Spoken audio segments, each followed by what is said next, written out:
guests. Administration officials say all, including Democrats, are invited to the show. Fox's Rich Edson at the White House. A holiday tragedy for one NFL player. Dolphins defensive tackle Kendrick Norton hospitalized after an early morning rollover crash in Miami.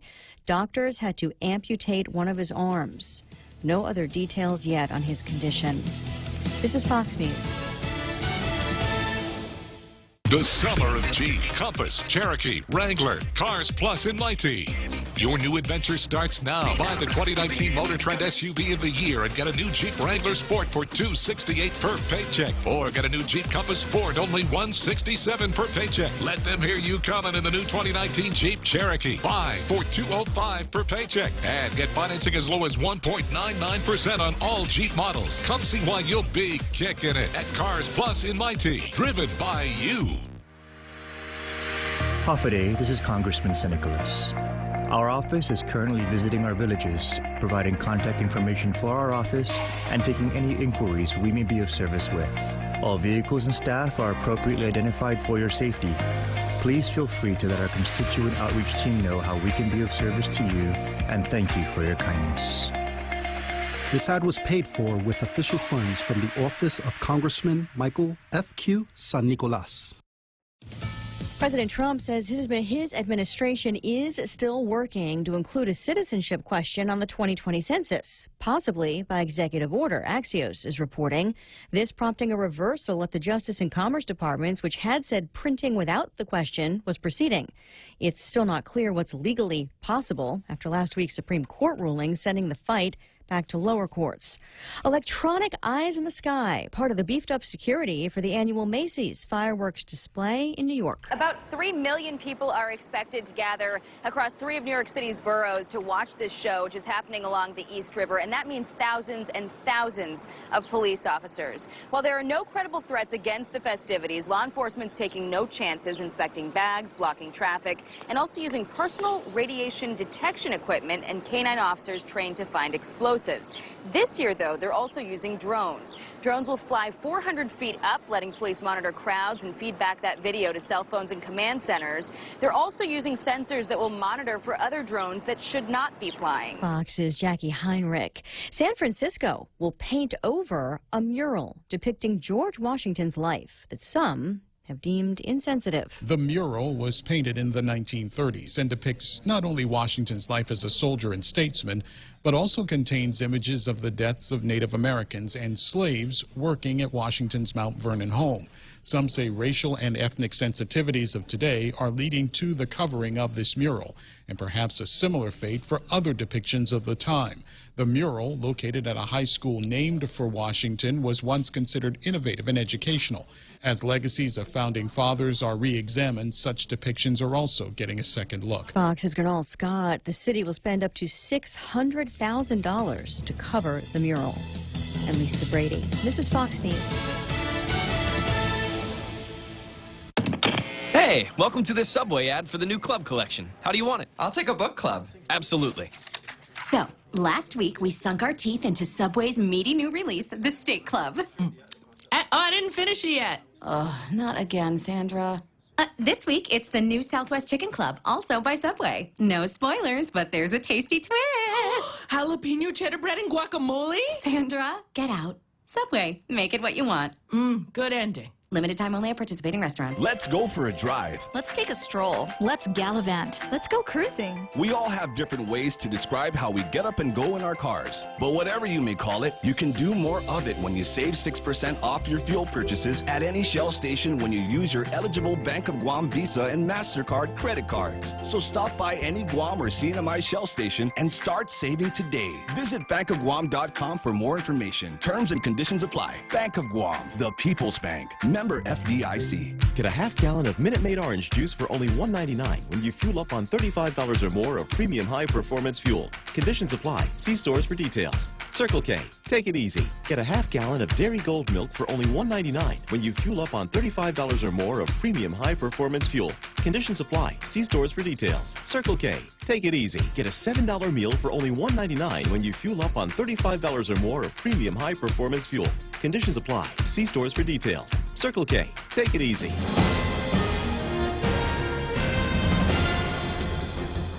Half a day and good morning, Guam. News time here at The Point is 7 minutes past 6 a.m. this Friday morning. I'm Kevin Kerrigan. Here's a look now at some of the top stories from the Guam Daily Post. 2 men have been arrested in connection with the beating death of a man in Anigua last Saturday evening. 33-year-old Harvey Kansu and 27-year-old J.K. Maki Sukion have both been booked and confined on a variety of charges. Guam Police spokesman Sergeant Paul Tapao says the incident happened behind the Siam restaurant shortly before 7 a.m. Saturday, 7 p.m. that is, on Saturday evening. The victim, who has been identified only by the name of Maverick, was taken to Naval Hospital where he died from his injuries this past Tuesday. Kansu was arrested Saturday night near the GCIC building. He was initially held on allegations of aggravated assault, public intoxication, and disorderly conduct. On Wednesday, police, with the help of an off-duty officer, arrested the second suspect at the Agate Mobile Station. Sukion is facing allegations of aggravated assault, use of deadly weapon, and public intoxication. Additional charges await the completion of an autopsy to determine the exact cause of Maverick's death. The Guam legislature reversed itself Wednesday, voting 14-0 to approve Governor Lou Leon Guerrero's emergency bill to hire outside legal counsel to join roughly 100 other plaintiffs in a multi-district lawsuit against the manufacturers of polyfluoroalkyls, commonly referred to as PFAS chemicals. On Monday, 8 of the legislature's 10 Democrats voted against the bill, opting instead to wait for a public hearing on the measure set for next Tuesday. But following nearly 4 hours of testimony Wednesday afternoon, all 8 senators changed their minds and voted for the legislation, which authorizes the Guam Attorney General to hire outside expert legal counsel to join in the claim for damages from PFAS makers. The lawmakers who changed their minds were Senators Regine Biscoe-Lee, Kelly Marsh, Talina Nelson, Sabina Perez, Clint Rigel, Joe San Augustine, Amanda Shelton, and Therese Terlahi. Governor Leon Guerrero signed the bill into law on Wednesday night. It will allow the AG now to hire that outside law firm on a contingency fee basis, meaning the law firm will take a percentage of the settlement, whatever that may be, at no cost to Gov Guam beyond a few $100s for the filing fee. During Wednesday's testimony, GWA General Manager Miguel Bordallo said 3 of the island's 120 drinking water wells were shut down in 2015 after tests found traces of PFAS chemical derivatives in them. Wells 825 and 823, both located in Agana, have been disconnected and no longer provide drinking water into the system. The third well, NAS-1 in Tijan, has since been restored to service after a treatment system was installed on it. The treatment system, said Bordallo, has effectively blocked any detectable traces of the chemical from entering the island's drinking water system. However, what apparently convinced senators to change their votes was the prospect of recovering the cost of continued monitoring for the chemical and mitigating its impact. Bordallo said the treatment system installed on NAS-1 costs about $200,000, and the annual cost of keeping it up and running, he estimated, would be more than $100,000. We'll have more news after this. GPSI Guam is a professional services company that is a registered contractor for the federal government. They're an SBA, 8A, and Hub Zone certified SDVOSB, providing program/project management, administration, technical support, logistics, and commodities. Find out more about GPSI and how they can help you today. For large prime companies, contact GPSI if you need assistance in meeting your small business subcontracting goals at 477-3058. They'll be happy to assist. Business travel just got easier. Take your data plan with you for only $10 a day to all 17 Data to Go destinations. Never worry about additional data roaming charges when you go where your business needs you. The US, China, Thailand, and so much more. Have the assurance you need to check emails, surf the web, and stay connected. Call 688-2677 today to make sure your account is Data to Go ready. Docomo Pacific. Better together. 11 minutes past 6 a.m. here at The Point. The director of the Department of Administration has asked the Office of Public Accountability for permission to proceed with the procurement of a health insurance contract for GovGuam employees, retirees, and their dependents, despite a protest filed by Take Care Insurance. The Notice of Declaration of Substantial Interest was filed by DOA Director Edward Byrne. It was endorsed by Attorney General Levin Camacho. Guam procurement law provides for such a notice, which, if approved, allows a procurement under protest to proceed without delay if it is necessary to protect the substantial interest of the government of Guam. In his notice to the OPA, Byrne writes that there is substantial interest for GovGuam to proceed with the procurement to avoid financial strains and ensure the most economical and beneficial plan or plans are selected. At the moment, Byrne said, we're just stopped. We can't even open the bids that we have. This is the second year in a row that a protest by Take Care has derailed the health insurance procurement process. Both times, the issue has been over new laws aimed at compelling Take Care to offer a plan that would provide health insurance coverage at Guam Regional Medical City.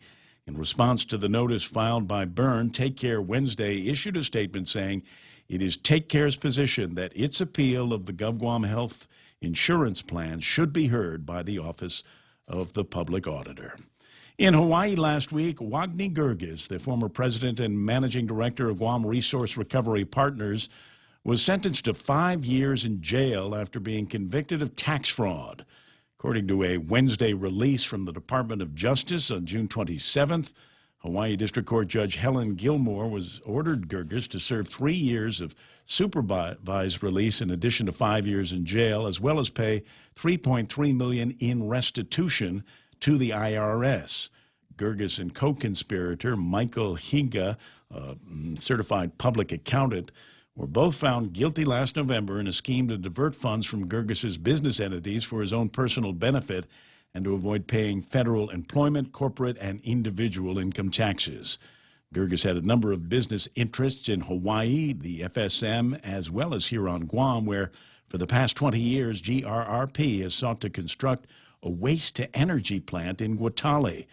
A lawsuit filed by GRRP against GovGuam over the proposed plant remains unsettled in Guam Superior Court. GRRP is seeking a $20 million settlement for GovGuam's failure to honor the exclusive license GRRP received way back in 1996 to build a facility that would create electricity by burning trash. For these stories and more, log on to postguam.com or pick up a copy of today's Guam Daily Post. Ray and Mike now take a look at our weather. Well, before we do that, let's take a look at, see if I can get this picture up online. It's a picture from, I think, Ismail's backyard. A couple of groovy sunrise pictures this morning. This one here is the sun peeking its head over the sky down in Molesso. Beautiful Molesso, Guam. Isn't that nice? That is nice. It's got some very, very pretty colors in there. See, that's why I'd like to move over to the east side, because more often than not, I see the sunrise. I rarely see a sunset, so I would really like to be able to wake up some of those mornings and see it right over the water. Yeah. That same effect I think it'd be fantastic, but it's so far away. I don't even care. If I had a car that would do it, I would do it. Born and raised on Guam, and if I got to drive any more than about 5 minutes to get to work, then I don't know if I can handle it anymore. 6:14 in the morning, partly cloudy skies with isolated showers, then mostly cloudy skies, scattered showers, and maybe some thunderstorms in the afternoon today and tomorrow. East winds 5 to 10 miles an hour, becoming light and variable each night. Highs around 88 degrees, and overnight lows should be about 78 degrees. Sunset tonight about the same as it was last night, 6:52. That sunrise taken about 5:58 this morning from Ismail's camera. We'll take a look at the weather radar right now and see if there's anything that Mike can tell you about the near-term forecast. What's that down south? Well, we've just got a weak impulse moving past us down to the south, just caught up in the trade wind flow, and that's really actually kind of indicative of the equatorial trough. It's moving northward this time of year. You get little ripples of energy that pass along it, and this one just barely missed us. It missed us down to the south. I was going to say, it's stopping short. Yeah, if it had not gotten a little bit further south as it was, then we would have gotten a whole lot more rain than what we're getting right now. As we look at the radar, we see a few isolated showers moving on through. They're almost scattered, and they could be by the time late morning gets here, as we do have this plume of moisture. It's coming on through in the mid-levels, really, and that's what helps enhance your chances for getting any of those heavy rains. So we're looking at easterly winds today. Yesterday we had northeasterly winds, which blew the island convection thunderstorms down to the southwest. So places like, I guess, from about Umatic up through Agate and then up to the naval base,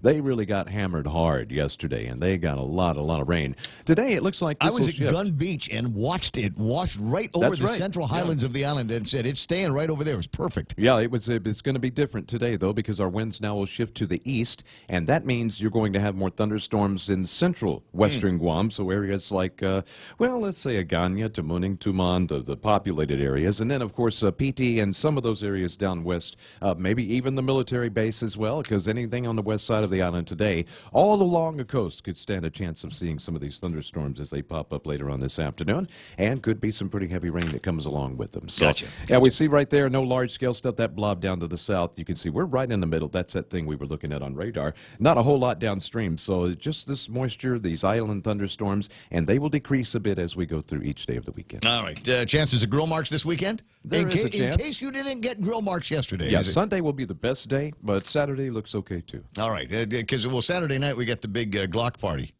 down in 2 months. So I want to make sure that everybody's prepped for that one way or the other. Shorts, maybe something you can put on or take off, and maybe an umbrella, because it's going to be hot no matter what. Yeah, and a plastic bag for your gun. Bulletproof vest. Bulletproof vest. You never know who's going to be around 6:17 in the morning, and that's news and weather together. Brought to you by Bank Pacific, banking on the Pacific for 65 years. So what's the deal? Are you still paying for the right to have your checking account at your bank? Well, at Bank Pacific, we think it's our privilege, not our right. That's why we offer My Green Free Checking, where your monthly maintenance checking fees are zero. That's zero. And it comes with a free Visa check card and monthly green e-statements. My Green Free Checking. Bank Pacific today. Because having you as our customer, that's our privilege. Bank Pacific, where others put branches, we place roots. Equal housing lender? FDIC. Viva Bank Pacific. I see it. Portions of the Ray Gibson Show being brought to you by the guys over at Ruby Tuesdays. The best starters, lunch, and dinners. Priced to please on a brand new Ruby Tuesdays favorite menu. Dips and wings, burgers and tacos, steaks and salmon that come with toppers on them, and more. Available for a limited time at Ruby Tuesdays. The program's also brought to you by American President Line's global presence with a local home. Micronesia Renewable Energy. There's never been a better time to go solar. Check them out with battery storage now. 632-2613. Get you a free consultation. And my buddies over at Nanbo Insurance. You can save up to 50% with Nanbo Insurance's Bundle Up plan. Call them today at 477-9754. And don't forget, if you're looking for something to insure, you can insure yourself, you can insure your home, your business, or that new car that is waiting for you over at Cars Plus. Heard the guy with the deep, gravelly voice a few minutes ago in the commercial talking about Jeep Wranglers waiting for you. Well, they got those. They got Cherokees. They got Grand Cherokees and plenty more at Cars Plus in Mighty. The Ray Gibson Show. Morning talk that matters. Call now, 888-TALK. That's 888-8255.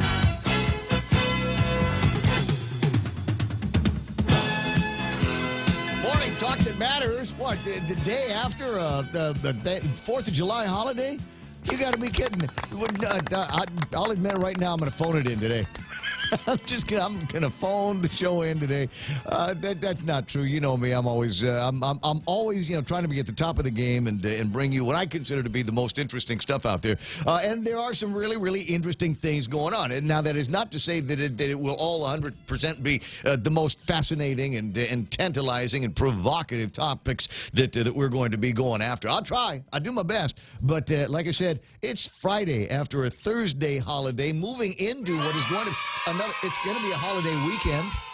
I mean, I'll tell you right now, I'm looking at some of the commentary on the screens this morning. Everybody's distracted. There's not one person that's called in and said, hey, about that murder in Anigua. It didn't seem to be anybody who wants to talk about that kind of thing, talk that matters. What are we getting? Stranger Things. Ismael stealing my thunder here this morning, talking about Stranger Things Season 3 that is already on Netflix. It is possible there are people, would normally be a bunch more people that are on Facebook Live right now, but aren't because they stayed up late last night to see if they could get Stranger Things on the stream. And I think there's some of them that actually could. I'll see what I can find out for you. I have not yet checked my Netflix here this morning to see if I've got it. If it's one of those things, I could, while I'm thinking about it now, is just go ahead and download it on the phone, and then when things get quiet, or if I'm at a red light over at the intersection, just sit there and start watching it. Or when a cat steps into the power station. Or that, yeah, that. Anyway, so welcome to the program. Excuse the mess. It is the Ray Gibbs Show on 93.3. The Point. My name is Ray Gibson. It's a thrill here to be with you, and hope everybody had a great 4th of July. Mike, did you have a great 4th of July? Was it just spectacular from the beginning to the end? Outstanding. I'm glad to hear that. What'd you do? Anything? Nothing.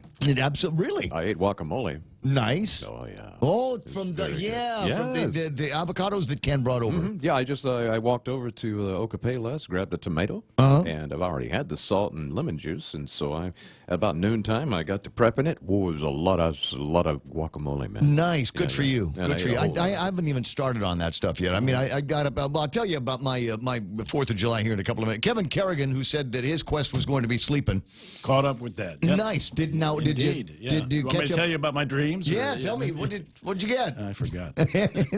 You're not one of those dream journal guys. No. Do you have strange people? You have strange people coming into your dreams every once in a while, or just either from your life or history or what? Anything like that? Isn't that what dreams are all about? Harrison and Lee were in my dream the other night. Really? Yes. Yeah, I'm playing around with some. They're both hard to forget. Yeah. Well, I'm playing around with some interesting technology these days that will allow me to be able to not just broadcast live with voice from anywhere, but broadcast live with video from everywhere. And so this has been churning around in my head, in the skunk works in my head recently. And no, I'm serious. No less than Harrison Flora and Lee Holmes are in my dreams, talking about how this technology is the same way.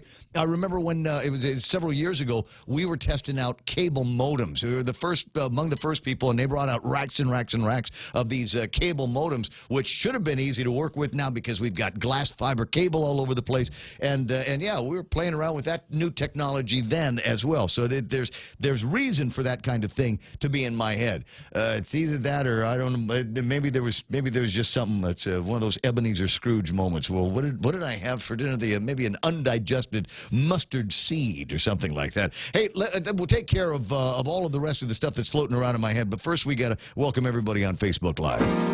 Sometimes you want to go where everybody knows your name, and they're always glad you came. You want to be where you can see our troubles are all the same. You want to be where everybody knows your name.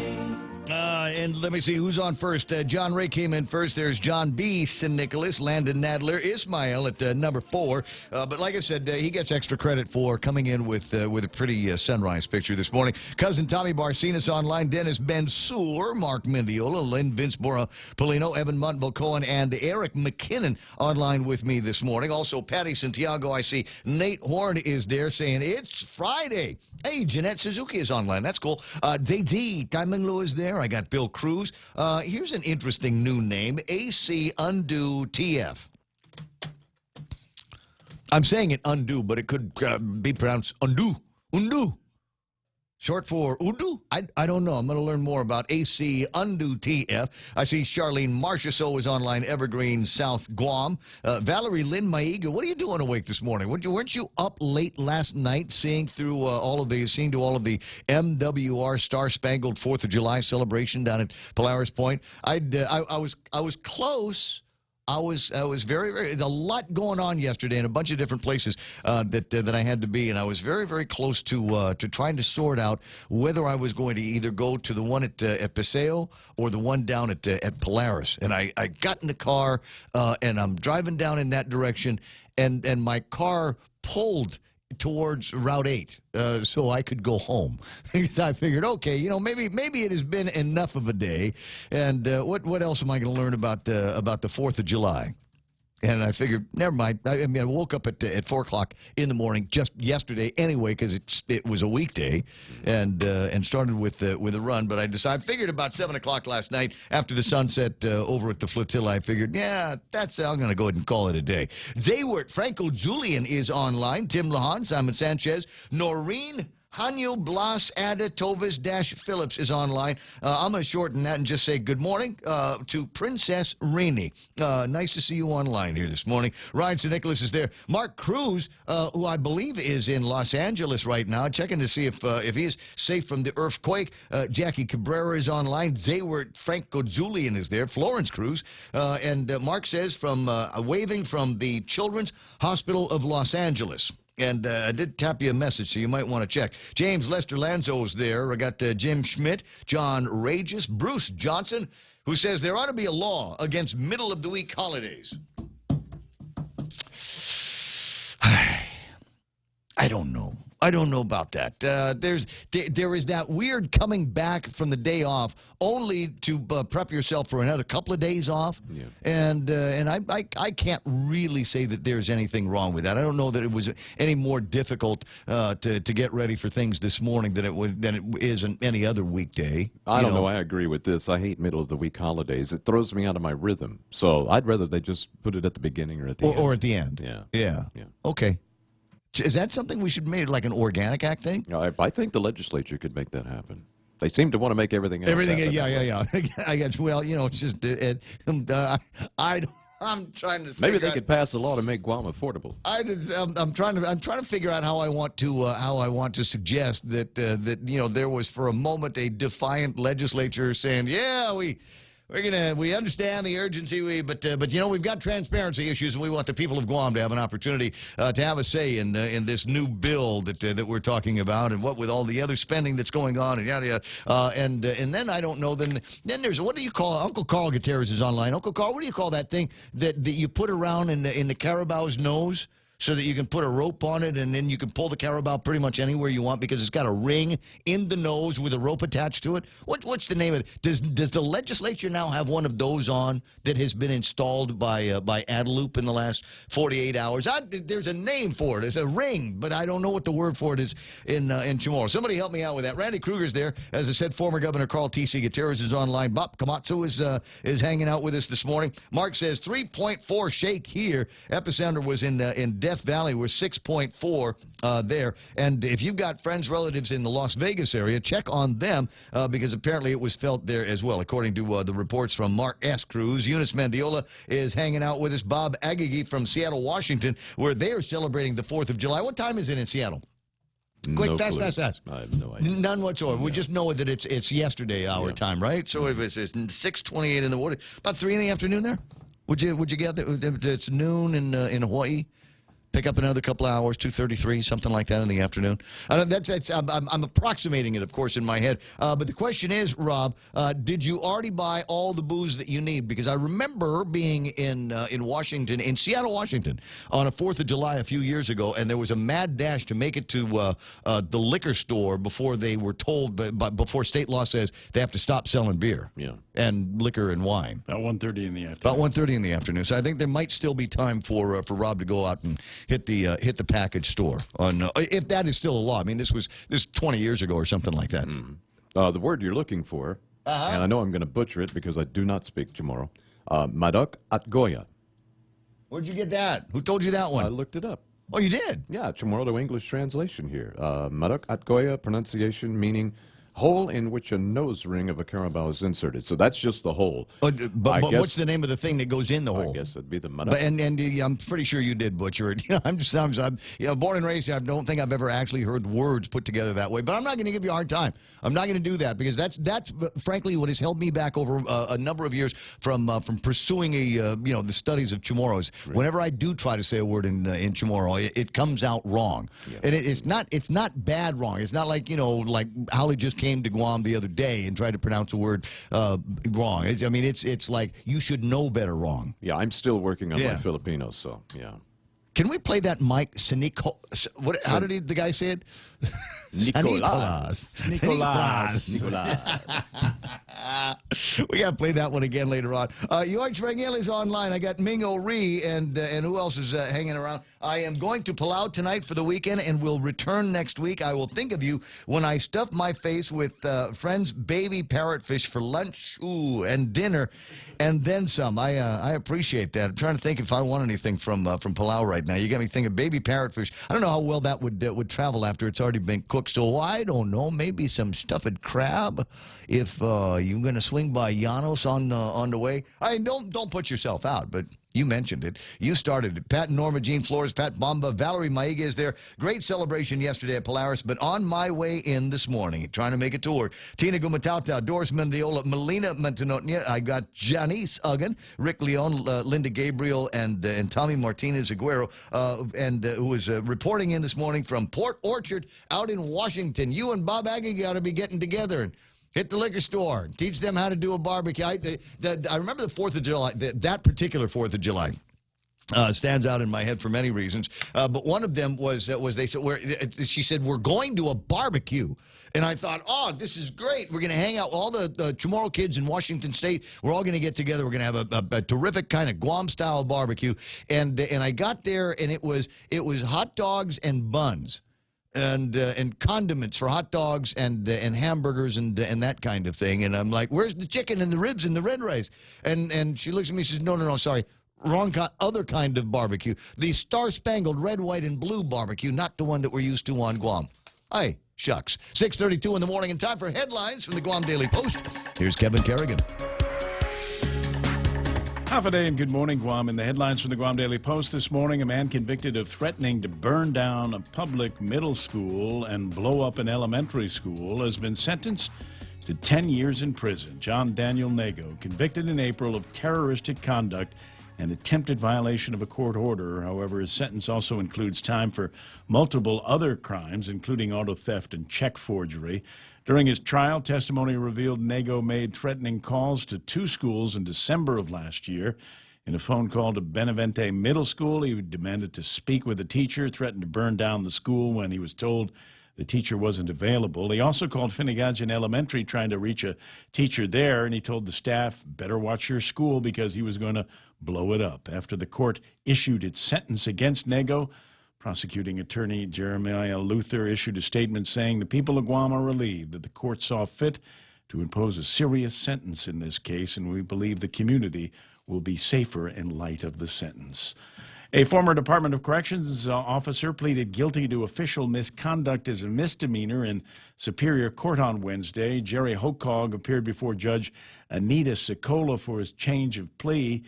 He was among the dozen correction officers and inmates accused in August 2017 in a major prison contraband case. Hokog was given a 1-year suspended sentence and given credit for time served. You're getting a good deal, said Judge Sicola. The agreement requires Hokog to cooperate with the prosecution and testify against his co-defendants.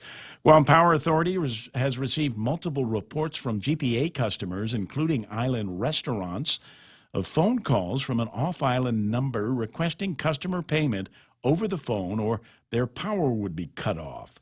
GPA says in a news release the calls from customers have been coming into the customer service call center as well as the dispatch line.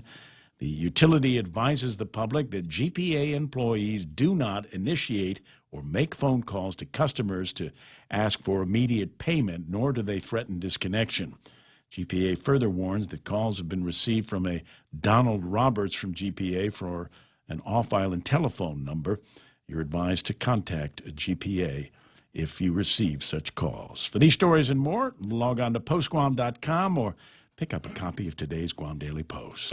It's 6:34 on Guam. It is 1:34 in the afternoon in Washington State. I checked, and I even put the googly thing up on the Facebook Live, so you can click if you want to know what time it is where the guys are in Port Orchard and up in Seattle as they are celebrating their 4th of July now. 6:35 in the morning, and that is also iConnect time, run by the nearest iConnect, and ask them about how they're going to help you save money on mobile and internet plans. It's important to have claims processed that works for you.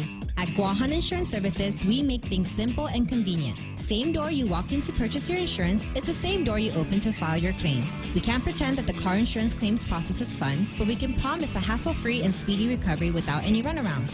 For your home, auto, and business insurance, visit us at the Camacho Landmark Center on Marine Corps Drive in Tamuning. Don't forget to like us on Facebook or give us a call at 475-1162 or text 929-SAVE. That's 929-7283. At 6:35, a reminder, ladies later on, grab your own Wendy's Berry Burst Chicken Salad. It's got fresh berries in it, feta cheese, grilled chicken. You want that with the fried spicy one? They'll do that for you. Made fresh every day at Wendy's. We know too well the inconvenience of not having power after a storm. You worry about food in the freezer going bad. Nights get hot. It's hard finding comfort when going to sleep. These are realities. But with solar and battery storage from Micronesia Renewable Energy, these realities can be a thing of the past. The solar works during the day and the batteries power your home at night. Call 632-2613 to see how solar plus battery storage can make life a little more convenient. MRE, the smarter choice. Sorry, I was looking at something else. Linda Gabriel online says it's 4:30 in Washington. I said, no, it's 1:32, but it occurs to me there's two Washingtons. Seattle, Washington, where it's 1:30 or so, 1:36, and Washington State, where it's a few hours later, 4:30 or so, out there on the East Coast clocks. It's 888-825-5888-TALK is my phone number. Let me see if I can take a look at the traffic gizmo and let you know if there's anything that's going to be slowing you down this early in the morning. And the answer is no, because everybody's recovering from all day yesterday. And say that recharge your batteries, guys. We recharge your batteries because we got another big weekend ahead of us. All kinds of low-cost, no-cost events. I'll tell you all about them as the show continues. Southbound Marine Corps Drive, right after you get to Dedido and just after Route 3. Might be a little bit of stiction, a little bit of friction on the roadway through there. Don't see anything in front of the airport right now. Don't see anything in front of the whole kind of Upper Tumon way. By the time you get to Kmart, things ought to be totally in the green all the way into the downtown Agutnia area. Route 4 looking green right now. That's nice. And Big Navy is all quiet at this time. Don't see too much that's going to be slowing you down, but then it's only 6:37 the morning after 4th of July celebration, so I anticipate it's going to be fairly quiet for most of the morning. That's my prediction. I'm sticking to it here on The Point.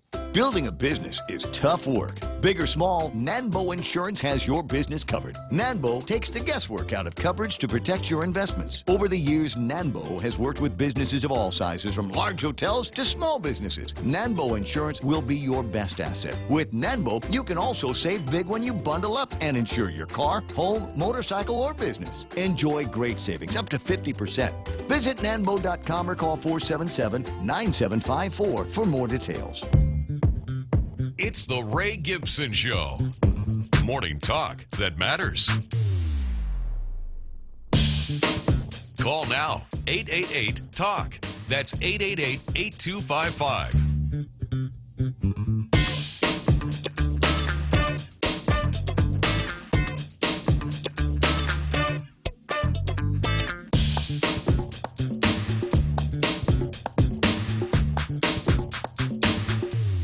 I'm going to work on that really hard here, that morning talk that matters things. It's 6:38 in the morning, 888-825-5888-TALK, and everybody doing something islandy today. You get the kind of island print, the Guam shirt going on these days, like at least I think it's an island printy shirt. I'm not exactly sure what kind of this, are these marijuana sprouts?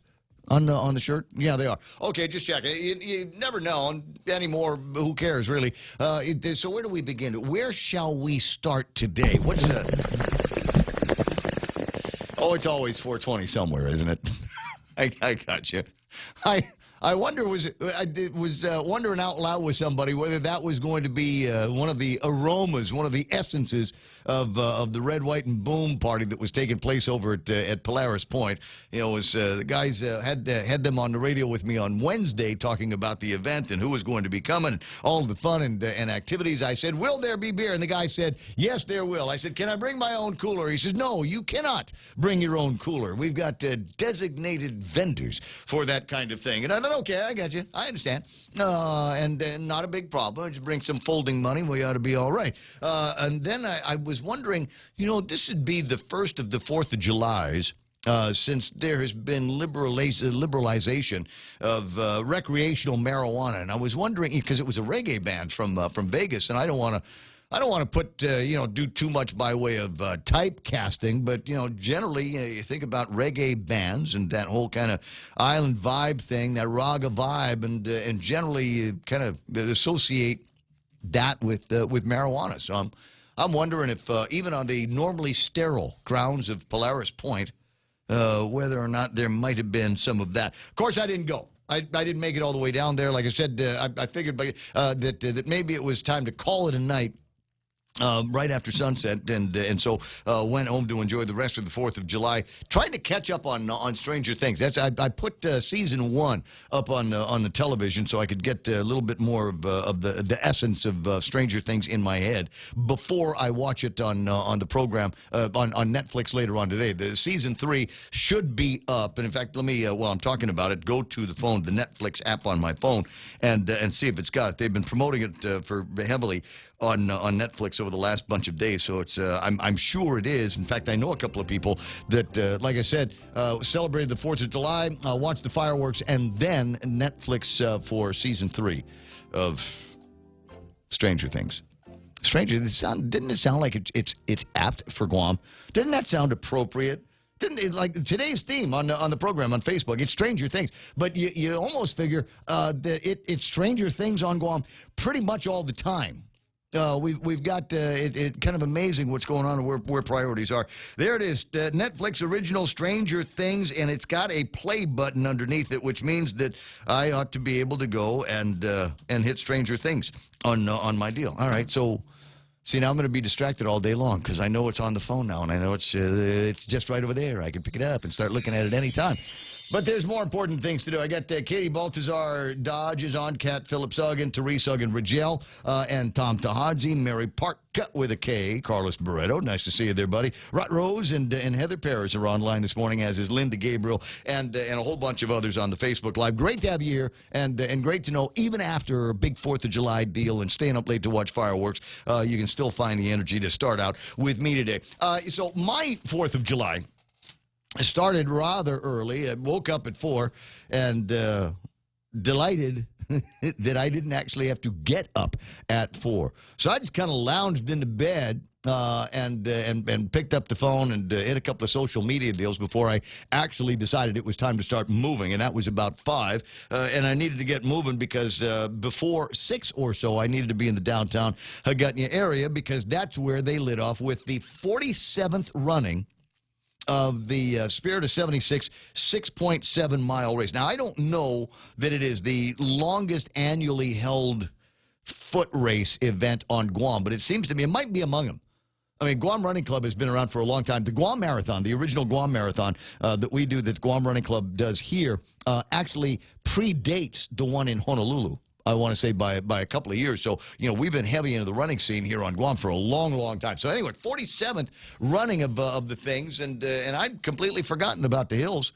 I mentioned that there was a race that starts in Agana and goes up to Sinahanya, goes down into Agana Springs, and then there's a turnaround at this guy's house, and then you come back. And I forgot about all these steep little rollers that they've got there in the Agana Springs area. But that was nice. It was a great way to start the event, and I felt. And I'm a runner, so that means I'm not happy unless something is injured. So I felt still a little bit of twinge on the ankle that's in recovery mode, and something sneaking up on one of the groin muscles. But I was all right. I made it all the way through. My friend Anna, though, fell down and twisted her ankle on the run somewhere because it's not all the flat paved path. And when it was all said and done, I had in the car some liniments, and so we was able to share the liniments with her. And somebody said, "Oh, it would be so much better if that was CBD, if that liniment in it had some kind of CBD, because the CBD." You start talking to people, that's magical. What's happening? I mean, I will admit to approaching CBDs with a degree of trepidation, but after having used some of it on myself. I'm here to tell you that I think that there are benefits to it beyond the psychosomatic ones. You know, where, dude, I paid $45 for this CBD stuff. You better believe I'm going to feel it working, but it actually does. And I've got some of it around the house that I'm using on some of my general aches and pains.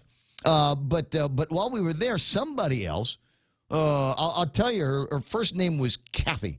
And Kathy represents a fairly large retail establishment where they had a whole bunch of CBD stuff. And it was confiscated. And it was confiscated.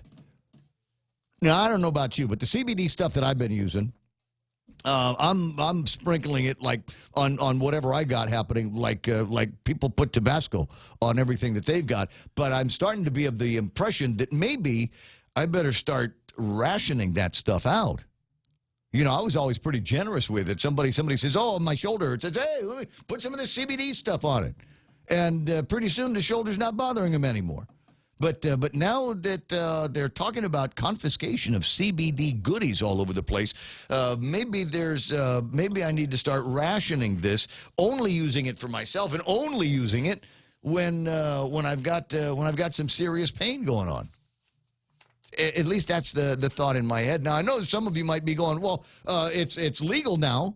You can just go find somebody and get some marijuana and smoke your way through. Well, I don't necessarily. I want to be able to put the stuff on while I'm at work. You know, while I don't generally have many problems with smoking, I think smoking in and around the job area is probably not going to be a good thing. So I don't know about this. There's a story was out last week about Customs confiscating legal CBD products because they can't test it. And I haven't read the entire article, but there's Ike Pareto says his agency has seized a wide variety of CBD products. We've got oil, gummy bears, dog food. They all come in different types. He says the department doesn't have tests that measure THC percentages, a nationwide problem that is hindering consumers' access to legal CBD remedies. The standard issued customs test basically yields negative or positive, which could read the trace amounts in CBD products as some kind of a false positive. There are others. Some of the people that are trying to sell the stuff say the products are tested by the manufacturers. But my guess is Ike's going to say, "Well, I don't know those guys. They can put anything they want to on the labels." So there is this, it seems to me, this kind of a blossoming opportunity, and there were actual stores here that were, you know, in the, I don't want to say dealing in CBD because I don't like the connotation, but certainly involved in the sale of these CBD oils and liniments and additives that you could put on. And I know a lot of people that, like I said, absolutely swear by this stuff, and I'm wondering what they're doing with it now. Is there another thing that you can do? And the answer is, I don't know. We'll see what we can find out about it, because as I said, I am kind of interested in what's going to be happening. What's that? I got your Stranger Things here from Kenley and Guerrero, and now a tempting right-click opportunity. All right, I'll take that right-click opportunity. Charlie Laurent, Dave Torre is online. Jackie Cabrera says, we have so many Chamorro-style parties here in Washington State. Hot dogs, hamburgers, baked beans, mac and cheese, chips and dips. Tastes just mighty fine on the 4th of July. Well, good for you, Jackie Cabrera. I'm glad that you were celebrating out there as well. Crazy celebrating 4th of July and hanging out with me on The Point on 93.3. Well, if that's where you're going to be getting your entertainment. There is an interesting story.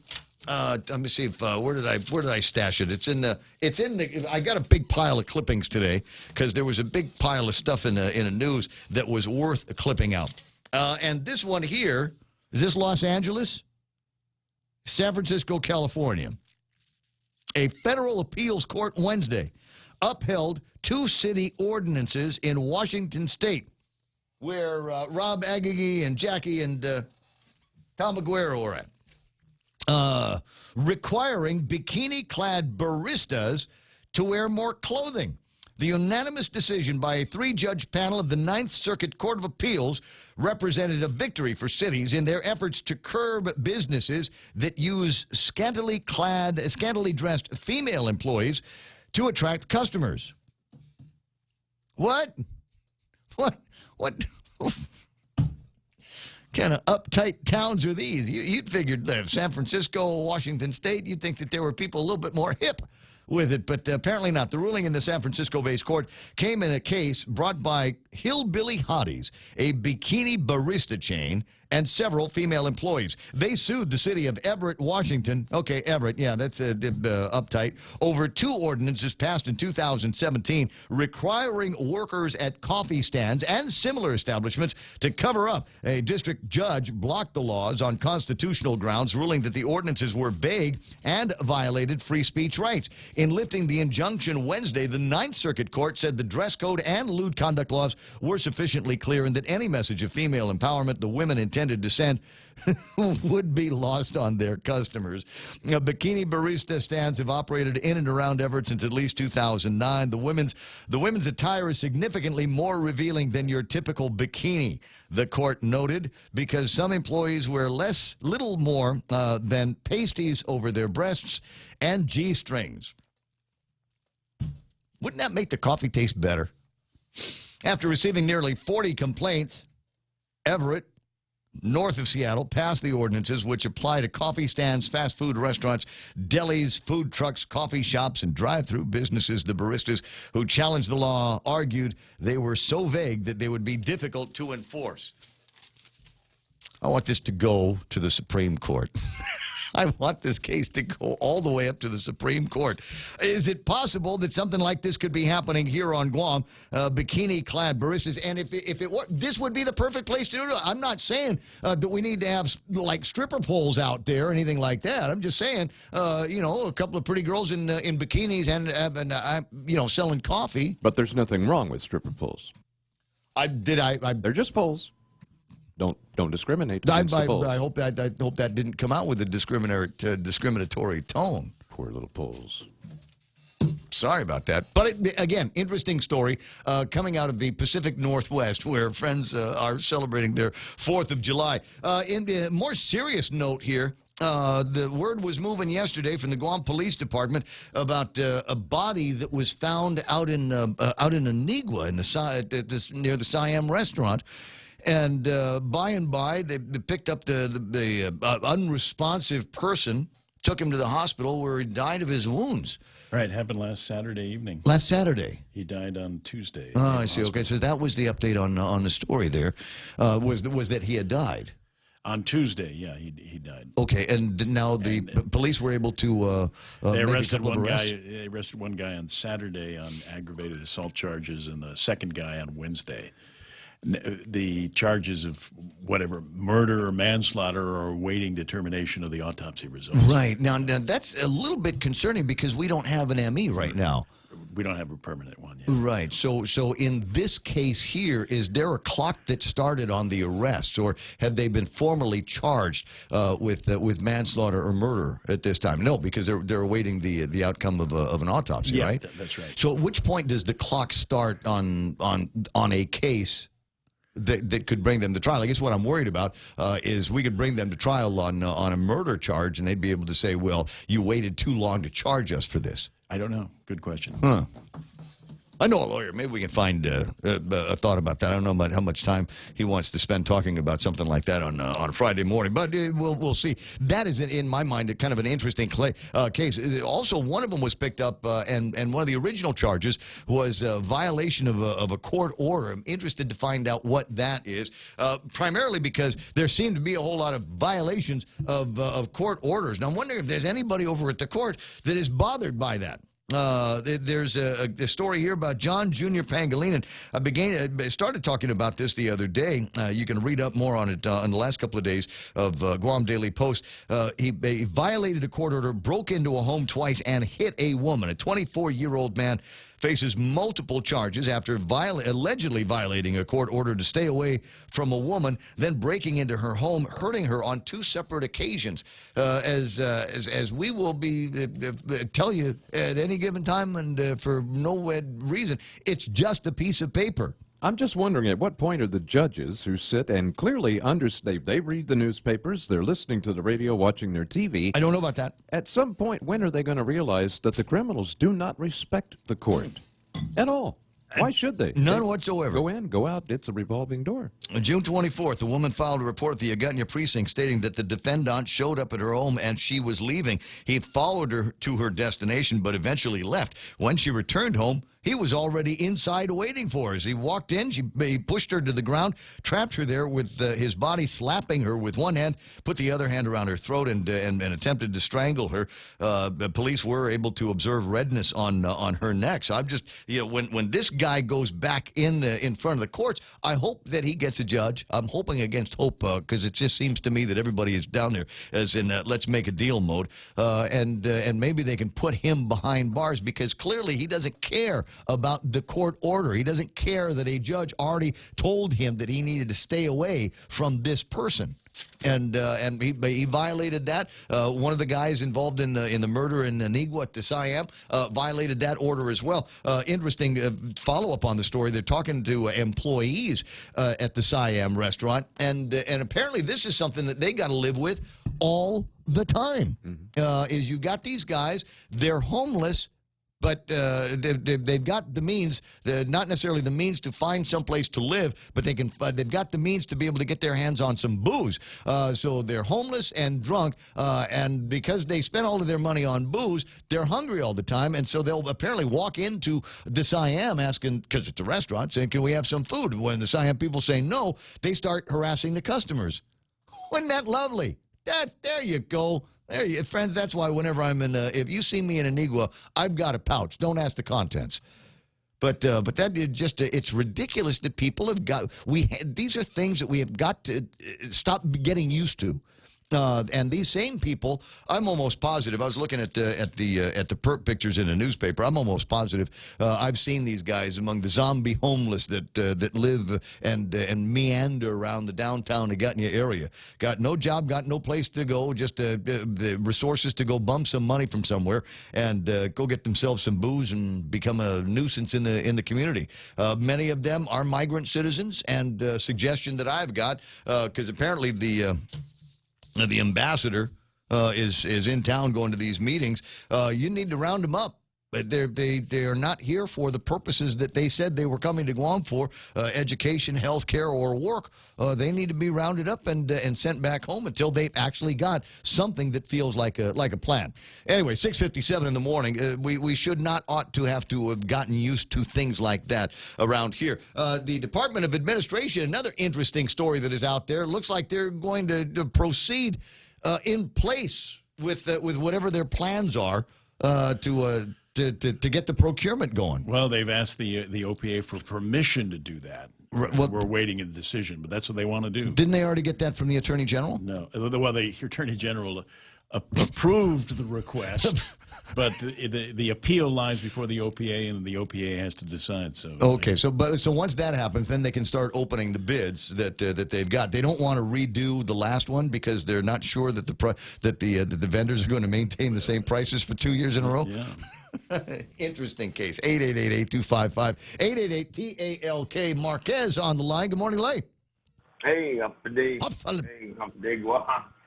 I agree with Trump, man. We need to stop worshiping government and start worshiping God around here, man. And I don't know whether, the government knows about all this crime. Tourism is our number one industry, and we're not even keeping our tourists safe. We're not keeping our people safe. It's sad, we don't keep our bathrooms clean. I mean, what are these guys doing anyway? I have no idea. I have no idea what echo chamber they live in, but it seems to me that somebody needs to infiltrate that echo chamber and say, you folks, especially over at the legislature, you guys are, with just a couple of exceptions, they're all looking in the wrong direction here. The people of Guam want answers. We want action on crime and drugs. That's it. There's the only two things I care about anymore is how we are going to be effectively dealing with what I consider to be a crime wave. And these guys, they all live in neighborhoods with the gates. They've got alarms. They've got video systems. Most people don't. For our children, do it for our children, their grandchildren. No one's safe anymore. It's crazy. Pathetic is the word I'm looking for here. 7 o'clock in the morning. Hey, listen, I know you called late. You can check me a little bit later on if you want to. All right? Cool. Cheers, buddy. Talk to you. 888-8255-888-TALK, and that's where my head's at, kind of on a Friday morning. A lot of stuff to go over between here and 10 o'clock in the morning, so don't move. You may contribute as well. 888-8255. Love your pictures at 988-5874. That's the WhatsApp number. Coming up, Fox News Live on the other side of that. Kevin Kerrigan with a look at all the big stories from the Guam Daily Post. All ahead right here on KUSG Agutnia 93.3. This is The Point.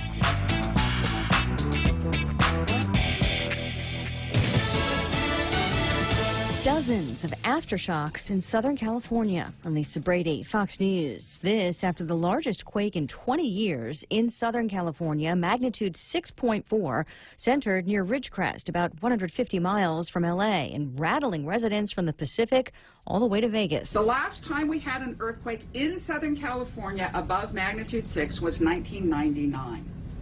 The previous decade had about 8 magnitude 6s. So this has been an extremely quiet, abnormal time. Caltech seismologist Dr. Lucy Jones, fire officials in San Bernardino County getting a variety of calls. Multiple buildings with minor cracks, broken water mains, power lines down, rock slides on certain roads, varying degrees of damage, and again, some power outages. Caltech says it did get a 48-second warning here in Los Angeles. Again, luckily here in Los Angeles, we don't have any reports of damage. Fox's Anita Vogel, also no confirmed reports of any injuries anywhere. As crowds gather on the National Mall for 4th of July festivities, it's been raining in D.C., which could delay the president's Salute to America speech set for next hour at the Lincoln Memorial. Other traditional Independence Day events have gone so far as planned, including the parade in D.C. The only Republican member of Congress to back a call for impeachment drops out of the GOP. Michigan Republican Congressman Justin Amash announcing he's leaving the party over what he calls rampant partisan politics. Enough is enough with the party system. People are going to Washington, they're going to Lansing, and they're doing things based on partisan affiliation, and they're not doing things on the basis of principle or what's best for everyone in their community. It's not clear what impact this will have on the 2020 election, but President Trump says he's happy to see Amash go. Fox's Peter Ducey. This is Fox News. KFC has finally answered the world's most important question. What came first, the chicken or the egg? And the answer is both. Introducing KFC's KFC AM, their new Southern and local-inspired breakfast. AM-loaded platter with chicken fried rice, waffles, and Colonel's chicken congee. KFC also has your all-time favorites, AM chicken and egg wraps, Southern biscuit and sausage sandwich, and hash browns. So for finger-licking good mornings, AM will never be the same at KFC. KFC, it's finger-licking good. The summer of Jeep, Compass, Cherokee, Wrangler, Cars Plus in Mighty. Your new adventure starts now. Buy the 2019 Motor Trend SUV of the year and get a new Jeep Wrangler Sport for $268 per paycheck. Or get a new Jeep Compass Sport, only $167 per paycheck. Let them hear you coming in the new 2019 Jeep Cherokee. Buy for $205 per paycheck. And get financing as low as 1.99% on all Jeep models. Come see why you'll be kicking it at Cars Plus in Mighty. Driven by you. Presidential hopefuls crisscrossing early voting states today, several each in New Hampshire and Iowa. Vermont Senator Bernie Sanders attending that Independence Day parade in Slater, Iowa. Former Vice President Joe Biden is also in the state, still defending his civil rights record and campaign strategy after the debate showdown with Senator Kamala Harris, who's in Iowa too. I'm not following anyone else's rules. I'm following my rules and what I'm going to do and how I'm going to make my case to the American people and let them decide. Senator Cory Booker is in Nevada, urging Democrats not to fall into a trap. Donald Trump wants us to fight him on his turf, on his terms, using his tactics. When we make this election all about him, that's how he wins. It's Booker's fourth trip to Nevada since entering the race. And today marks the first appearance on the campaign trail for his girlfriend, actress Rosario Dawson. They've reportedly been dating since December. One NFL player might never play again after a car crash in Miami early today. Miami Dolphins defensive tackle Kendrick Norton needed his arm amputated by doctors at Miami's Jackson Memorial Hospital following an early morning car crash. The vehicle rolled over when Norton hit the sidewall while traveling on an expressway. He was seen being wheeled off an ambulance with both his head and left arm heavily wrapped in bandages. Norton is a former University of Miami football player and is just 22 years old, now with a likely career-ending injury. In Miami, Eben Brown, Fox News. Another upset at Wimbledon. Defending champ Angelique Kerber of Germany knocked out in the second round by American Lauren Davis, who's number 95 in the world rankings. Kerber's a three-time Grand Slam champ. The 25-year-old Davis lost the first set, then took the next two. I'm Lisa Brady. This is Fox News. GPSI Guam is a professional services company that is a registered contractor for the federal government. They're an SBA, 8A, and Hub Zone certified SDVOSB, providing program/project management, administration, technical support, logistics, and commodities. Find out more about GPSI and how they can help you today. For large prime companies, contact GPSI if you need assistance in meeting your small business subcontracting goals at 477-3058. They'll be happy to assist. Hafaday, this is Congressman Nicholas. Our office is currently visiting our villages, providing contact information for our office and taking any inquiries we may be of service with.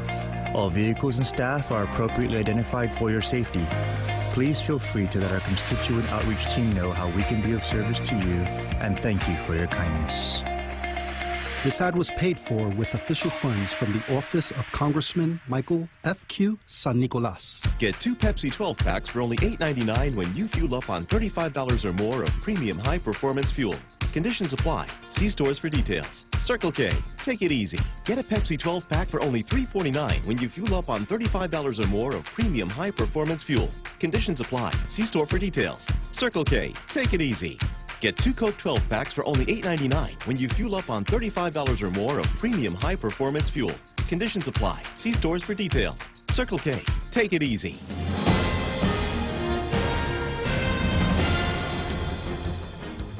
Half a day and good morning, Guam. News time here at The Point is 7 minutes past 7 a.m. this Friday morning. I'm Kevin Kerrigan. Here's a look now at some of the top stories from the Guam Daily Post. 2 men have been arrested in connection with the beating death of a man in Anigua last Saturday evening. 33-year-old Harvey Kansu and 27-year-old J.K. Makai Sukion have both been booked and confined on a variety of charges. Guam Police spokesman Sergeant Paul Tapau says the incident took place behind the Siam restaurant shortly before 7 p.m. last Saturday. The victim, who has been identified only by the name of Maverick, was taken to Naval Hospital where he died from his injuries this past Tuesday.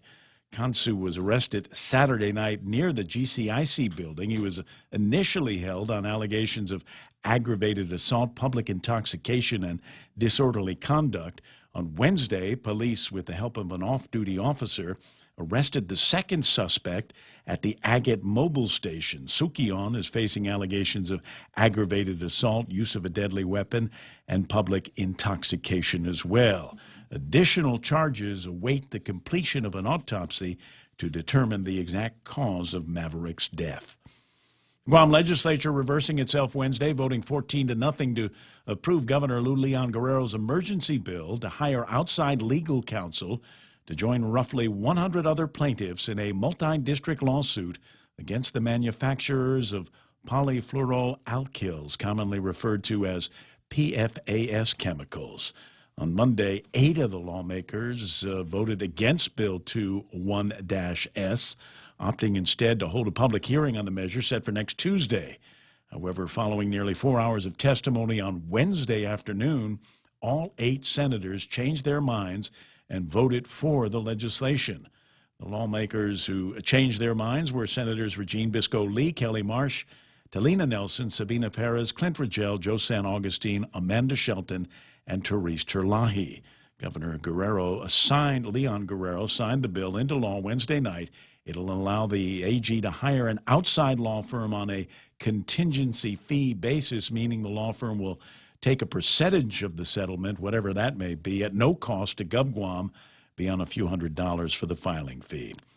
Meanwhile, during the Wednesday afternoon testimony, GWA General Manager Miguel Bordallo said 3 of the island's 100 drinking water wells were shut down in 2015 after tests found traces of PFAS chemical derivatives in them. Wells A25 and A23, both located in Agana, have been disconnected and no longer provide drinking water to the island-wide system. The third well, NAS-1 in Tidzin, has since been restored to service after a treatment system was installed on it.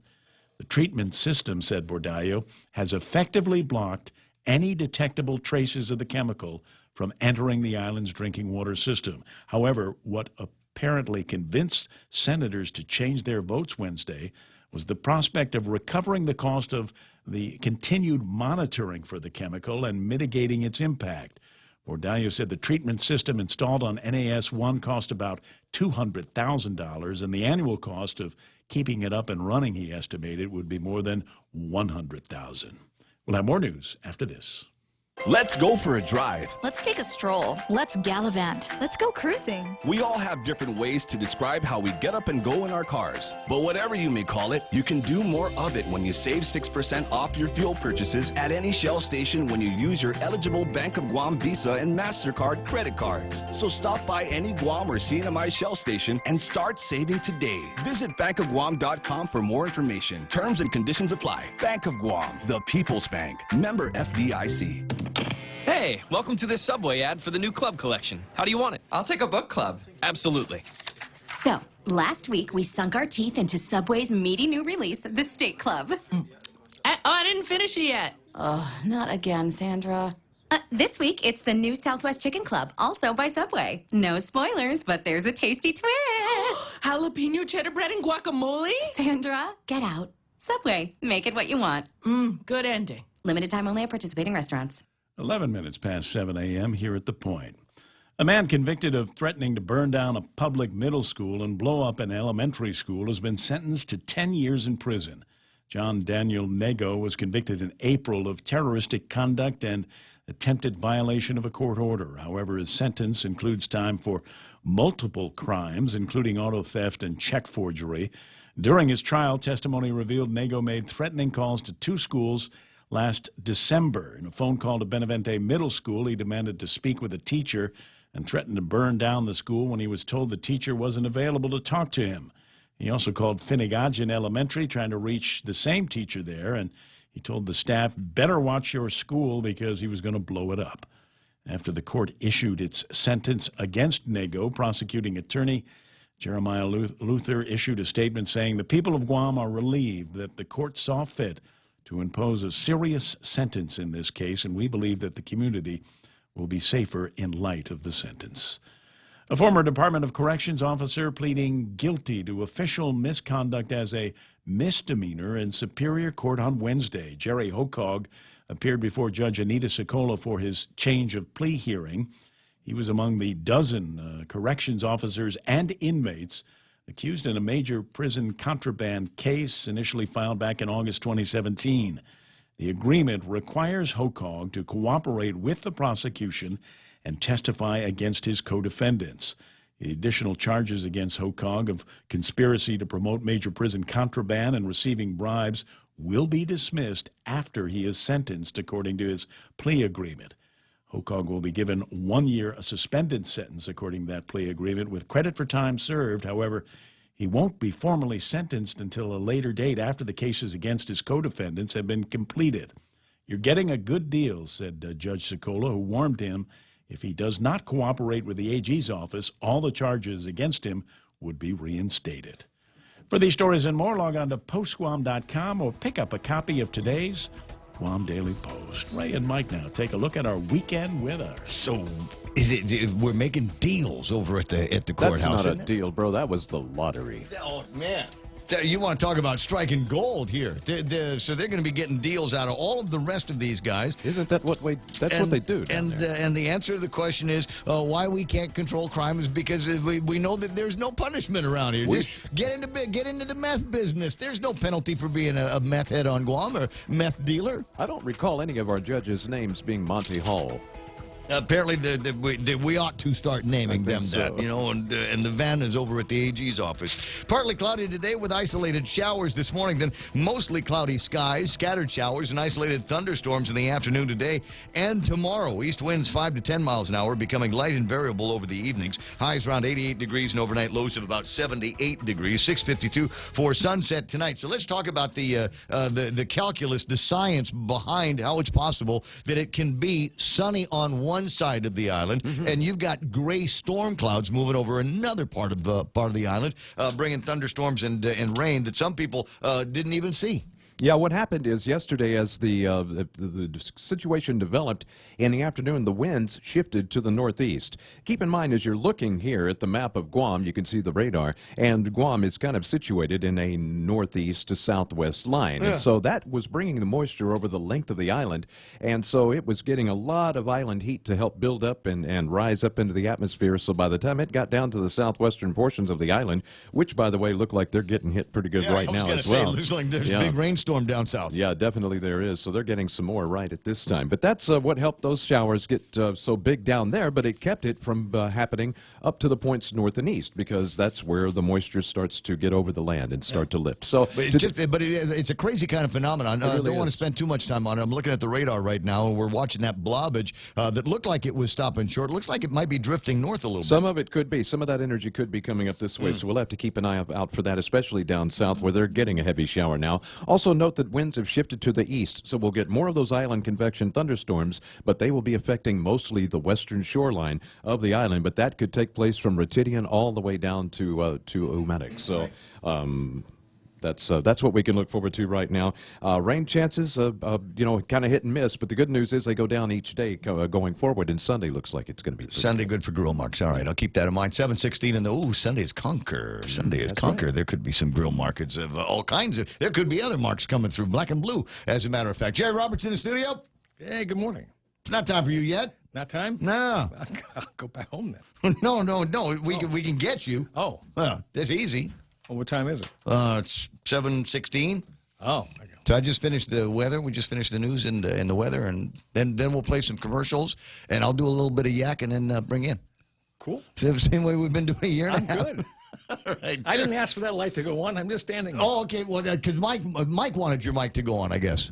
And he's the producer. Yeah, that was. What did you want him to say? Decision. Did you want him to say something? No, I thought he might want to say something. Oh. He will. It's called the Extra Point, and it's coming your way after these. So what's the deal? Are you still paying for the right to have your checking account at your bank? Well, at Bank Pacific, we think it's our privilege, not our right. That's why we offer My Green Free Checking, where your monthly maintenance checking fees are zero. That's zero. And it comes with a free Visa check card and monthly green e-statements. My Green Free Checking. Bank Pacific today. Because having you as our customer, that's our privilege. Bank Pacific, where others put branches, we place roots. Equal housing lender, member FDIC. Viva Bank Pacific. Hey, Mike, your mic's not going on. We got people chiming in saying I could hear you in my headphones, but they couldn't hear you in the stereo speakers over at the house.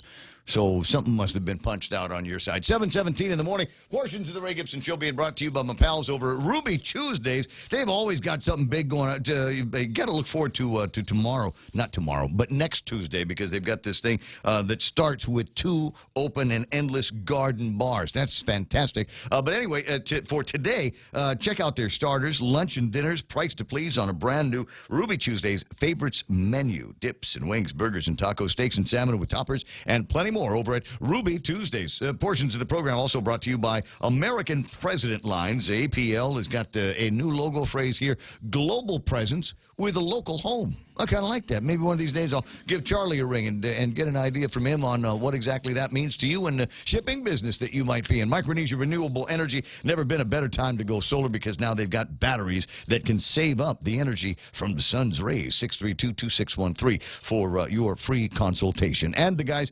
Joey and Jen and Dunge over at Cars Plus, it is the summer of Jeep. Until the end of this month, you'll be able to get your hands around the steering wheel of a Jeep Wrangler. How about a Compass? How about a Cherokee? How about a Grand Cherokee? Test drive today at Cars Plus and Mighty. Rediscover talk radio here. It's the Ray Gibson Show. Call now, 888-TALK. That's 888-8255. Mic check 1, mic check 2. Can you hear me? Can you hear me? I can hear me. Kevin, can I hear you? I got Kevin. Say something. I can hear you. You can hear me. Right. Jerry Roberts in the studio standing by for Extra Point. Hello. Can you hear me? I can hear you fine. But apparently the problem is not with me being able to hear. It's everybody being able to hear you. Can you hear Mike? I don't know. Can they hear me? I can hear you just fine. We've been able to hear me all morning, Yeah. so I don't know. The aux button was off, but that should not have bothered me going out. I don't know. That's weird. Maybe that's just my place now. The silent no, no. Actually, with this feed, since the interference last week, we are transmitting through the aux. So if your aux is off, nobody can hear you. Wow. Yeah. Technology, isn't it fun? That's nice. Yeah. You want me to do the weather over again? No. No, it's just it's either going to rain or it's not going to rain, depending on what is happening out there. That is 100% accurate, sir. Yeah, as far as I know. Kevin's miffed this morning. Kevin's got there's snubbery going on, and Kevin is miffed because really, what am I miffed about? You were miffed Fill about me in. California. You were looking at the feed on Fox and listening to Fox Newscast, right? Well, I thought it's curious, that they're shaking over. Lead story over an earthquake. We get shaken up every week. What do you have? 5.4 shaker last week. I didn't feel. I haven't felt any of the shakers that we've had here. I felt the one last week, but Yeah, no, I'm not getting any of that. So it was over the weekend. There was one, right? Like I said, 5.5, 5.4, something. But does that become top story on Fox? They say U.S. territory of Guam shaken 5.5 this morning. No, but Guam's not the third largest populated city in the country. I don't think that should matter. Yeah. I don't think that should matter. It's democracy. It's diversity. What would Ocasio-Cortez say about that? You do know that being 90% of marginalized. Americans do not even know Guam exists. You know what? Best kept secret. Don't tell them. Don't tell them. They'll come out here and screw it all up for us. It is 7:20, and it's out. Only we can screw it up. That's our job, screwing it up for ourselves. Anyway, 7:21 in the morning, and Jerry Roberts is in the studio. We've got the extra point. Time to take a look at what happened on the market, though. I was breathless when I saw the numbers yesterday, and I actually took some time to look at the numbers because I figured it just felt like things were trending up for the Dow. And the Dow, sure enough, guys, record territory, 26,966. It has never been as high as it is today. And why? Because Trump, because 4th of July. And it looks like maybe there's some interesting things that are going to be coming out of talks between us and China, between us and the North Koreans. So we'll watch and see if that continues to trend upward. I got the NASDAQ at 8170, and that's unchanged from where it was. S&P 500 up at 2995. I think that's record territory for them as well. They're up by 22 points. That's sweet. Look at the Bitcoin numbers because Jerry Roberts says so. Ooh, 11,722 for BTs now. Yeah. And that's up because it was way down for a while. Because Trump, that's why. You know why? Because Trump's having a birthday party for America. Don't you wish you were there? That's all the Democrats. The Democrats are losing their mind over Trump again because, number one, he met with North Korean despot Kim Jong-kim. Right? Oh, yeah. And all the Democrats were going crazy about that. And so, my God, it's a sitting American president meeting with a communist dictator. Wait a second. Obama met with what's his name down in Cuba. But that was Obama. But that was different rules. Different rules. Different strokes for different folks. How do we do that for us? Can I do the same thing? What do you mean? Can you do the same thing? I should be able to do the same thing. You right? do the same thing. I do the same thing. Anyway, so Trump meets with the Korean dictator, and everybody loses their mind, forgetting again that it was Obama that was playing footsie with Castro, and it wasn't that long ago. Yeah, but I don't think that's what people were losing their minds over. They were losing their minds over the crappy deal that Trump settled for in the long run of it all. Yeah, I don't think we're all done with that. No worse than the crappy deals that we got with the Iranians. No worse than the crappy deals that I want to say, who was that Clinton was negotiating with? Right. Yeah. So there's once people get a hold of nuclear stuff, the deals start to change. It does. Now, there's the reason why people are losing their mind over Trump these days is because apparently that he's spending $2.5 million that they've diverted from the Park Service. For the big red, white, and boom party in the United States of America. He's not allowed to spend $2.5 million. Now, I like Trump. I think, interesting president and all of that. Make America great. But in this particular case, I am a little bit concerned because the Park Service is in the Department of Interior, right? Yes. And Guam is in the Department of Interior, right? Correct. Is it possible these are $2.5 million was coming our way? Was coming our way until it got to be America's birthday. Maybe so. So we need to find Congressman Mike Sanikolas and see what he's got to say about the origin of these funds, and is it possible that we were going to get a big payday, some discretionary compact impact money, and they said, oh wait, we got to buy bunting. There's bunting needs in the country. I think somebody had decision fatigue in that situation. I love that conversation. Yeah. All right, where are we? 7:24. Jerry Roberts in the studio. It must be time for Friday's version of the Extra Point, brought to you by Guahan Insurance Services and my friends over at First Hawaiian Bank, where it all starts with yes. Do you have too many things to deal with, too many decisions to make, and you find yourself drained by the process? Is the quality of your decisions bothering you? Well, today we'll talk about that issue of decision fatigue. That's next on the Extra Point. It's important to have claims process that works for you. At Guahan Insurance Services, we make things simple and convenient. Same door you walk in to purchase your insurance is the same door you open to file your claim.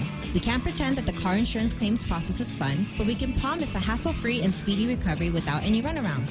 For your home, auto, and business insurance, visit us at the Camacho Landmark Center on Marine Corps Drive in Tamuning. Don't forget to like us on Facebook or give us a call at 475-1162 or text 929-SAVE. That's 929-7283. Okay, decision fatigue is nothing new. The first time I heard this term was about 8 to 10 years ago.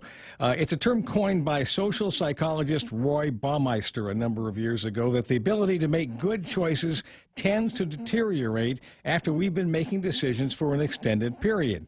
The condition plays out in several ways. Number one, reduced ability to consider options and make trade-offs, decision paralysis, making impulse purchases, and losing self-control. We may also find our patience is lacking, and we begin to look for shortcuts in our decisions. Fatigue is likely to set in. This is why we grab dinner in a fast food drive-thru after a tough decision day rather than try to figure out what to make at home. Columbia University reported on a study that Israeli prisoners who were going before a judge for a parole hearing were definitely impacted by decision fatigue. It turns out that the biggest factor whether or not a parole was granted seemed to be the time of day the prisoner went in front of the judge. Prisoners who appeared early in the morning received parole about 70% of the time, while those who appeared late in the day were paroled less than 10% of the time. The judges were tired, and their ability to make good decisions had been impaired.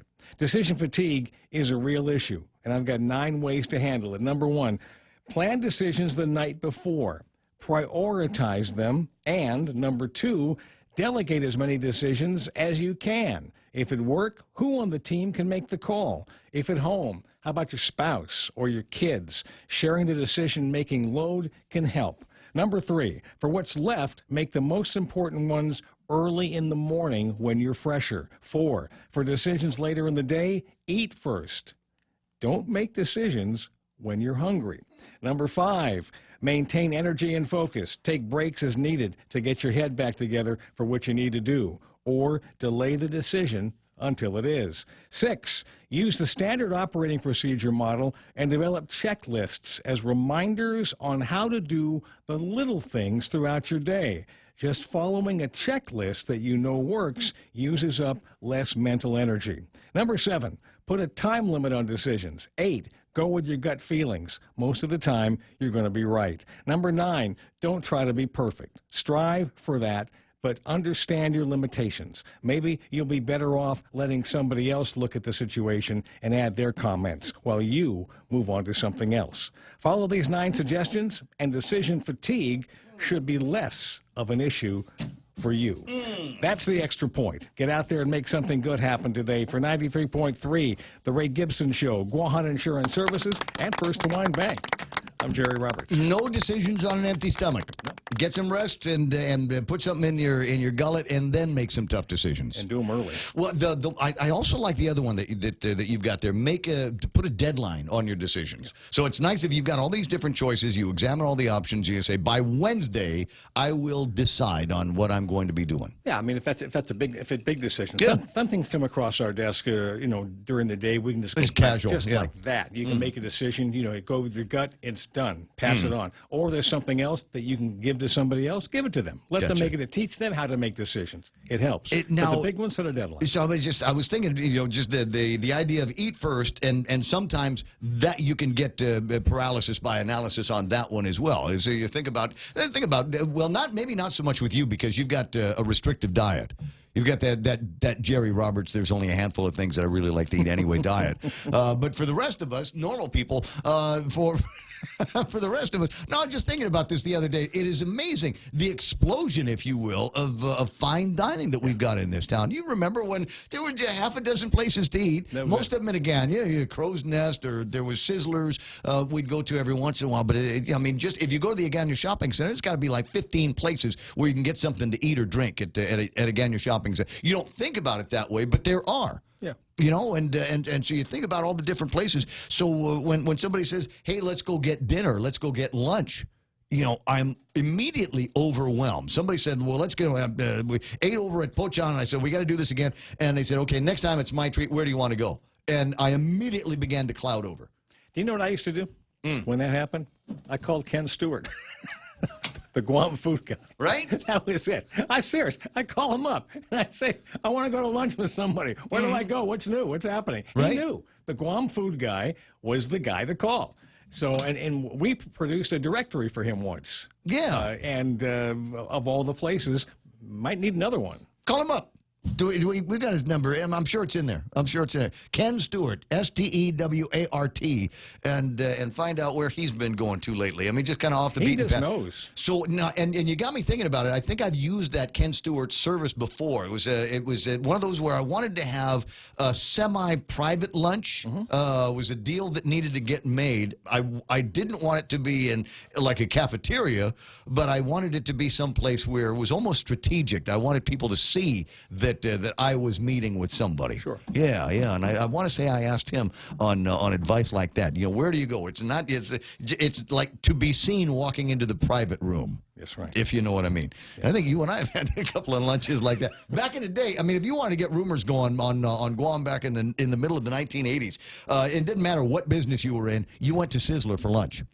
Because everybody went to Sizzler for lunch, and I could have a lunch with Jerry Roberts, who I can't remember where you and I were working at opposite radio stations at the time, but it was interesting. We had lunch, and by the time I got back to the office, everybody knew that you and I were having lunch together. That's the way it was back then. I got a raise. It was great. 7:31 in the morning, and that's all the time we got for Jerry Roberts and the extra point here. Brought to you again by Guam Insurance Services and First Hawaiian Bank, where it all starts with yes. Headlines now from the Guam Daily Post. This is Kevin Kerrigan.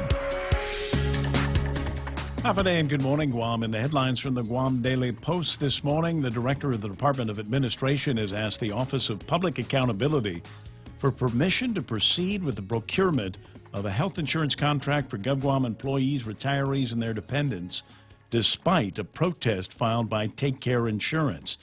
The notice of declaration of substantial interest was filed by DOA Director Edward Byrne. It was endorsed by Attorney General Levin Camacho. Guam procurement law does provide for such a notice, which, if approved, allows a procurement under protest to proceed without delay if it is deemed necessary to protect the substantial interest of GovGuam. In his notice to the OPA, Byrne does write that there is substantial interest for GovGuam to proceed with the procurement to avoid financial strains and ensure that the most economic and beneficial plan or plans are selected. At the moment, Byrne told the Guam Daily Post, we're just stopped. We can't even open the bids that we have. This is the second year in a row that a protest by Take Care has derailed the health insurance procurement process. Both times, the issue has been over new laws aimed at compelling Take Care to offer a plan that would provide health insurance coverage at Guam Regional Medical City. In response to the notice filed by Byrne, Take Care on Wednesday issued a statement saying it is Take Care's position that its appeal of the GovGuam Group Health Insurance Plan should be heard by the Office of the Public Auditor. In Hawaii last week, Wagni Gurgis, the former president and managing director of Guam Resource Recovery Partners, was sentenced to 5 years in prison after being convicted of tax fraud. According to a Wednesday release from the U.S. Department of Justice on June 27th, Hawaii District Court Judge Helen Gilmore ordered Gurgis to serve 3 years of supervised release after his 5-year sentence and pay $3.3 million in restitution to the IRS. Gurgis and co-conspirator Michael Hinga, a certified public accountant, were found guilty last November in a scheme to divert funds from Gurgis's business entities for his own personal benefit and to avoid paying federal employment, corporate, and individual income taxes. Gurgis had a number of business interests in Hawaii, the FSM, and here on Guam, where for the past 20 years, GRRP has sought to construct a waste-to-energy plant in Guatali. Two hunters are accused of trespassing on Andersen Air Force Base last Friday evening. Wayne J. Borja and Joseph T. Cruz were arrested and charged with trespassing on a military installation and violating the protection of wild animals, according to a news release from the 36th Wing Public Affairs Office. Borja was also charged with possession of an unregistered firearm and possession of a firearm without an ID card. According to documents filed in Superior Court, Air Force investigators noted that the two suspects were spotlighting for game on Andersen. The two fled, tossed a shotgun into the jungle line when they were spotted. Conservation officers from the Guam Department of Agriculture assisted taking the pair into custody. For these stories and more, log on to postguam.com or pick up a copy of today's Guam Daily Post. I think I will. It's 7:35. We'll call that iConnect time. Give them a ring, 888-8888, and tell them that you'd like to know how they're going to help you save money on mobile and internet plans at iConnect. Family Finance has been serving the people of Guam since 1959, and they'll continue to be there for you in the years to come. Whether you're looking to get a personal loan for that summer vacation or paying off those long overdue bills, Family Finance has got you covered. Apply for a personal loan from $1,000 up to $3,600 by calling Family Finance in Agutya at 475-4545, Upper Tumon at 647-5626, or in Dededo, 633-4473. Family Finance, serving the people of Guam since 1959. I don't want to look at the traffic gizmo right now. I'm distracted. Somebody sent me an invitation to the 4th of July celebration, the gala at the Overlook Hotel. Does that ring a bell? No? Overlook Hotel, that was the one in The Shining. And you remember that black and white picture of Jack Nicholson right there in the very front and center of it, where it says, Happy 4th of July, Overlook Hotel, 4th of July Gala, all of that. Isn't it? Just thinking about it gives you that kind of heebie-jeebies, doesn't it? The little boy going, red rum, red rum. Totally distracted. I need to do the traffic, right? All right, let me take a look at it. Doesn't look like there's all that much going on today. Might be some traffic waiting for you. This is at the intersection of 10 and 15. A little bit busy there right now. Doesn't look like there's a whole lot that's going to be slowing you down, although I am getting word from my buddy John Ray, who says, Ladner Ramon, it's raining carabaos, and it's thundering here in Tali. That's Talafofo, also known as God's country. And, yeah, we were watching on the radar here just a few minutes ago a whole line of weather that is moving across the southern end of Guam, and it looks like it just went right through Talafofo and into the central parts of the island. So watch out for wet road conditions. As they say, drive to the conditions that are out there. That's right now traffic here on The Point. Business travel just got easier. Take your data plan with you for only $10 a day to all 17 Data2Go destinations. Never worry about additional data roaming charges when you go where your business needs you. The US, China, Thailand, and so much more. Have the assurance you need to check emails, surf the web, and stay connected. Call 688-2677 today to make sure your account is Data2Go ready. Docomo Pacific. Better together. Oh, it's nice. I thought I wasn't sure, but today is Mo Evangelista's birthday. If you know Mo, do you know Bo? If you know Mo, hit her up on Facebook and tell her that Ray Gibson's making a big deal about her birthday. Also, happy birthday to Gabrielle Silva, who is my niece, celebrating her birthday on the 4th of July yesterday. Awesome service over at the Islander at the Hilton. Nice to be around family and friends. And you know it's family and friends when they look at you and say, hey, Ray, you know you're starting to go gray. Yeah, I get that. Every once in a while, people look at the beard and the mustache and a little bit of the highlights in the hair and go, "Oh, you're going gray. You going to do anything about it?" The answer is no. I don't. That's what everybody used to ask my dad the same thing, and he said no. And for about the same reason, I do talk radio. Got to have some kind of air of maturity around me, and I think in most cases, the only thing that provides any kind of air of maturity about me would be the gray. Yeah, people ask me, and I say, of course not, because I earned them. Every single one, right? Every single time. 20 away from 8 o'clock in the morning, 888-8255, 888-TALK. I really am kind of curious, and not just in one of those playful kind of peekaboo ways that I have.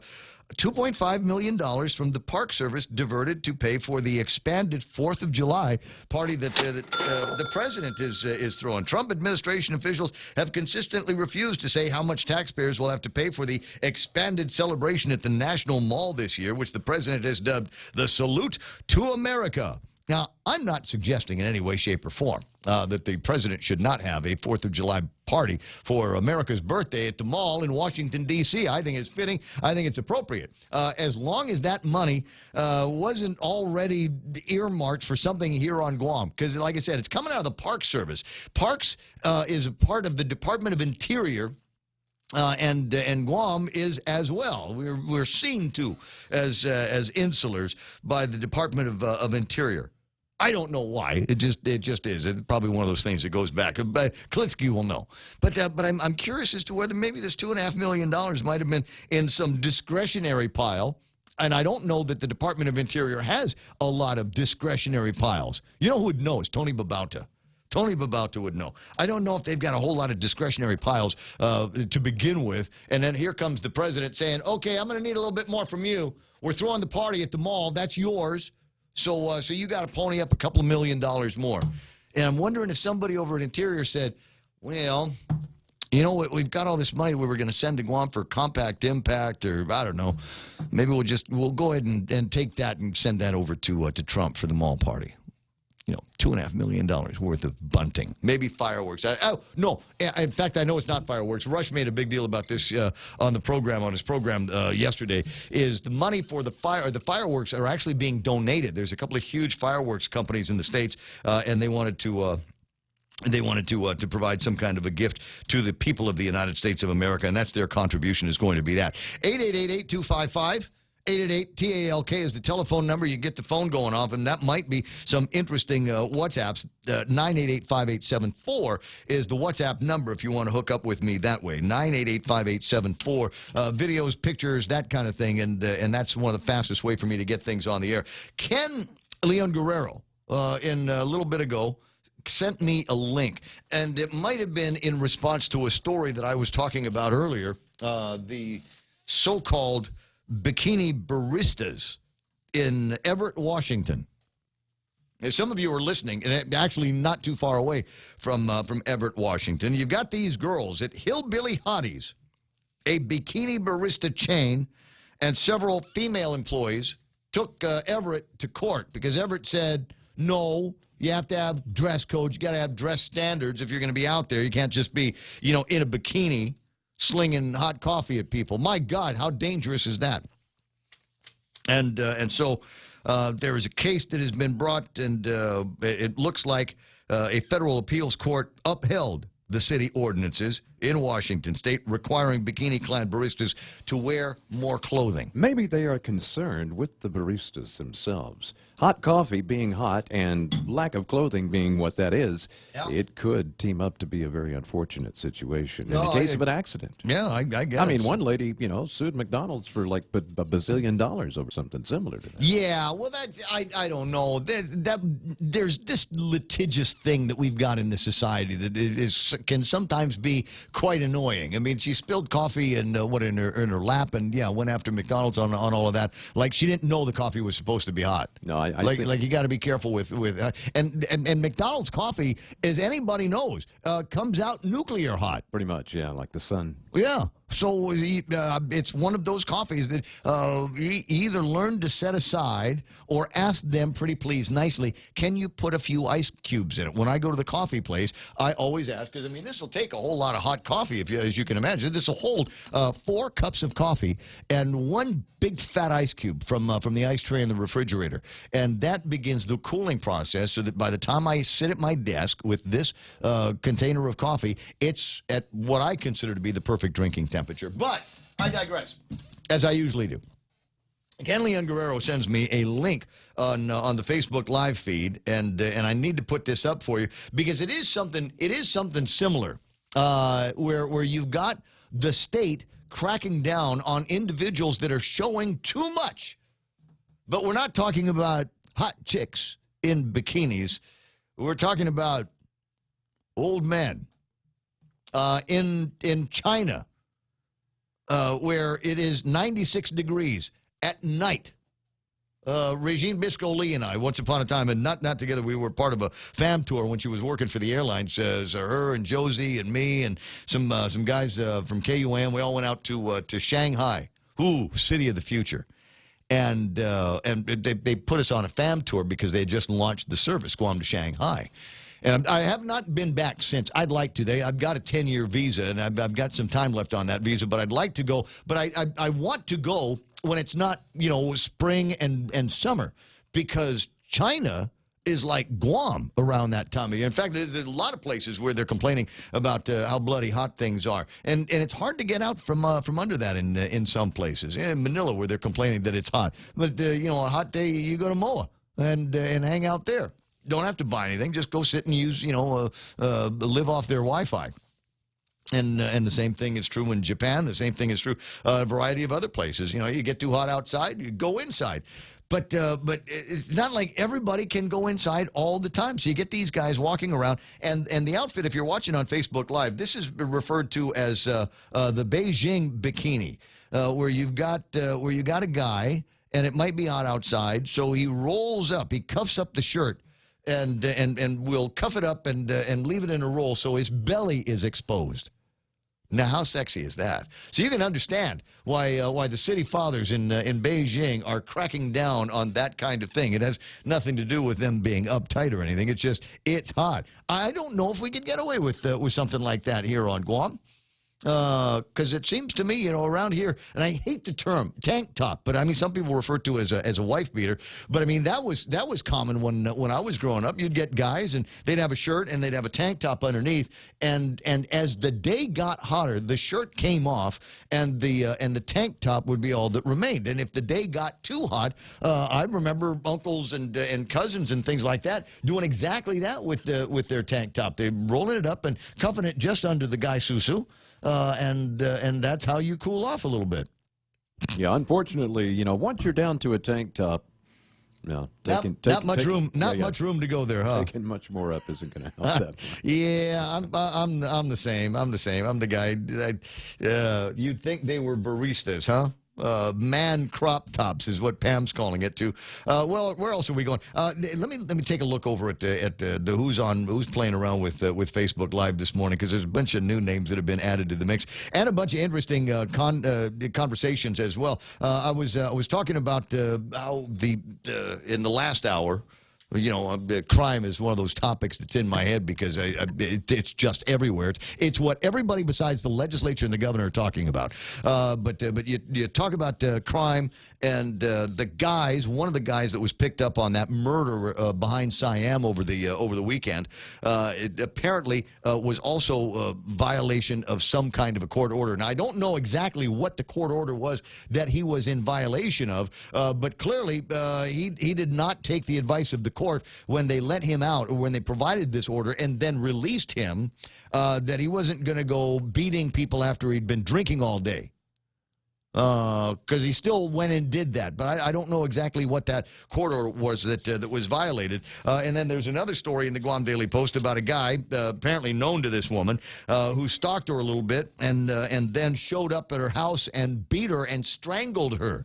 He was also under some kind of a court order to stay away from her. But it's just a piece of paper. It's just a piece of paper. And I know people... And you and I know some of the same people that this has happened to, unfortunately, is that they get a court order and they virtually have to leave town. I know somebody that went deep, deep, deep underground in this town, literally sleeping at a different friend's house every night. Because she was in the middle of some kind of a domestic situation, and the court obviously gave her an order, gave the guy an order, you stay away.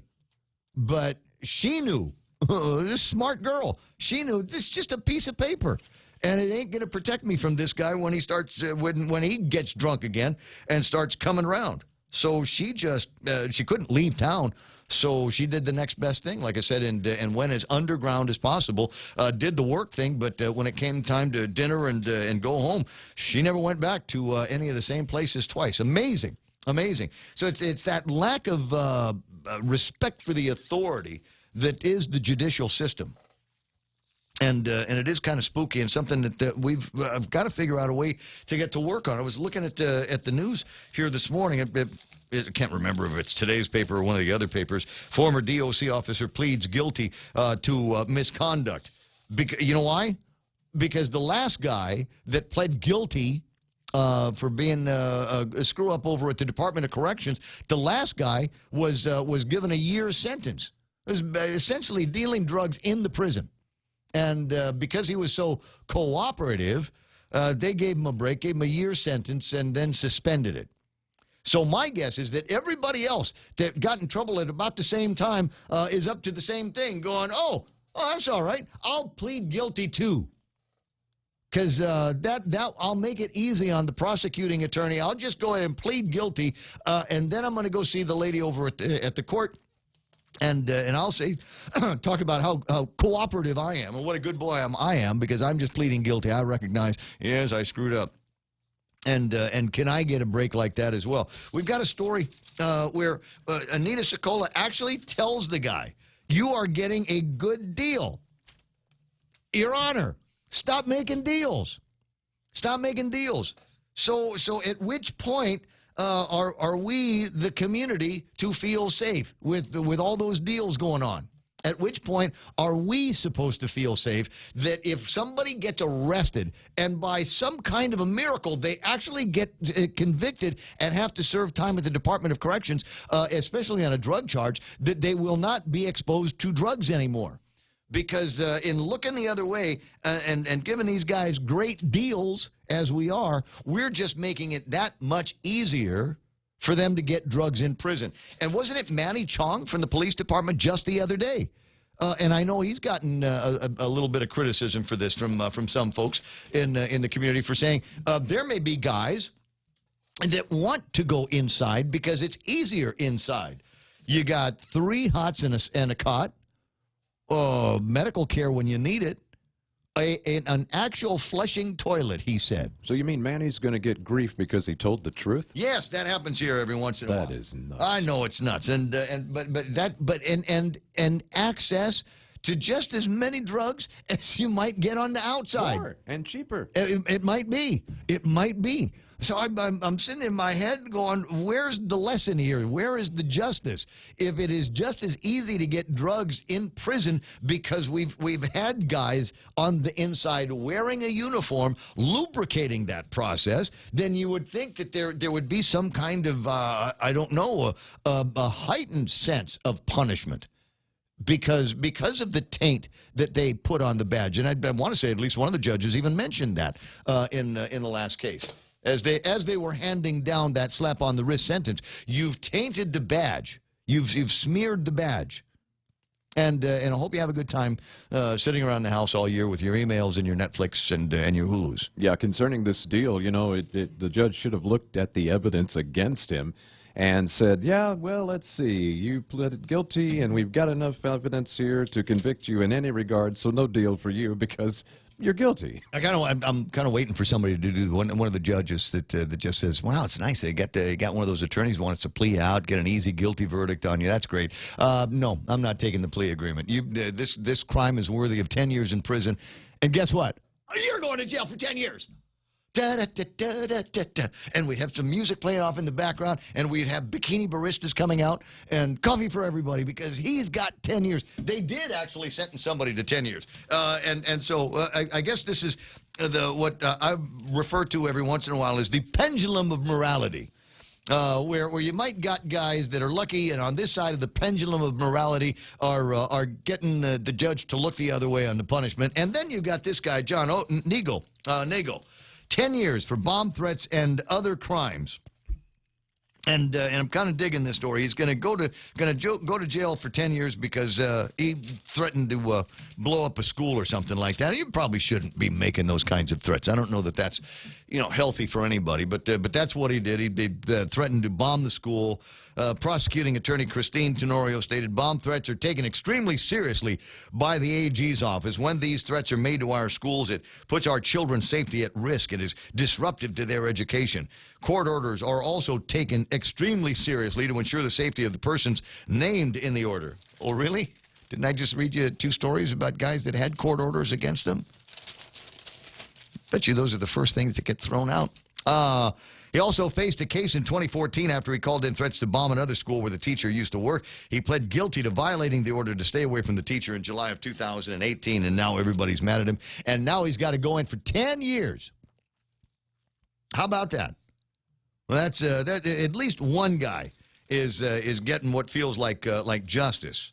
And I'll bet you he's going to get in there and he's going to say, dude, I violated the court order and they threw the book at me. And maybe that will spread around like a cold in the family. At any rate, there were a bunch of comments that were made based on that little riff. Pam says it's like we're in an abusive marriage with government making empty promises and leaving us vulnerable to crime. And Lady D says we can get a divorce from them on elections.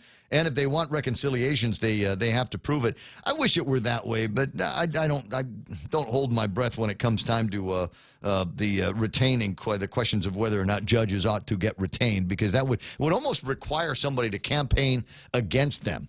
And the things are stacked against us to be able to do that. As an example, and I think I'm going to actually have to do a FOIA, which I hate. But I'm actually going to have to do a FOIA because I want to see of the judges that hear criminal cases, how many of them are offering suspended sentences and accepting plea deals on guys that eventually go on to be re-offend. That actually does not require a FOIA, but it does require a large deal of research. Yeah. Okay. Well, I'm busy this weekend. Got the Glock party and all of that. Joanna Renee's online. Matt Cruz is there. I got Tony and Annette and Pinko at Rudy Magallanes. Gina Kono is there. Rudy says, good morning. Today is my procedure at St. Luke's. Getting ready to go now. I wish you very, very good luck. But you're going to St. Luke's, and I'm man enough to admit this. I'm man enough to admit this. I was there for a procedure. I consider it an invasive procedure, and it would have been uncomfortable, except for the fact that this is one where they offer to put you to sleep for, and I opted for that. But still, I was kind of nervous about the idea that I was going to go under a general anesthesia. It's only ever had to happen a couple of times in my life, and I'm not comfortable with it. And so as they were wheeling me in, as I was prepping for this rather uncomfortable, invasive procedure, I remember... What? Well, now we want to guess what that procedure is. Not at breakfast time. not around breakfast time, but I remember putting my hand... It begins with a C. It does. Putting my hand on the handle of the wheelchair and just needing to make contact with another human being, with the nurse who was taking me in for the procedure. And I said, I feel like I have to tell you I'm scared. And she said, it'll be all right. It'll be all right. She patted my hand a little bit, and with that confidence, I was able to go in and get the procedure done. It's not like they had to cut me or anything. It's just, there are stiff penalties, says Eric, if the case goes federal. I know from personal experience. Scared straight now. Charlie Hermosa's online, continuing to celebrate his birthday. Chris Valencia, Donis Mendiola, Yvette Ibanez is there. Hoffa Joe Cruz. Is that the real Joe Cruz? Cheryl Ochai, Greg Karabrock, Commissioner Roy Gamboa is there. Greg, let me know when you're going to Manila. I've got your Resort World certificates, so you can go hang out over in Belmont. Lady D reminding me that Donald Trump was not the first to go see a communist despot, and nor was Obama. That's right. She's maybe old enough to remember when Richard Nixon did the ping-pong politics and went to go visit Mao in China once upon a time. Terry DeBold is there, John Ray Uggan, Verna Chargaloff, Mendiola. And Smug Wimp with a piece of advice: have Ken publish another Guam food guide. Those were great, and it is past time for us to have some kind of an update on that. Luisa Munya is there. I got Evelyn Z. Campus. Nice to spend some time with you and your boys yesterday over at the birthday party, and always a pleasure getting to hang out with you. Kaz Endo's online, waiting for me to mention that Conquer is happening on Sunday. Mission accomplished. Juan Benitez, Javier Actalik Jr., and others. Thanks for being a part of the broadcast and part of everything that we do here on 93.3 The Point. We got Fox News Live. That's coming up next. It'll be on for a couple of minutes. After that, Kevin Kerrigan has got headlines. Blake Watson and I are going to pretend to talk about sports, and there's enough sports to talk about. Like I said, Conquers this weekend. And do we have game number 3 of GML tonight? I think there's a Friday game tonight. I'm not 1,000% sure, but we'll get all that confirmed for you as the program continues. We are KUSG, Hug got you, 93.3, The Point.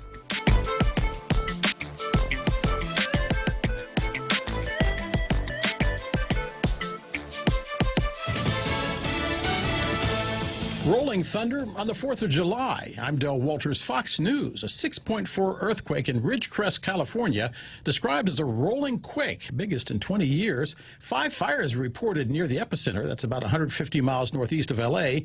Kern County Fire Chief David Witt says there are injuries. So far, they've been minor injuries. You know, multiple buildings that have glass that's broken out, the shelves at grocery stores fallen down, and so the injuries that would, go along with that. A local hospital had to be evacuated. Close to 100 aftershocks so far. Residents told to expect more. Baby Trump in Washington. That's the 20-foot protest balloon of a diaper-clad president. The balloon in crowds fighting the rains. The massive balloon in place to protest the president's 4th of July extravaganza. He says it's a salute to America. Democrats argue otherwise. Democrats have criticized the event throughout the week, accusing the president of appropriating a national holiday in the military for a vanity project. With Bradley armored vehicles and Abrams tanks on site, New York Congressman Jerry Nadler tweeted, quote, "Hope everyone has an enjoyable 4th of July without tanks." Congressional Democrats are requesting from the administration details on the expenses of this event. The government has offered no cost estimates, though officials say there are always expenses associated with a presidential program. Fox's Rich Edson. Those tanks are in front of the Lincoln Memorial, where President Trump is expected to deliver his speech soon. Military flyover might be difficult to see. Lots of clouds. Dozens arrested in Philadelphia, protesting the treatment of migrants and asylum seekers. Stopped a 4th of July parade in the city of brotherly love. 300 marching towards Independence Hall, which of course is home to the Liberty Bell.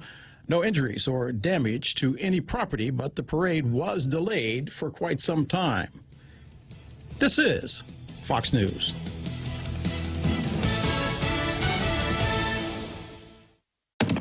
Hey, welcome to this Subway ad for the new club collection. How do you want it? I'll take a book club. Absolutely. So, last week we sunk our teeth into Subway's meaty new release, the Steak Club. I didn't finish it yet. Oh, not again, Sandra. This week it's the new Southwest Chicken Club, also by Subway. No spoilers, but there's a tasty twist. Jalapeno cheddar bread and guacamole? Sandra, get out. Subway, make it what you want. Good ending. Limited time only at participating restaurants. Liberate your mind with laughter. Budweiser presents Hypnosis Comedy coming to Guam Liberation Weekend. Half a day, Guam. I am comedian hypnotist Rich Guzzi, and I can't wait to see you July 20th and 22nd at the Sheraton Laguna Hotel. With local comedy legend Frank Rios opening the show. $25 general admission, $35 for VIPs. Tickets on sale at 76 Circle K stations and at Coffee Slut. Special thanks to Community First, the Guam Daily Post, Delta Tires, Tri-Vision, and Choice Broadcasting. You will have the time of your life. Liberate your mind with laughter is a GSPN production. White House National Security Advisor John Bolton praising the British Royal Navy seizing an oil tanker loaded with Iranian oil in Gibraltar. The tanker was headed to Syria, violating EU sanctions, could worsen tensions between the U.S. and Iran. He declared his own Declaration of Independence today. In this case, it's a Michigan congressman saying he split from the Republican Party. Michigan Republican Congressman Justin Amash announcing he's leaving the party over what he calls rampant partisan politics. Enough is enough with the party system.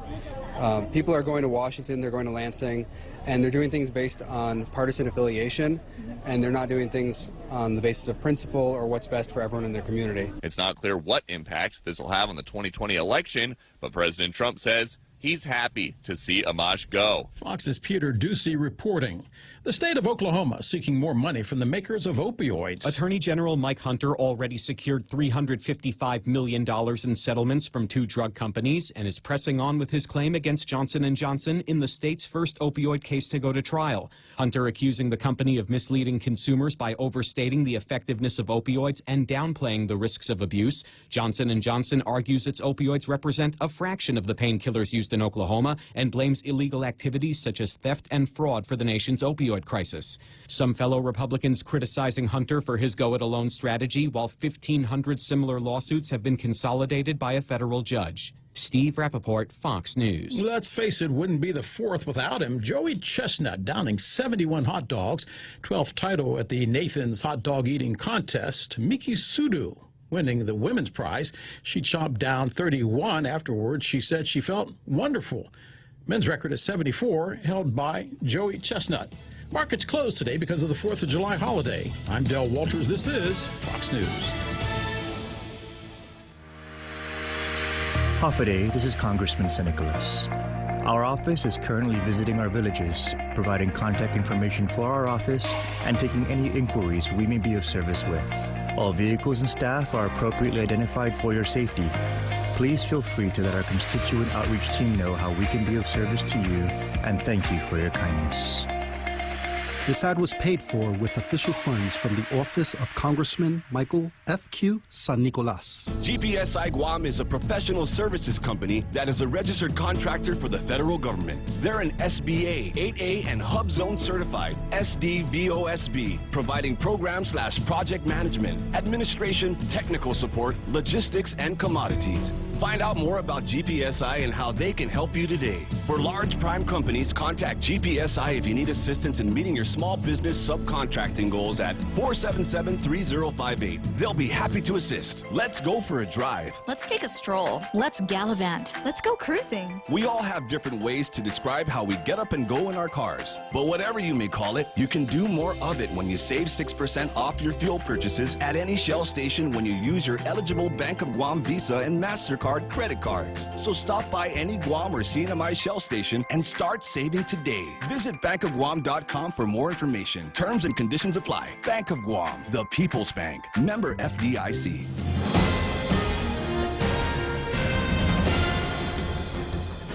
Hafaday and good morning, Guam. News time here at The Point is 7 minutes past 8 a.m. this Friday morning. I'm Kevin Kerrigan. Here's a look now at some of the top stories from the Guam Daily Post. 2 men have been arrested in connection with the beating death of a man in Anigua last Saturday evening. 33-year-old Harvey Kansu and 27-year-old J.K. Makai Sukion have both been booked and confined on a variety of different charges. Guam Police spokesman Sergeant Paul Tapau says the incident took place behind the Siam restaurant shortly before 7 p.m. last Saturday. The victim, who has been identified only by the name of Maverick, was taken to Naval Hospital where he died from his injuries on Tuesday of this week. Kansu was arrested Saturday night after the incident near the GCIC building. He was initially held on allegations of aggravated assault, public intoxication, and disorderly conduct. On Wednesday, police, with the help of an off-duty officer, arrested the second suspect at the Agate Mobile Station. Sukion, facing allegations of aggravated assault, use of a deadly weapon, and public intoxication as well. Additional charges against both men await the completion of an autopsy to determine the exact cause of Maverick's death. Guam legislature reversing itself on Wednesday, voting 14-0 to approve Governor Lou Leon Guerrero's emergency bill to hire outside legal counsel to join roughly 100 other plaintiffs in a multi-district lawsuit against the manufacturers of polyfluoroalkyls, commonly referred to as PFAS chemicals. On Monday night, legislature's 10 Democrats voted against Bill 21-S, opting instead to hold a public hearing on the measure set for next Tuesday. But following nearly 4 hours of testimony in the committee of the whole on Wednesday afternoon, all 8 senators changed their minds and voted for the legislation. Governor Guerrero signed the bill. Leon Guerrero signed the bill into law Wednesday night. It'll allow the AG to hire an outside law firm on a contingency basis, meaning the law firm will take a percentage of the settlement, whatever that may be, at no cost to GovGuam beyond a few $100s for the filing fee. Meanwhile, during Wednesday afternoon's hearing at the legislature, GWA General Manager Miguel Bordallo said 3 of the island's 120 drinking water wells were shut down in 2015 after tests found traces of PFAS chemicals in them. Wells A25 and A23, both located in Agana, have been disconnected and no longer provide drinking water to the system. The third well, NAS1 in Tiedzin, has since been restored to service after a treatment system was installed on it. The treatment system, said Bordallo, has effectively blocked any detectable traces of the chemical from entering the island's drinking water system. However, what apparently convinced senators to change their votes Wednesday was the prospect of recovering the cost of continued monitoring for the chemical and mitigating its impact. Bordallo said the treatment system installed on NAS1 cost about $200,000, and the annual cost of keeping it up and running, he estimated, would be more than $100,000.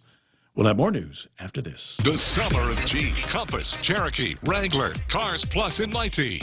Your new adventure starts now. Buy the 2019 Motor Trend SUV of the year and get a new Jeep Wrangler Sport for $268 per paycheck. Or get a new Jeep Compass Sport, only $167 per paycheck. Let them hear you coming in the new 2019 Jeep Cherokee. Buy for $205 per paycheck. And get financing as low as 1.99% on all Jeep models. Come see why you'll be kicking it at Cars Plus in Mighty. Driven by you. KFC has finally answered the world's most important question. What came first, the chicken or the egg? And the answer is both. Introducing KFC's KFC AM, their new Southern and local-inspired breakfast. AM-loaded platter with chicken fried rice, waffles, and Colonel's chicken congee. KFC also has your all-time favorites, AM chicken and egg wraps, Southern biscuit and sausage sandwich, and hash browns. So for finger-licking good mornings, AM will never be the same at KFC. KFC, it's finger-licking good. 11 minutes past 8 a.m. here at The Point.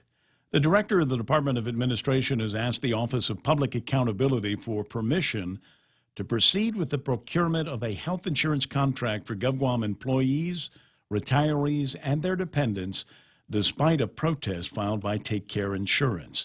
The notice of declaration of substantial interest was filed by DOA Director Edward Byrne. It was endorsed by Attorney General Levin Camacho. Guam procurement law does provide for such a notice, which, if approved, allows a procurement under protest to proceed without delay if it is deemed necessary to protect the substantial interest of GovGuam. In his notice to the OPA, Byrne does write that there is substantial interest for GovGuam to proceed with the procurement to avoid financial strains and ensure that the most economical and beneficial plan or plans are selected.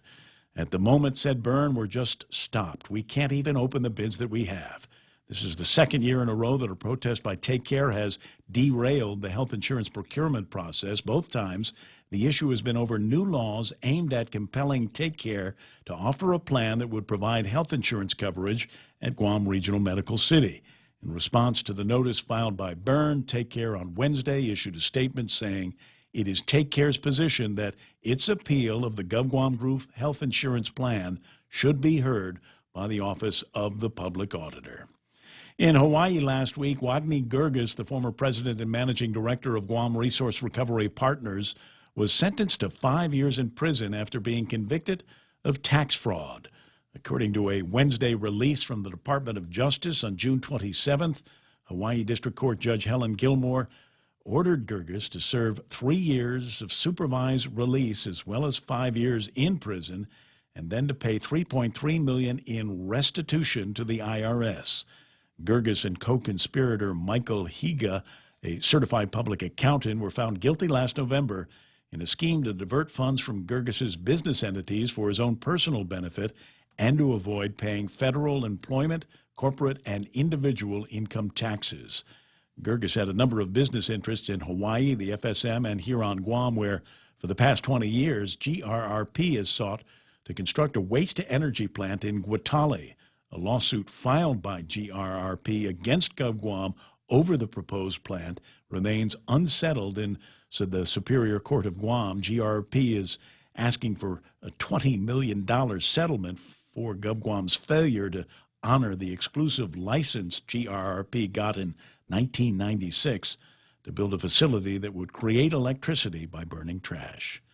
For these stories and more, log on to postguam.com or pick up a copy of today's Guam Daily Post. Ray and Mike now take a look at our weather. Let's see what we got for you. Partly cloudy and isolated showers this morning, then mostly cloudy with scattered showers, isolated thunderstorms in the afternoon today and tomorrow. East winds 5 to 10 miles an hour, becoming light and variable each evening. Highs around 88 degrees and overnight lows should be about 78 degrees. 6:52 for sunset tonight. How come we talk about showers and isolated thunderstorms today and Saturday and not Sunday? Why aren't they going to be following us through that? The atmosphere will be drying out just a bit on Saturday evening and into Sunday, so there will be less from the of a fireworks, chance. right? Absolutely. Yeah, 100%. Let me just refresh the radar here and see if that blob to the south has moved over a little bit more, or if there's more thunder and lightning that the guys in Telefofo can expect. Yeah, actually kind of going through the diurnal cycle now, and so those thunderstorms down south and that complex of rain and thunderstorms starting to die out a little bit, but not before giving the south a good run for their money. But things quieting down just a bit down there now. Do have some isolated showers approaching from the east. Those will probably move in just in time for the sun to heat them up in the late morning and early afternoon hours. What it looks to me like, as I can see here, it looks like we may have a very weak low-pressure area developing down to the south of us. That's why our winds were from the northeast yesterday as it was to our southeast, so you think the orientation there. Now it's to our south and bringing winds in an almost completely easterly direction. What this means for us this afternoon is the island effect thunderstorms will affect mostly the western shores and all the areas save western shores and about a mile inland will be the ones most seriously impacted. Probably can expect some flooding down in Lower Tumon this afternoon because that's what they like to do down there when it rains like that. Everywhere else, especially in the hills, I wouldn't go hiking again today. Going to be kind of dangerous. Yesterday, would not have wanted to get trapped up in those mountains when those rain showers hit because they were heavy, and that's that's one of those situations where people get lost and drowned and all kinds of stuff. So just keep your eye to the sky today, and if you see one popping up, I think it's going to make it that much more fun. Some of my fast hiking buddies are talking about going out today. Yeah, probably not the best idea. At least not in the western mountains. You might get away with it in the that just means that they'll love it even more. Yeah, that's the thing. All right, gotcha. So that's what we got for you. News and weather together. It's going to be somewhat wet in some places or not. It's a Guam thing. 8:16, that's news and weather together here on The Point. Business travel just got easier. Take your data plan with you for only $10 a day to all 17 data-to-go destinations. Never worry about additional data roaming charges when you go where your business needs you. The U.S., China, Thailand, and so much more. Have the assurance you need to check emails, surf the web, and stay connected. Call 688-2677 today to make sure your account is data-to-go ready. Docomo Pacific. Better together. Did you inhale? Did you inhale? Is that what happened? Did you get to fireworks place and you inhaled it? No, Not supposed to do that. No, but I was. I feel like I need to inhale my son's nebulizer because he's been sick. Yeah. I woke up with a little a little scratchy throat, a little tightness here. Right, but I'm okay. No, it's cool. I feel, albuterol. Albuterol. Got some at home. Yeah. Yeah. So that's what I need to. That's what I need to inhale. You run a marathon. Yeah. You do that right there. It's 888-825-5888. Okay, 8:17 in the morning. Portions of the Ray Gibson Show being brought to you by a whole bunch of people that I swear by them the way they swear by this program, including Cars Plus. It is the summer of Jeep. Get your hands. You got to test drive. Do you really? Would you really need to test drive a Jeep? This could be the summer that you decide, yes, I've always wanted one, I'm getting one. And you can do that at great prices and 1.99% APR over at Cars Plus in Mighty. Portions of the Ray Gibson Show brought to you by my friends at Ruby Tuesdays, Monday, Wednesday, Thursday, and Friday. Today's Friday. From 4 to 6, all day Tuesday. Select draft beers, wines, and sangrias, or the Tipsy Palmer, or a Ruby Relaxer. $5 or less. They got $5 apps, too. Happy hour tonight at Ruby Tuesdays, Guam. The Ray Gibson Show brought to you by Micronesia Renewable Energy. Solar with battery storage now available. 632-2613 for a free consultation. And American President Lines, where they have a global presence with a local home. And don't forget, say hello to your friends over at Take Care. Find out what kind of plans they've got to keep you healthy and keep you fit for the month of July. The Ray Gibson Show. Any speaker, anytime. Morning talk that matters.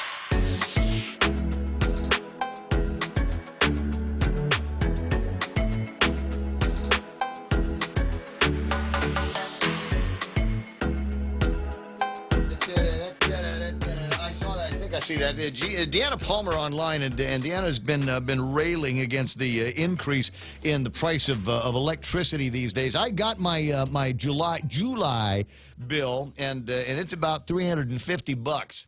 I'm sorry, for the month of June. Now, this is going to be interesting, and I might actually have somebody come by and do some kind of an audit, because it's $350, and I wasn't here for 8 days in June. Remember? I went to the Philippines. I went down to Singapore, and then I come back.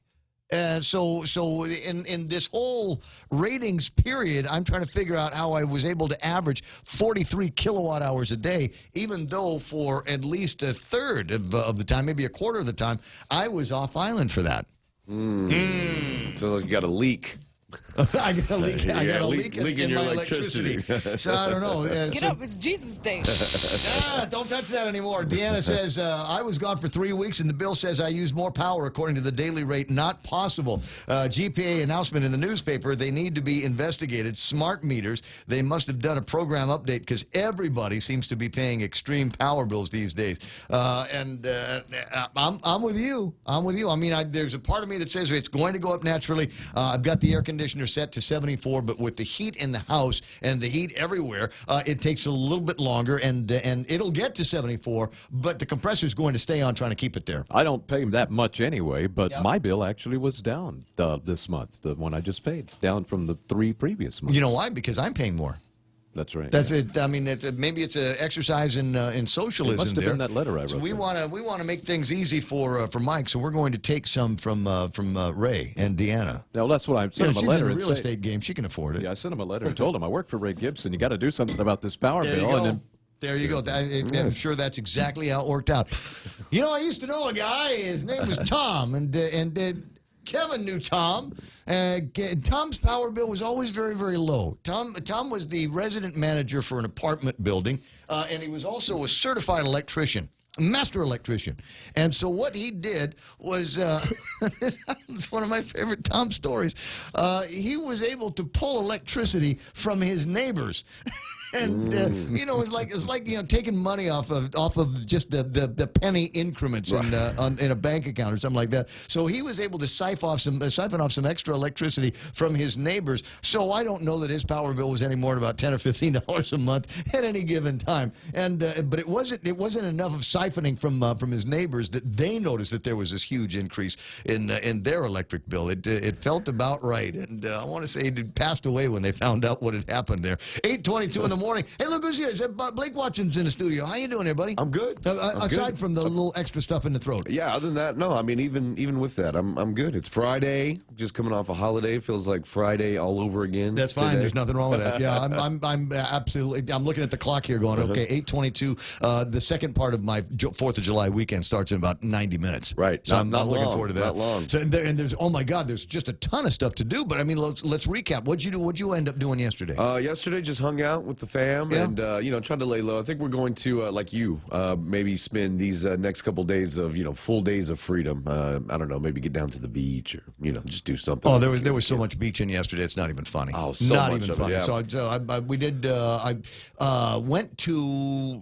I ran yesterday the Spirit of 76 run the GRC does. I did that. Went home, took a quick nap, and then joined my brother and his wife Tina and the baby Gabrielle for her 3rd birthday party. Wow. That was nice. So I got that taken care of, and I'm headed home, and I get a note from my friend Benji, who's just in town. Right, she just came back to town, and she's like, "Okay, we're going to Jimmy D's." Oh, and nice. so I said, okay, wait for me. So I get the, and by the time I got into the house, she says, they're closed. We're going to Beach Bar. Okay, so I'll catch you there. So we hung out there for a little bit, and then I went over to Gun Beach and hung out there, and having a couple of rounds, and then from there went over to Jimmy D's, where they had this look like a flotilla thing. Like out in the water? In the water, yeah. There must have been 100 people. Really? On the mattresses and blow up flamingos and unicorns. Swans yeah, and yeah, golden unicorns. Just kind of hanging out there. And I was going to go and join them until somebody said, "You don't want to go out there." And I said, "Why? Is it because I'm too old?" He said, "No, it's a frat party. Something bad will happen to you out there." So I did that. Didn't make it to MWR's thing. Didn't make it to the one over at Paseo, the fireworks shows. Down in Tumon, there was a lot of foot traffic. But most people, just like you said, most people beaching in or staying outside. Yeah. I mean, a lot of people out, but not a lot of people, just doing much, but just kind of walking around. And I got to do a enjoying shout out to outdoor everybody stuff. that was working yesterday. I mean, there were people that were actually in the realm of commerce and work. I mean, there were people at the Hilton. There were people over, slinging drinks over at the bar places. So I just want to thank you very much for being there. And also, you got to think about all those distributors who've got to come and bring them their products on this yesterday. They were working. Those guys were delivering romaine lettuce and drinks and all kinds of stuff. Tell you what, part of being on the road yesterday was dealing with all of that traffic, and it felt like a regular workday because I know for some people it was, and I'm rubbing it in. 8:24 is their Sports with Blake.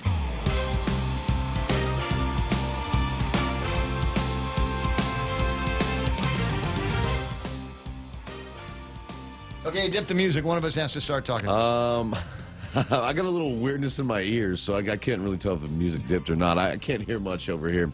Anyway, so we did talk to Mark Colby at the beginning. I don't know. This week's been so weird. The beginning of the week is when we talked to Mark Colby last. Yeah. Game Middle one of the of the week? Gmail. Anyway. Yeah, either way. Earlier, a few days ago.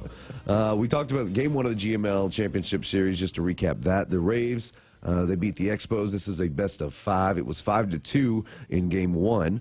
And after the 4th of July break in a couple of days, it seems that game 2 will take place tonight out at Paseo Field. Like I said, game 2 of the best of 5 series. So the Rays Expos tonight. What time do they usually start? About 7, right? About 7, yeah. Okay. 7-ish. Plus, like Ray was saying, if you need something to do this weekend, I know the Carnival's still going on, and plus they got the game down there on the Carnival grounds. Concord! And Conquer's going on this weekend. Kazenda's the only reason why he's listens to the broadcast these days is to make sure one of us says the word Conquer! Conquer! But yeah, so, lots of stuff to do, but it all kicks off tonight with game 2 of the GML Championship Series. And we got the Glock party tomorrow over at the barbecue. Now, are you going to go? Are you doing that? I mean, I'm not. You don't have to commit, and I can tell when you're lying. but do you have plans to go? I really do want to. It's because it's been a while since I have been to that. Yeah, I would go, but I don't have a Glock. Well, just grab one from a cop. Yeah. But you got to drink Heineken, a lot of Heineken first. We all remember, don't we? This is a story that kept on giving. What can I say? 8:26 in the mornings. Yeah, so that's one of the things that's going to be going on and taking place. Good luck, Godspeed to all of the SPG folks. I understand there was a shipment of them that were let out this morning. I think some of the tennis team lit off early this morning over at the Guam International Airport. If you don't have medal, if you don't bring back medals, just stay there. I'm just kidding. So it is going to start. That is 2 days from now. The official counter is at 2 days, 7 hours, and 32 minutes.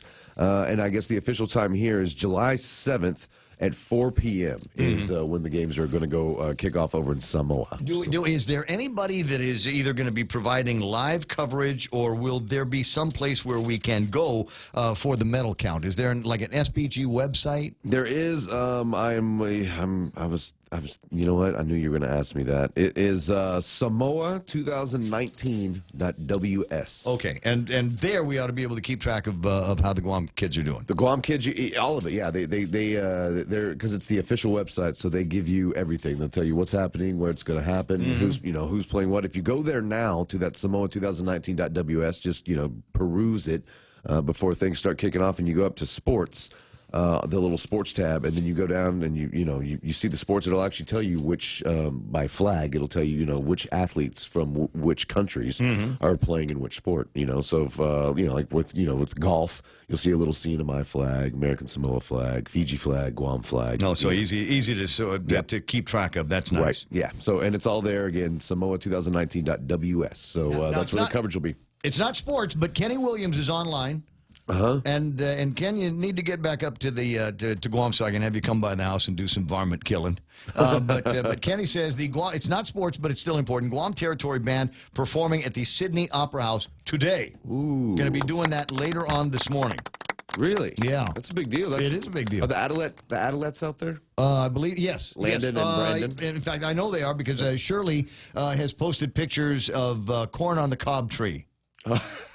Oh, from Australia. From Australia. But, you be careful because they've got sharks with lasers and they got killer stingrays out there and there's all kinds of things that look exciting but will kill you. They have a kind of tree snake there, like a brown tree snakes here, but there's fly. They're jumping tree snakes. What? That they have there in that Australia. Sounds terrifying. Yeah, right. Snake is scary in itself, and they fly now? They got flying ones now. So never ever go to Australia. That's the thing about Australia. Everything, you step outside, everything can kill you. Oh, it's to an nth degree weird down there. Yeah. Guam Territory Band performing at the Sydney Opera House later on this morning. We'll want details on that. Nephew RD is in Matthews, North Carolina, where he is observing the 4th of July out there. Best place to do that is obviously at Pop's house, but get to the city. Get actually into Matthews because they've got these, and it's the cutest thing in there because there's only 20 people that live in Matthews. But oh yeah. But these guys, I mean, there's just Mayberry gung-ho patriots, and they'll get out there, and there will be a parade, but don't blink.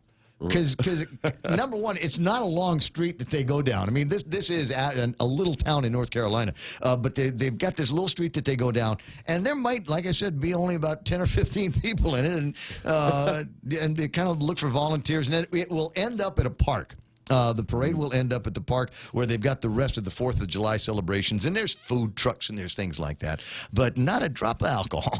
None, huh? Is it a dry county? Do they have? And that's the thing. It's not a dry county. So I remember when I was there with Mayumi a few years ago for exactly that 4th of July. I get down there and I'm thinking, okay, this is great. Where do they have the beer?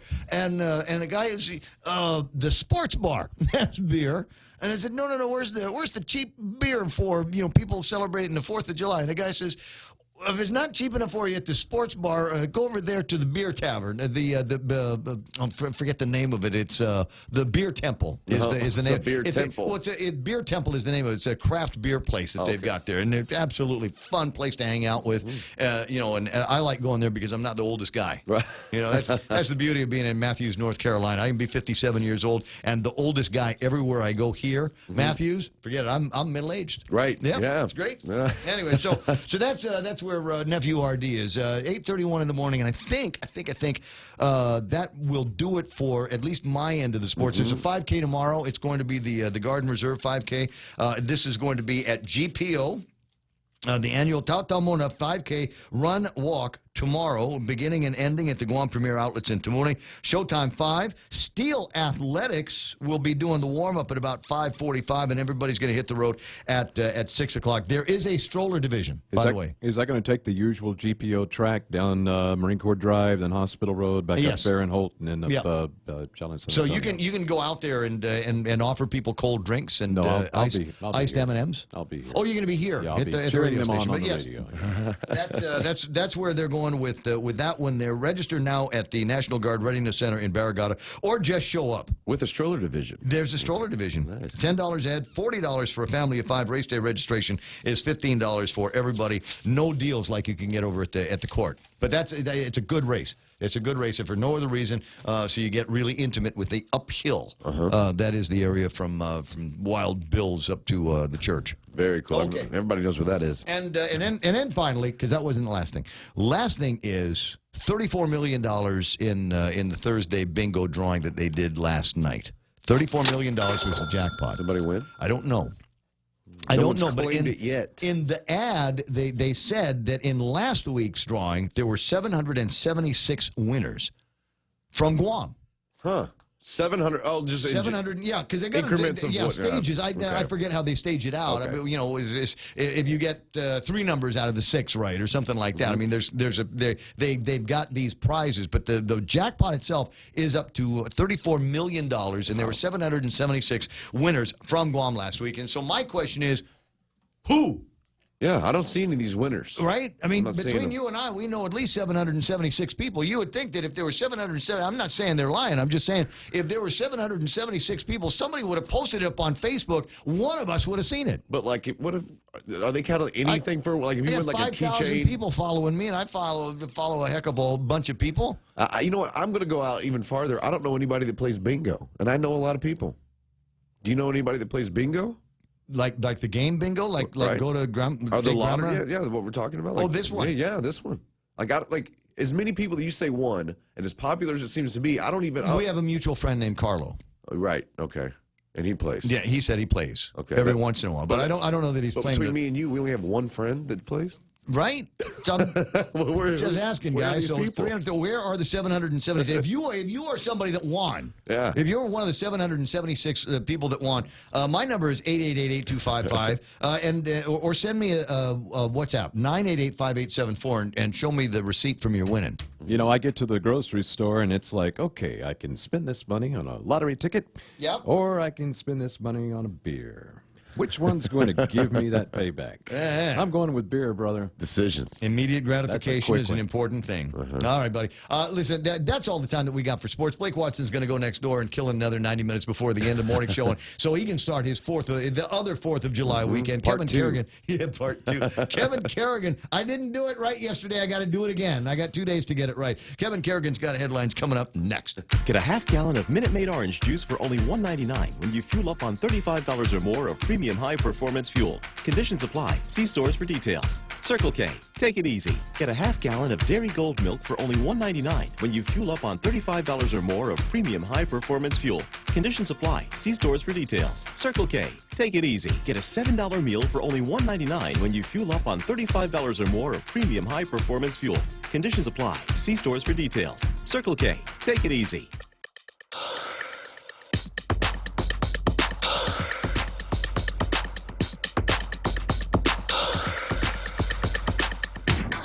Studio time is 8:35. What's on my table of contents? How am I going to kill the next 90 minutes of broadcast, talk, radio, real estate? We'll find out together. You can help 888-8255, 888-8255, or 988-5874 if you've got something tempting on the WhatsApp.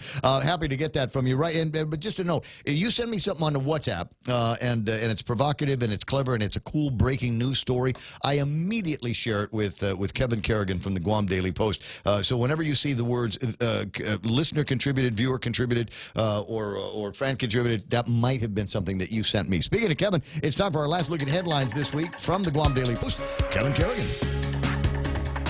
Half a day and good morning, Guam. In the headlines from the Guam Daily Post this morning, a man convicted of threatening to burn down a public middle school and blow up an elementary school has been sentenced to 10 years in prison. John Daniel Nago, convicted in April of terroristic conduct and attempted violation of a court order.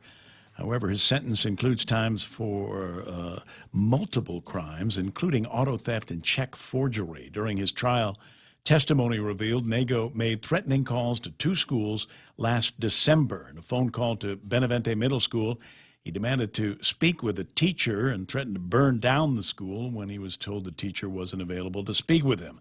He also called Finnegadjin Elementary, trying to reach a teacher there, and he told the staff, better watch your school because he was going to blow it up. After the court issued its sentence against Nago, prosecuting attorney Jeremiah Luther issued a statement saying, the people of Guam are relieved that the court saw fit to impose a serious sentence in this case, and we believe that the community will be safer in light of that sentence.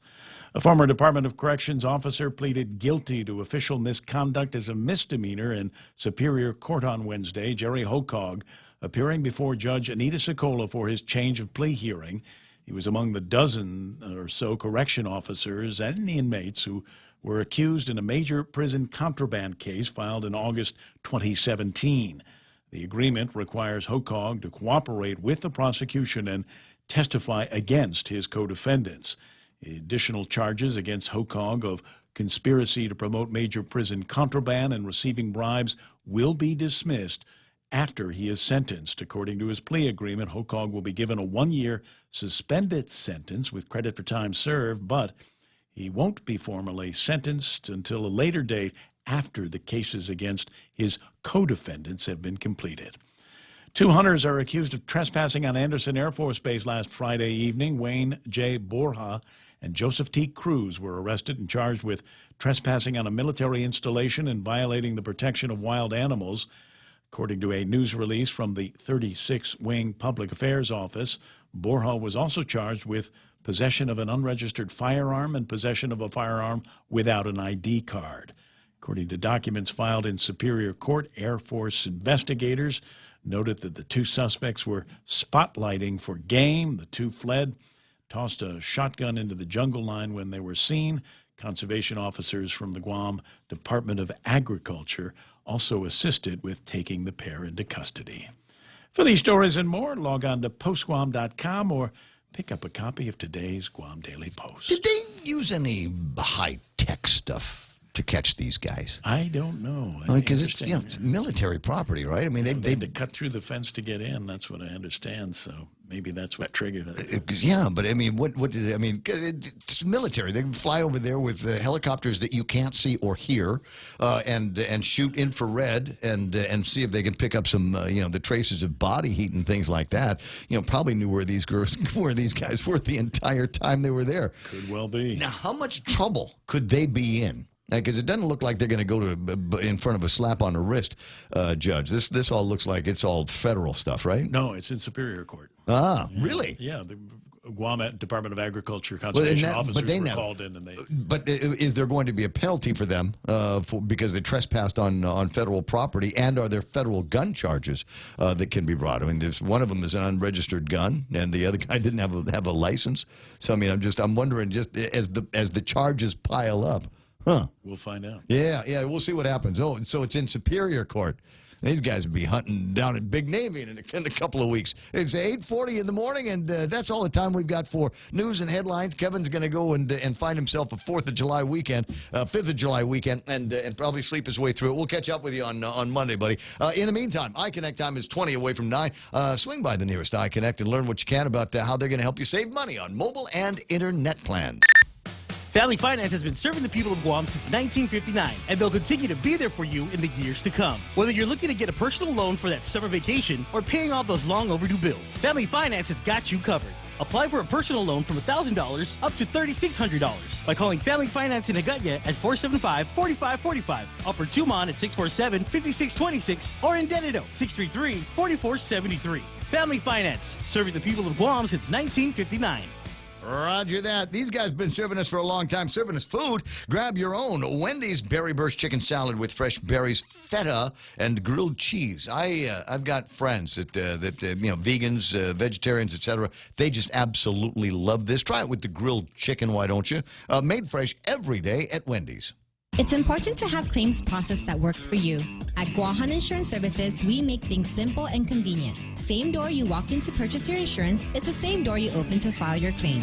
We can't pretend that the car insurance claims process is fun, but we can promise a hassle-free and speedy recovery without any runarounds. For your home, auto, and business insurance, visit us at the Camacho Landmark Center on Marine Corps Drive in Tamuning. Don't forget to like us on Facebook or give us a call at 475-1162 or text 929-SAVE. That's 929-7283. Just because you've never heard of a vegetarian chicken doesn't mean that you speak for everybody in the audience. That's right. Made from that one there. It's mostly eggplant. Where do you think the name comes from? What do you think happens when an eggplant grows up? They hatch into vegetarian chickens. Where was I supposed to go? I hear the music in the background. Must be time for traffic. Is there any traffic right now? It could be. Watch out for wet road conditions because there was a sprinkling of rain in the southern parts of the island. But I'm looking at the traffic gizmo. A little bit of a backup over at the intersection of 1 and 2 because that's where they put this huge naval base. We've also got a little bit of traffic backing over by Jose Rios Middle School down in that area. I don't know what it is, but whatever it is, it's affecting southbound traffic. Making my way up north, might see a little bit of traffic at the southbound intersection over by the governor's office.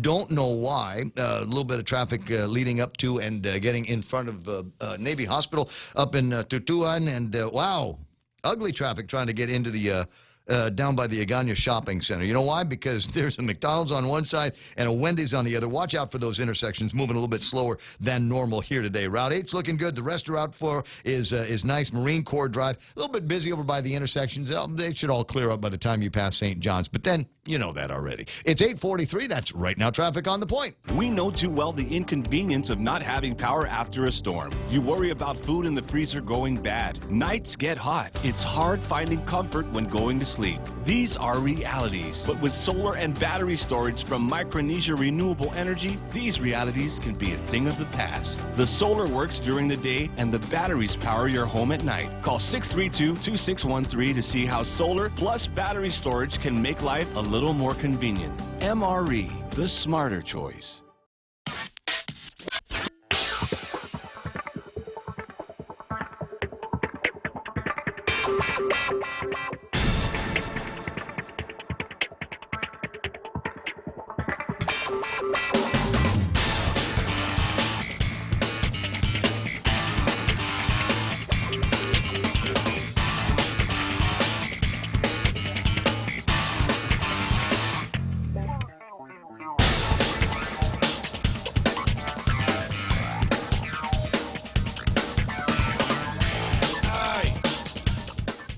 So today's theme is Stranger Things. And you might be thinking, well, that's because season number 3 of Stranger Things is now on Netflix. It's there. You can watch it. And if you've got Netflix, you should. Absolutely. That should be a part of your binge. I wouldn't necessarily binge this weekend. That's just me. I mean, you might find some time, but I don't know. It just feels like you're going to be in competition with some other things. A story on CNBC talking about how Stranger Things is shining a light on some of the issues that they have at Netflix. Here's the takeaways. Netflix expected to shell out around $15 billion this year to secure exclusive content for their streaming services. As its cash flow continues to careen negative, some analysts wonder if the company needs to alter its strategy and diversify its revenue. Shows like Stranger Things drive viewership but don't offset the company's heavy spending because they've already got your subscription money for all of the other programs that they have in their little kitty there. So yeah, let's see if we can find other programs, diversify our programming. But that still costs money. So I'm wondering if there might be another thing that they try to do. They're talking about, licensing products. This is interesting. I had not seen them, from T-shirts and collectibles to pools, floats, and Burger King Whoppers. It's hard to escape the massive advertising campaign for the upcoming 3rd season of Netflix hit TV show Stranger Things. And I'll say, yes, it is, because I ain't hearing anything about it. I'm sorry, I work here at the radio station. I'm not hearing anything about a massive advertising campaign. I'm not seeing a whole lot outside of promotions for it. I don't see any special Coca-Cola cans, though they say they're out there. Eggo waffles packages have been stocked on shelves. Branded ice cream cartons and cakes are now in freezers at Baskin-Robbins. And it says an entire section of Target has been dedicated to backpacks and socks and toys and games featuring characters from the show. Well, that's nice, but I don't have the Target here, so I don't see any of that stuff. Closest thing, and I'm not going to say that there's no merchandising on it. I bought, or was given, but I think I bought it, a T-shirt from the AV club of the school that the kids go to, the middle school that the kids on Stranger Things go to. And I wear it quite frequently, and it's very, very rare that somebody will give me that knowing glance, that nudge going, oh, okay, yeah, you and I are both fans of the same show. Every once in a while, I'll wear a shirt with a little bit of a reference to Szechuan sauce. And if you're familiar with a program called Rick and Morty, then you and I can geek out on that, because Szechuan sauce is a key feature in one of the Rick and Morty episodes that I'm struggling right now to remember the name of. It's at the tip of my the Rick Shank Redemption, I believe, is where there's a big deal made of the original Szechuan sauce. I saw it. I got it. We'll deal with. We're working on getting Paul Tapau on the line. According to producer, he's waving off. He's in the middle of something, and can't possibly spend any time with me on the radio. You know why? You know why he's in the middle of something? So conveniently, is because he knew that I was going to ask about the guy that brought the gun to Southern. Yeah. When was that? That was like 3 years ago or something, wasn't it? Seems so long. It's like 2 months. I want to say it was the beginning of May when that happened. But you know, there are certain animals that have had complete gestation cycles. Exactly.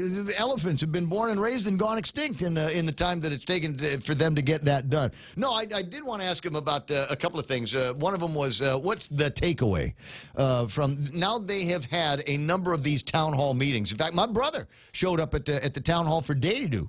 The pretty girl that comes in every once in a while talks about Toastmasters. Oh, yeah. She was there as well. And a whole host of other people that had gone down there to try to get some answers from our elected officials on what is going to be done about this crime wave that we are in the middle of. Oh, can't talk about crime wave. We're not going to talk about it. You know why can't talk about the crime wave? Because we've got to get to work on this polyfluoroalkyls. Make sure that we're lined up for that conversation. Huh? And now I'm sorry, I hate to make too much of a big deal about it.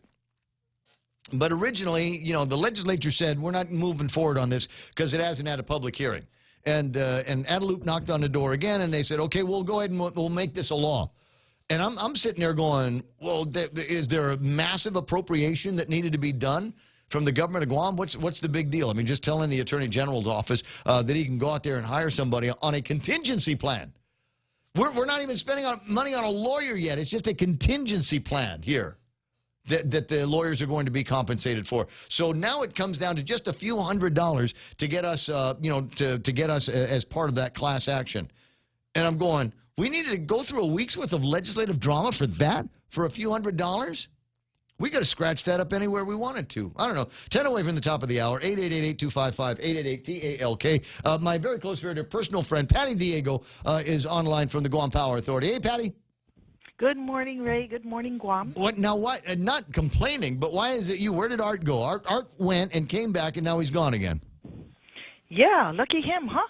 Right? Is he in trouble? Did he get in trouble? No, he's not in trouble. Okay. He's on leave, and he has some things to take care of. All right. And he'll be back soon. Well, you tell him I miss him. I will. I heard your comments earlier. I think you said you like him more than me, but that's okay. No, that's impossible. No, I think some of the comments were just at the time direct because Deanna Palmer is warpathing now on how it is that her electric bill is up so high, and she was off island. And the same thing applies to me. My June numbers are like 43 kilowatt hours a day, which is weird. That's the average. But I kind of want to see if my usage will show the 8 days that I was off island, because my power bill shouldn't be any more than, range between, I think, 190 and 210, but it was $350 for June, which is weird because I was, like I said, out of town for about 8 days. Can I have somebody send me a what do you call it, a spreadsheet that will show my daily consumption? And we can refer yourself also and customers, yes, to myenergyguam.com on our GPA website where you can calculate your consumption. But just shoot me an email. And I will. See how I can get a quick response. Yeah, just kind of curious as to. I mean, I'm not among those that has the conspiracy theories. That is that the radio read meters are failing because of the high heat and humidity. I'm not that guy, but trust me, there are the ones out there. But if I can see something where it would give me kind of an indication, I'm hesitant to say, can I get a full-on audit or can I get a different radio read meter, because it's possible that maybe mine is under registering. It really, really is hot these days. We'll be able to give the information to you as well as any other customer. We have tried to say at any time that a customer wants to look at their information, one-on-one, we have our 3 customer service locations. They could call in, or like I said, if they communicate in some way, we can provide them information. But we created that website tool so that they could look at consumption and they could actually track it, even day by day. And we do have some customers who do that. But whatever it is we can do to help people understand. And I will say this at the moment, explaining some of the technical side of our operations and what we graph to track data is pretty technical and boring to some of the customers, but we're working right now on a way that I can provide you something that can explain it in a little simpler way. Well, but simpler, more entertaining. I would go with bikinis personally, but well, if you want to go for the short answer, there was a story that was covered in the other publication. PDN's got it. Yes, and it talks about consumption, it talks about heat, it talks about a few things. So if you put it all together, that is what's contributing to it, because that we haven't had a base rate increase since 2013, and the LEAC has been holding steady since May of 2018. So we want to find a simple way that we can explain it, and anyone is free to contact us about their power bill at any time. Has the and maybe it's a question for somebody on the technical side as well, but has the number of revolutions per minute, as it were, I'm trying to figure out what the correct gauge would be with the Power Authority. Is the Power Authority's output going up? I mean, is there a way to track the kilowatts, the megawatts that are going out, and how does that compare with the increases on individuals or businesses? Power bills. I mean, are we seeing, is GPA making more megawatts because it's hotter and there's more demand? And that is a very technical question, and you know that I'm not the technical person, but I am working on getting that answer for you. So Tyson, see JB and see what he says. Of course. I just came from the meeting when Michael said we were trying to call you, but I was in that meeting. So we're working on it. Right. Now, I got an email from somebody with a press release that said if somebody from an 888 area code calls you and makes a demand that you pay your power bill right now, it's not somebody from the Guam Power Authority. That's correct. And this is it happens across utilities, called a power utility disconnection phone scam, where they prey on either a holiday or some other period that's going on where they're hoping that they catch you at that moment and demand your personal information over the phone so that they can scam, your finances. But yes, we did release late Wednesday afternoon telling the public that GPA employees do not initiate or make phone calls to any customer to request for immediate payments over the telephone and ask for your personal and your financial information, nor do we threaten power service disconnection. The number that we tracked was 011-888-728-9218, and the person was identified as Donald Roberts calling customers. He says, "I'm Donald Roberts from GPA." And that is not an employee of ours, and this is not the way that we handle anything to do with our customers. So we put it out there particularly because it was the eve of the Independence holiday, and we didn't want anybody to panic because nobody wants to be without power. Oh, well, especially if we're talking about no possibility of reconnection for 24 hours, another 24, 48 hours. Well, we can do it at the push of a button, as you know, with our smart grid, but still, it's an emotional thing, and people, it's human nature. So they might react in a way and then regret that later. So we wanted to let all of our customers know. And we thank you and all the media outlets for helping us get this information out. Oh, sure. Well, I mean, because I don't want it to happen to somebody I love, and then they get scammed out of it's not just power bill money. It's everything in the checking in the checking accounts and the what do you call it, credit cards.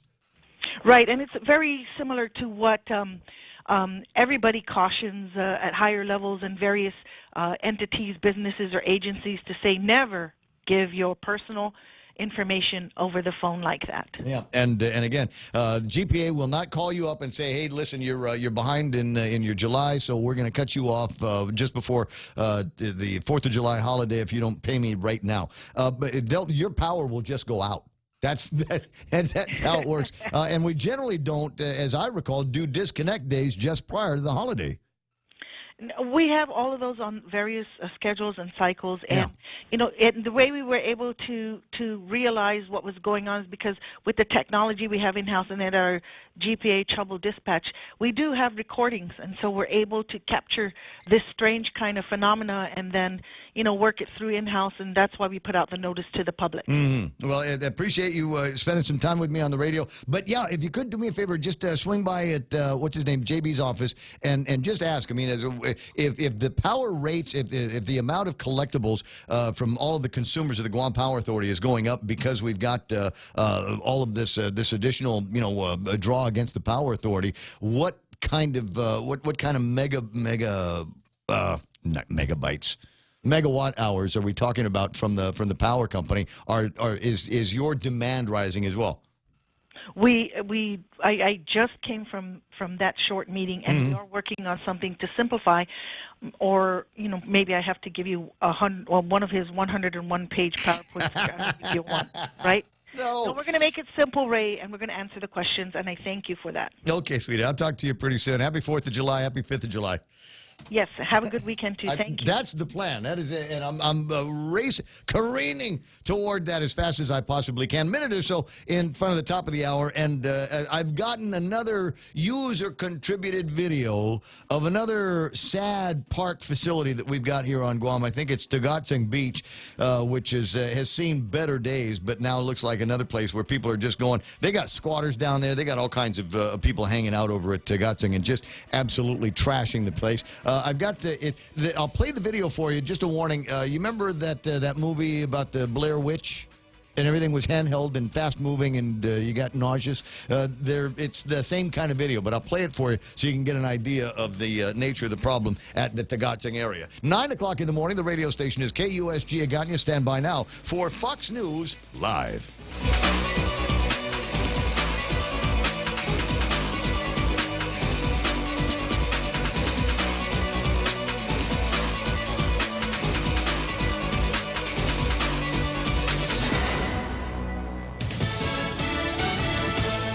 A salute to America. I'm Del Walters, Fox News. President Trump speaking right now.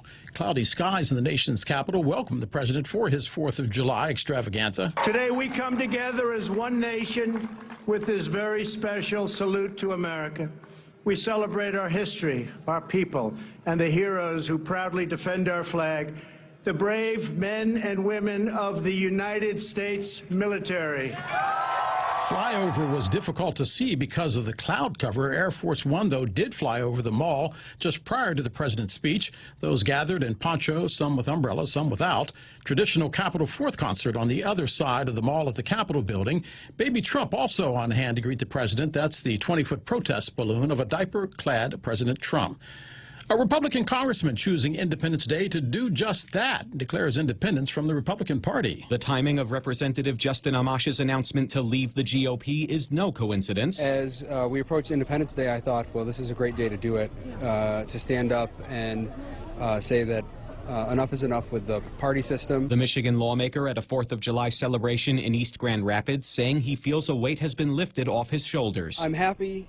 I'm confident I'm doing the right thing, and that's how you should operate as a legislator. Amash's chief of staff says the 5-term congressman will run for re-election as an independent. Steve Rappaport, Fox News. Injuries but no deaths in California. Ridgecrest, which is about 150 miles northeast of L.A., hit with a magnitude 6.4 earthquake. Local hospital had to be evacuated. 5 fires reported. We have multiple injuries. We've had 2 house fires.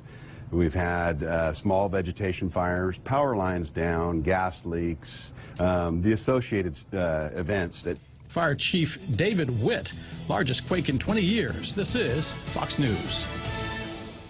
So what's the deal? Are you still paying for the right to have your checking account at your bank? Well, at Bank Pacific, we think it's our privilege, not our right. That's why we offer My Green Free Checking, where your monthly maintenance checking fees are zero. That's zero. And it comes with a free Visa check card and monthly green e-statements. My Green Free Checking. Bank Pacific today. Because having you as our customer, that's our privilege. Bank Pacific, where others put branches, we place roots. Equal housing lender, FDIC. Viva Bank Pacific.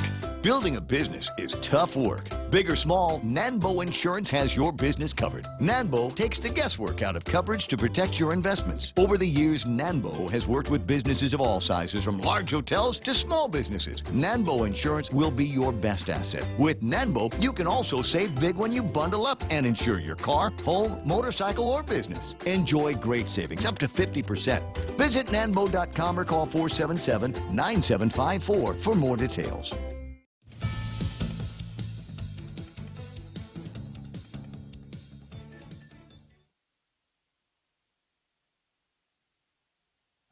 Well, that's interesting.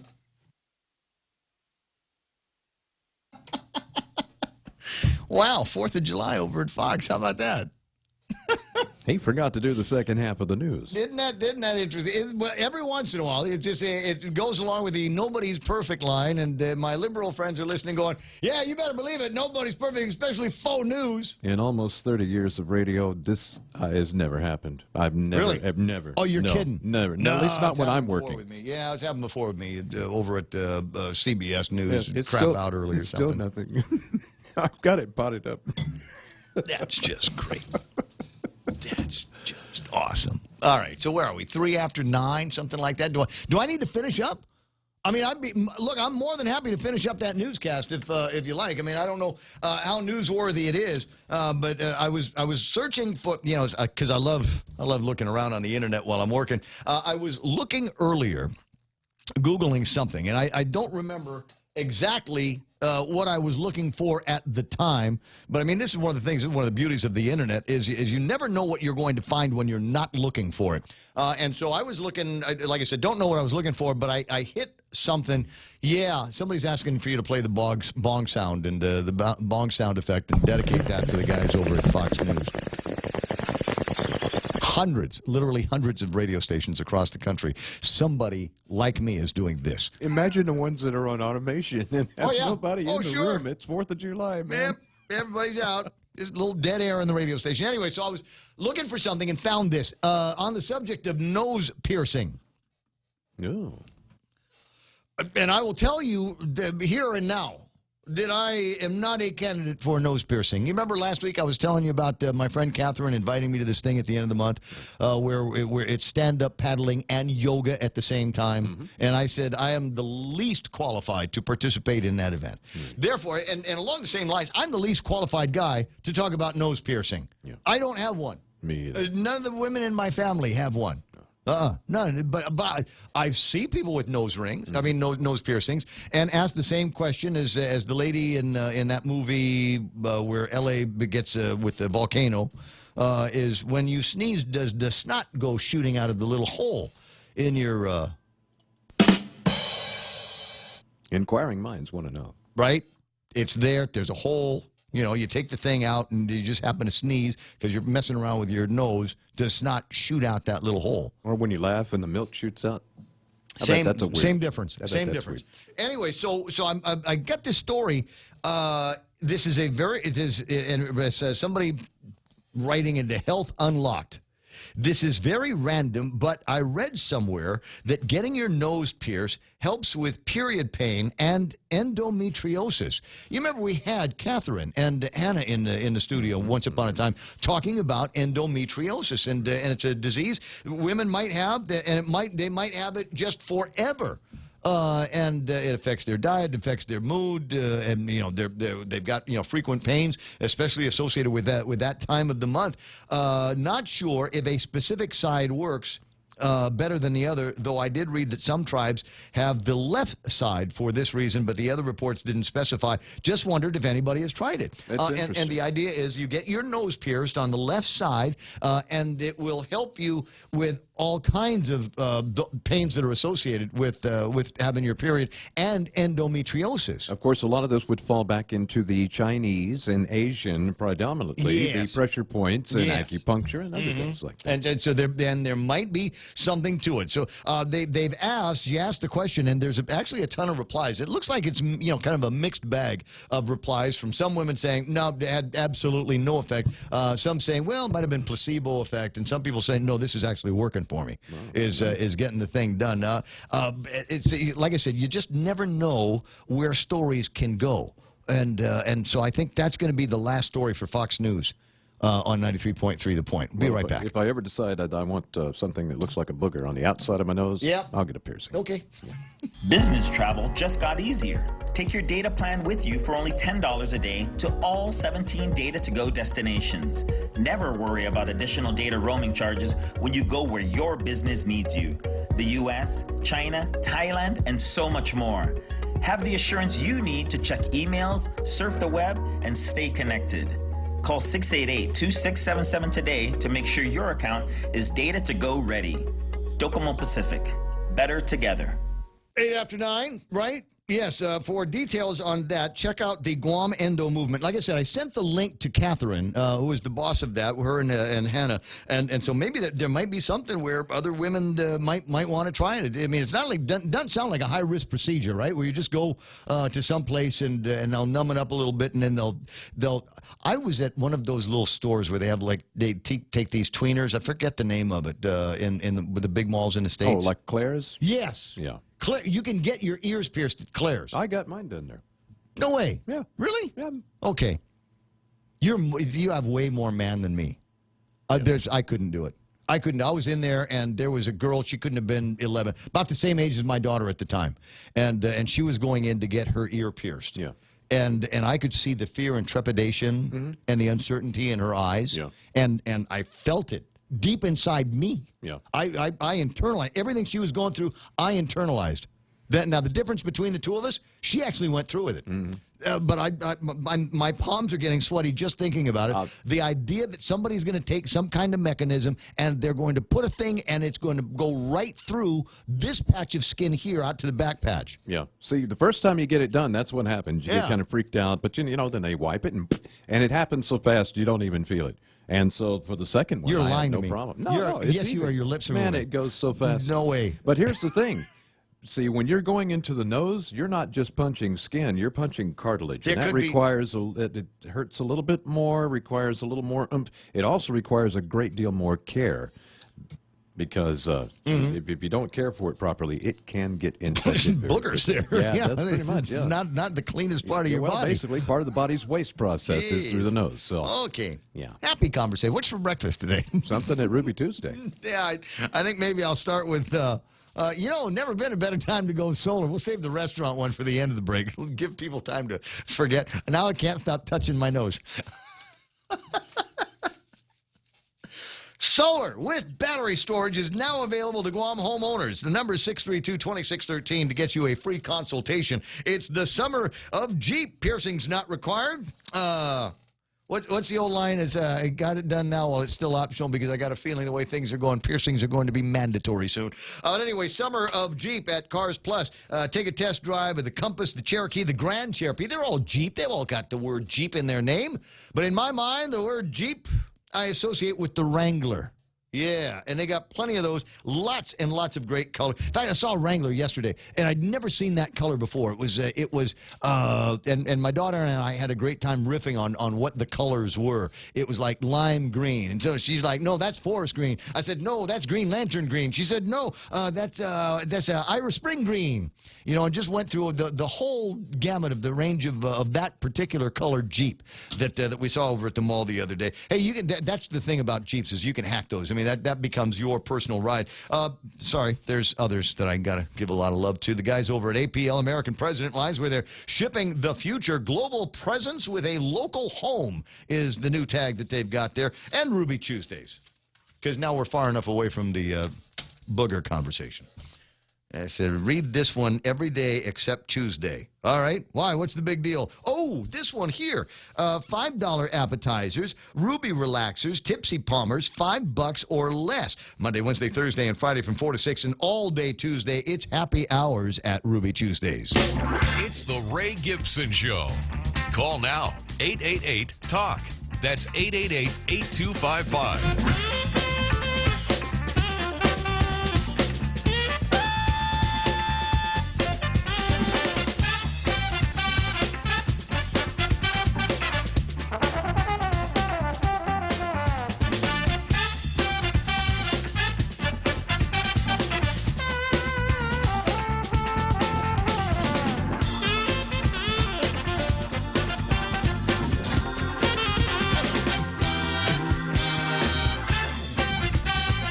All right, we're in the clear now. This is the downslide, ladies and gentlemen. The downslide to what is going to end up to be the second part of my 4th of July weekend. I don't know about you, but I have got, I want to say I've got almost every minute of it planned out. It was like that yesterday. There was very little time where I was not in that block of time where I was trying to either entertain somebody or to keep myself entertained, which was absolutely great. And I hope you did I hope you ate good yesterday. And I hope it sets you up for this work break that we all have today. That's what I'm calling it. It's a work break. I'm going to take a break from my partying to work, and then I'm going to go back to the party schedule. So I hope you've got some great ideas and some fun plans. You know, we make a big deal about the because it's funny, Glock party that is going to be taking place over at in Tumon tomorrow. And there's only two things that I think I've got to have a strategy for in my head. One of them is transportation. And not so much transportation, how do you get there? I mean, I know how to get to Tumon. I mean, I practically, I'm in Tumon. It's, a couple of 100 yards between here and Mezclados. You go down that hill, bang, you're in Tumon. I go in the other direction towards the, Sakura Kitchen and Happy Landing Road. Go down that hill, bang, in Tumon. So and that's probably how I'm gonna do it. I did it like that last year, where I parked up here and then walked down. And the only problem with doing that is at some point you have to walk back up the hill. So that's my plan. That's going to be how I worry about the transportation. But the other one is eating. And you're going, but Ray, it's the block party. There are going to be food trucks there. There's going to be all these food and vendors that are, contests. There's going to be food all over the place, which is true. You're absolutely correct. There is going to be food all over the place, but there'll be a line at every single one of them. What do you know about me after all of these years that we've been together on the radio? I'll give you a hint. It begins with W. Yeah, I'm white. No, that's not it. I hate waiting. It is the least favorite thing of mine. I like to be the guy that when somebody says, this is what time you need to be there, then that's what time I'm going to show up. I want to be there right at the cusp of the action. I want to be right there when it starts.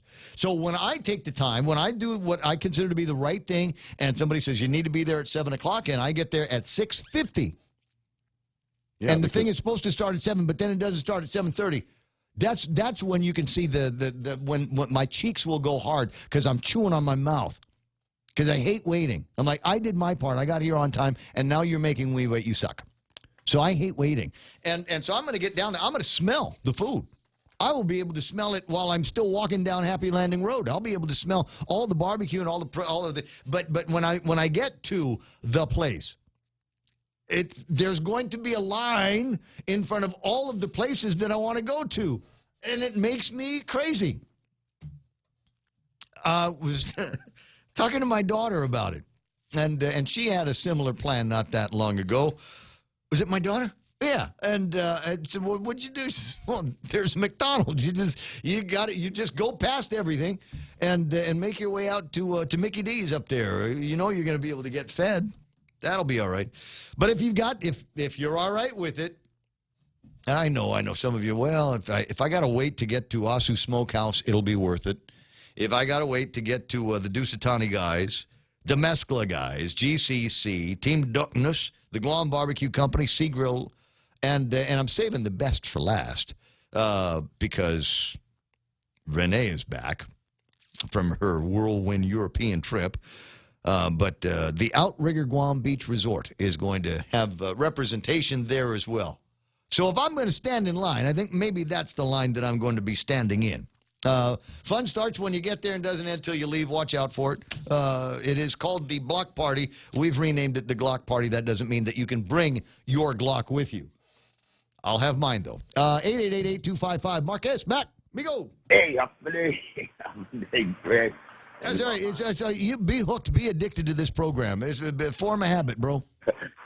Yeah, when I found out that you guys are there, you and Bob Klitsky, I have a lot of respect for you guys. You guys are awesome, and, you're well-versed on issues of Guam, and you're informative. You're letting us know what's really going on and not just all the excuses and. Well, no, I'll give you the excuses as well. But at some point we say I'm tired of apologies and I'm tired of excuses. I want something done. So now that we've had 1, 2, 3 town hall meetings and we've had the residents come out and say we're tired of the Micronesians and the crime that they bring, and then we get scolded and say you're not supposed to say it's just Micronesians, because we got Guam guys that are involved in it as well. All right, so fine, all right, I won't profile. I won't, bro. We're not allowed to do that. Don't say it's only Micronesians. Well, who was it that killed who over at Siam over the weekend? Oh my goodness, man! I'm just saying. So you can't smack me. But if that's the way you want to play it, if you want to be all brotherly and sisterly love, okay, I'll go along with that. But in the meantime, come by. But in the meantime, what did we do besides have meetings? Are there more cops out there? I didn't see any. No. Are we even deporting? Destination that's promoting our culture and our island, and what we're promoting is that we trash our beaches, our environment. We don't take care of our customers or the people that are here. And that's not only symptomatic of what we're doing to our tourists, but what we do to each other. The agency, whether it be federal or Gov Guam. There's no such thing as customer service anymore. It's like they're doing us a special favor, when they sign up for whatever benefit that they're trying to get. They fell on hard times, It's the first word that usually comes out is no, and that's not typical of all the workers. There's a lot of good. No, you and I both know, and so that's not what we're trying to say. But we can't dick around with the elephant in the room. There's a problem, and I don't know what the problem is, and I don't know whether it's an education that they have to have before they get here, an education that they have to have when they're here, or maybe there's other that we need to do to curb crime for everybody, and up to and including. And I'll say it again. I think there's too much access to alcohol on Guam. Now, it might not sit well with the people that bring the alcohol here, but for heaven's sakes, I mean, we're supposed to stop selling booze at 2 o'clock, and we start selling it again at what, 9, 8 o'clock, something like that.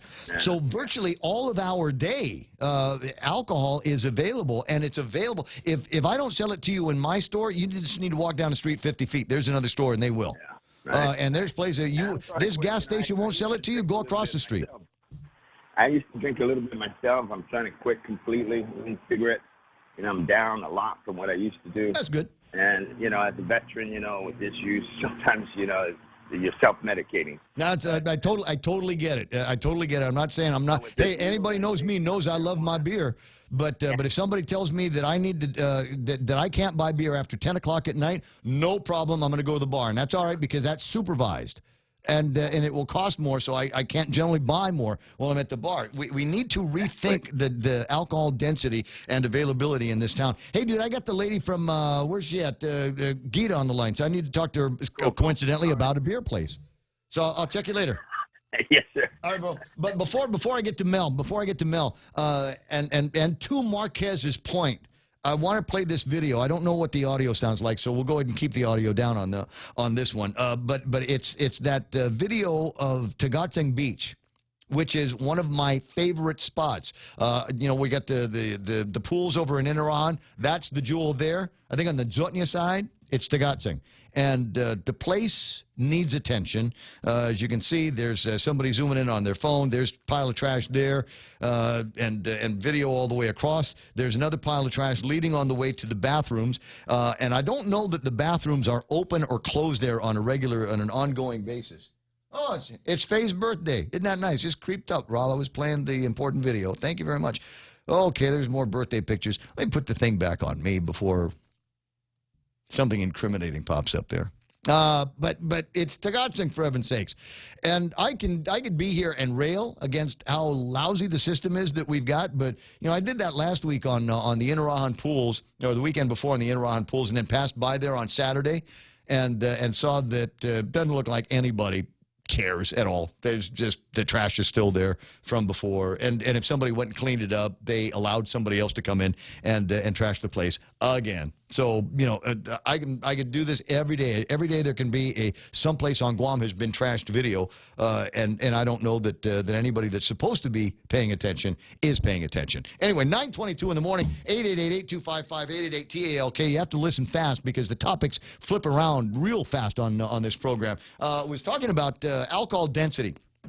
And the number of places where you can go and get yourself a six-pack or a case of something. But it seems to me that they do a better job when we're talking about alcohol density for dine-in or in-house purchases of alcohol. In fact, I went by one the other day because they had the kind that I like. It's I want to say it's a local brew at the Tap House. And as I was sitting there enjoying, it's the Agania...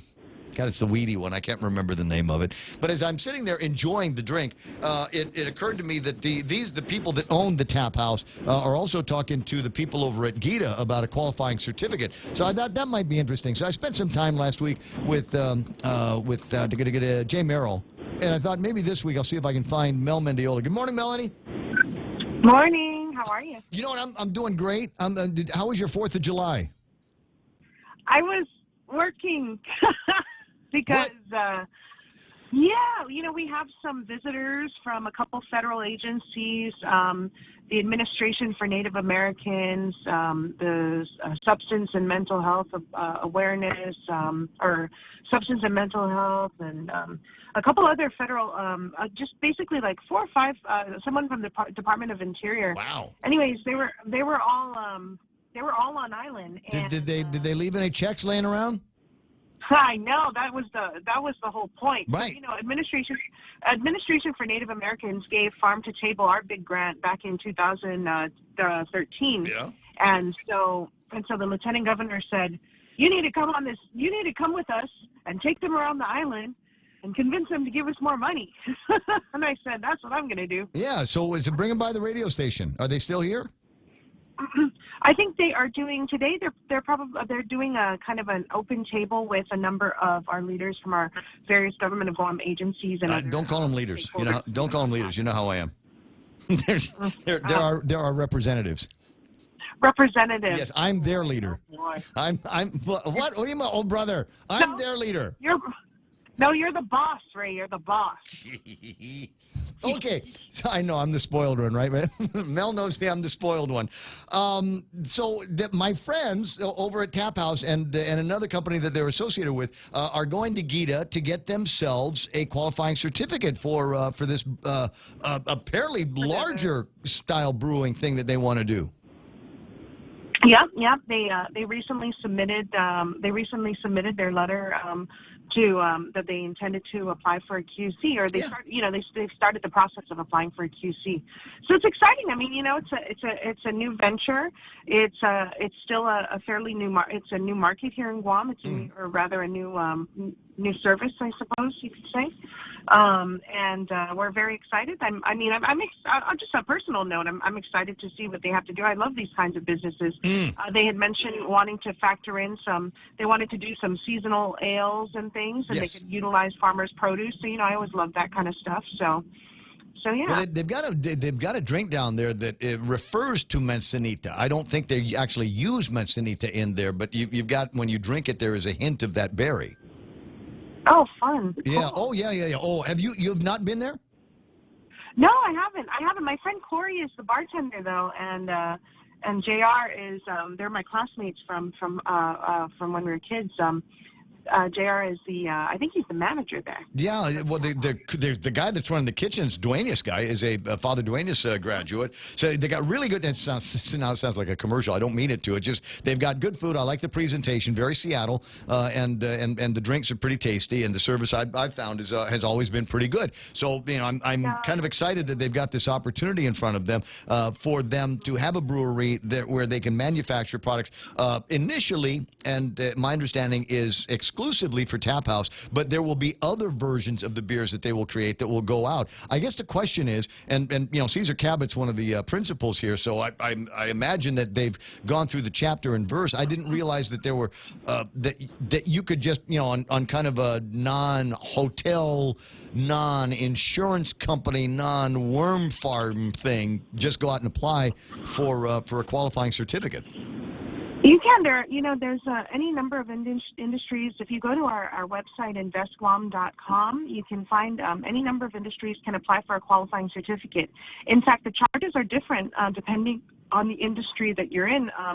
So, for example, we have an agriculture qualifying certificate, and I think the minimum investment and the annual surveillance fees are very, very low. They're I think the minimum investment is probably like less than $10,000, and I think the annual surveillance fees are like $100 or less than $1,000. And this is for agriculture-based businesses. Right.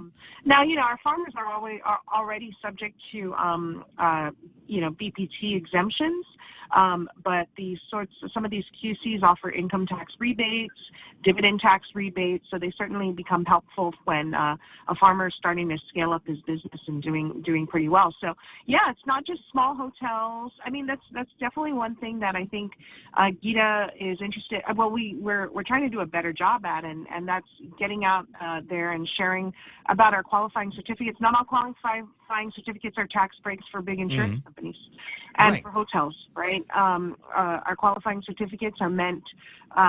Qualifying certificates were created with the intention of creating jobs, stimulating new industry, making goods more affordable for the people of Guam. Those are some of the sort of the buzzwords or the things that qualifying certificates are meant to be.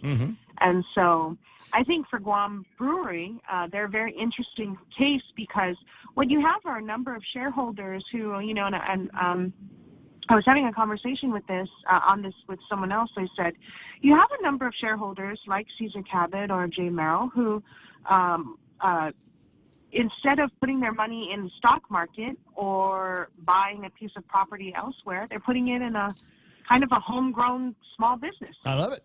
And I think that's an excellent premise alone to say, that was the whole goal of opportunity zones with Donald Trump's opportunity zones, which was with opportunity zones what Donald Trump was trying to achieve, what President Trump was trying to achieve was get your money working as opposed to in passive investments, and he'll give you and we will get capital gains incentives for that and things along those lines. Well, like I said, very excited about the opportunity that these guys have got. What is it that the people of Guam will get in exchange for the abatements? Well, what you have in exchange for the abatements, number one, I was chatting with my deputy Ricky on this. I said, BPT abatement is often the number one thing that companies who apply for QCs are going after. Now, if this is a manufacturer, and I don't actually think they're subject to BPT. So really, the abatement or rebate, rather, that we'd be looking at would be income tax or dividend or use tax, and that's for if they're bringing in any special equipment, the taxes that we'd be paying on that, or the taxes that they'd be paying to bring in special equipment, or if they were distributing to their partners the income tax of the organization, or the dividend tax when they're paying out dividends to their partners. So what the people of Guam are getting in exchange is a number of things they're getting in exchange, aside from a really interesting and cool and fun product. The people of Guam, number one, you have more people that are employed either directly or indirectly through this new business, right? So they're going to be manufacturing or brewing the beer themselves. They're also going to be sending it out to the market, like places like Tap House. So any indirect labor is something that we'd like to look at as well. We'd also be interested to know what sorts of industries they're supporting. So, for example, they talk about doing some seasonal ales and things. So, if they're supporting our local farmers, to what extent are they doing that? Because now they're keeping money in our economy. To what extent are they utilizing local services? So, if you're buying a craft, I guess the difference is if you're buying a craft brew that was done in Oregon or Colorado or San Diego, you're looking, you're not paying. They're paying their accountant out there. They're paying their lawyer out there. They're paying. So there's again all these sort of implied the implied benefits, the cash flow that stays and gets working on our island. And so those are primarily those are the benefits that we look at. Do those need to be? Do they need to be highlighted in an application? Does there need to be a number or a milestone? And I'm not just talking about these guys. It would be anybody applying for a qualifying certificate. Some kind of milestone that says, all right, by this date we should have expanded operations. We will have this many local hires that will be working for us, direct employees, and we believe that this is going to be the indirect impact on the surrounding business community. Do they need to do that? Do they need to write that out? Generally, they do need to articulate all of that. So I was not here for GRMC's qualifying certificate process, but during GRMC's qualifying certificate process, yep, they said it. They put it out there. We will maintain a minimum of this number of employees. We will engage. This is our, we will make this type of community contribution. We will provide continuing education to our employees twice a year, and not just continuing education like sexual harassment in the workplace, but actual things that improve the work. I'll send you to an accounting class. I'll send you to law school. All right. So things along those lines are. So yeah. So I mean that's been looked at, but you also want to look at I always say this in the workplace. You also want to make sure the juice is worth the squeeze. I mean, we're not talking about a $120 million investment. We're talking about a small business here, and so we are certainly going to do some assessment. We're not going to kind of boil down into the minutia or dial down into the minutia, but we're going to make as best of an assessment as we possibly can and make a recommendation to our board to accept or to not accept this qualifying certificate based on what we learn. And it's nice because the folks running this business, the folks involved in this business, I think most of them are local, so they're right here to be able to kind of work with the GITA team to get their application. When they're all done with the groundbreaking and the construction, you and I need to go and test out the samples and make sure that there's something there for us. Oh yeah, 100%. That sounds awesome. Right? Okay. Well, we should test some beer. We should test some beforehand so we have a good baseline measure. Mel, you know me. I'm DFW, down for whatever. So just you got my WhatsApp. What are you doing? Now, speaking of the down for whatever, what are you doing this weekend? We got the block party tomorrow. You headed down? I'm going, tomorrow the Out of Bounds Golf Club is doing a golf tournament, and my girl Tassie over at Matson was kind enough to invite me to play with her and Team Matson. And so I'm very, very excited for that. And that's primarily. I want to be a fly in that cart. Wait a second. You and Tassie and Bernie? Well, I think Bernie's off island, so I think that's why I'm second string, right? Bernie's not here to take her friend, so she's like, I'll take my friend. Oh, that's funny. Okay, all right. Well, listen, you have a good time. Remember, you're going for the lowest score, right? Oh, wait a second. Not in this one. This is the tournament where it's like they scored. It's an aggregate score, right? It's not the number of strokes. I think it's the three. They pick the three best players in your team of four, and they score. They give your team like a team handicap, and then it's so it's kind of serious. Our golf instructor Vic, our coach Vic Borja. He was like, Tassie said, Coach, we'll pay for you and you teach us as we're going. And he was like, no, I'm going to pay.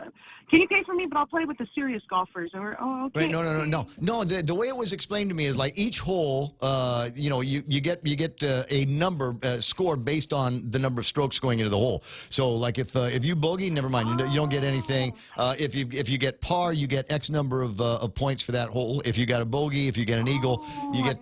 Yeah. So I think that's how they're scoring this one in particular. Your mileage may vary, but it is one of those things that will screw with your head. That's interesting. That kept me up. I had to go and find I'm some. a beginner, so I don't think I'm going to win. Yeah.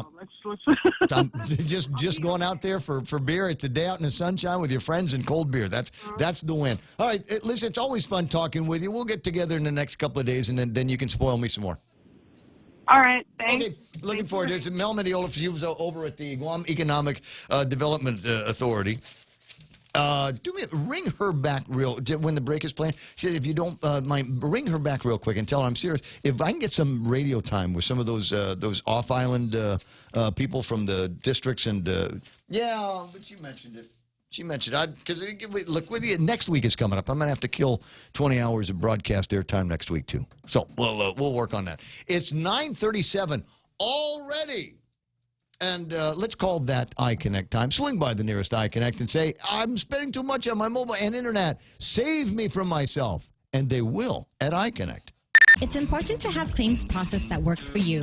At Guahan Insurance Services, we make things simple and convenient. Same door you walk in to purchase your insurance is the same door you open to file your claim. We can't pretend that the car insurance claims process is fun, but we can promise a hassle-free and speedy recovery without any runarounds. For your home, auto, and business insurance, visit us at the Camacho Landmark Center on Marine Corps Drive in Tamuning. Don't forget to like us on Facebook or give us a call at 475-1162 or text 929-SAVE. That's 929-7283. Get a free Polar Pop any size when you fuel up on $35 or more of premium high-performance fuel. Conditions apply. See stores for details. Circle K. Take it easy. Get a free coffee any size when you fuel up on $35 or more of premium high-performance fuel. Conditions apply. See stores for details. Circle K. Take it easy. Get $5 off any Circle K car wash package when you purchase $35 or more of premium high-performance fuel. Conditions apply. See stores for details. Circle K. Take it easy.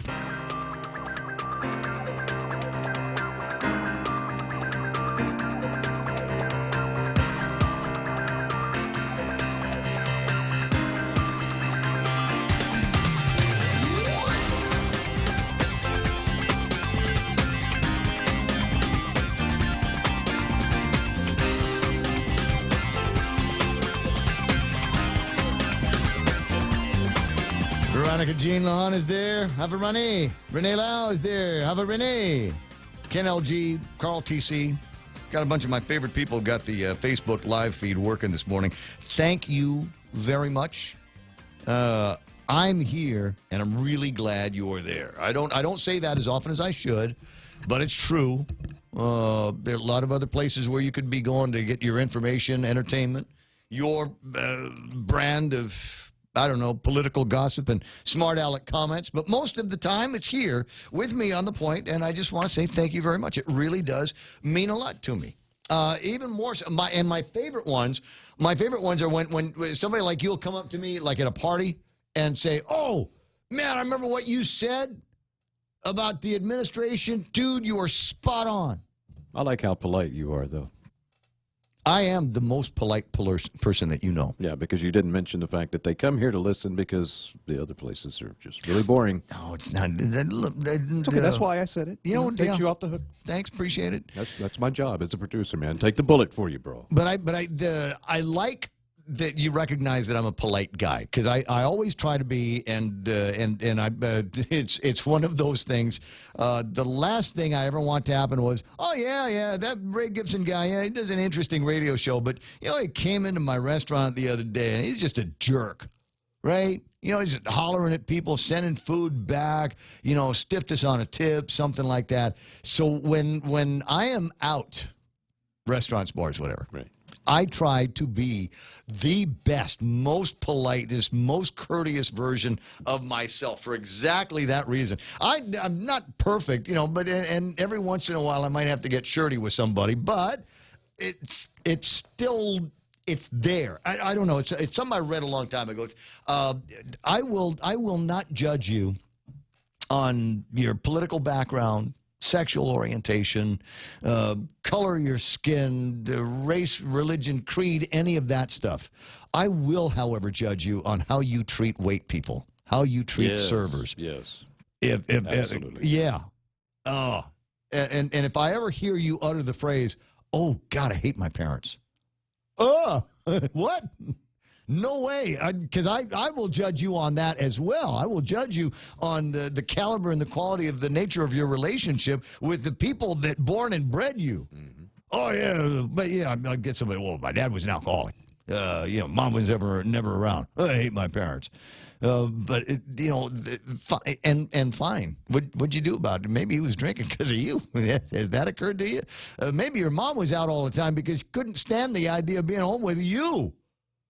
Judgmental, ingrate. Yeah, my parents had their issues, but I never hated them for it. I don't know. So it's look, and the idea, especially for guys, right? If she treats her parents like that, people that she's supposed to already have a love relationship with, imagine what it's going to be like with you. Yeah, I mean, that's what I say. I mean, I have my issues too, and I hope none of my kids hate me for it. Well, your son was chiming in practically every day on the Facebook Live, so I mean, I know that you got a great relationship with him. And frankly, if your family didn't want to see you, they wouldn't have asked you to come to visit them in Manila last week, right? Absolutely. So I think we're doing okay. How about that? 9:42 in the morning. Glad we got that personal stuff out of the way, but I appreciate it. Where was I? I was starting with the thank you very much for listening. I'm here, and I'm really glad you're there. Kind of deal. And I know it's starting to sound like the end of a flight on Northwest. We know that there's other carriers that you could have traveled with, but we appreciate that you flew with us. Please enjoy your next destination, or if you're staying here, welcome to North Carolina. It's 9:43. I wanted to see if I could give you I might have just thrown it away. In fact, I did. Shut up. It's your fault. You're the one that distracts me. It's you. So I wanted to give the last round. GVB, along with presenting sponsors, Pleasure Island, will be hosting the 7th annual Guam Barbecue Block Party tomorrow, 5:30 to 10, although they're probably going to start shutting down the streets at something ridiculous like 10 o'clock tonight.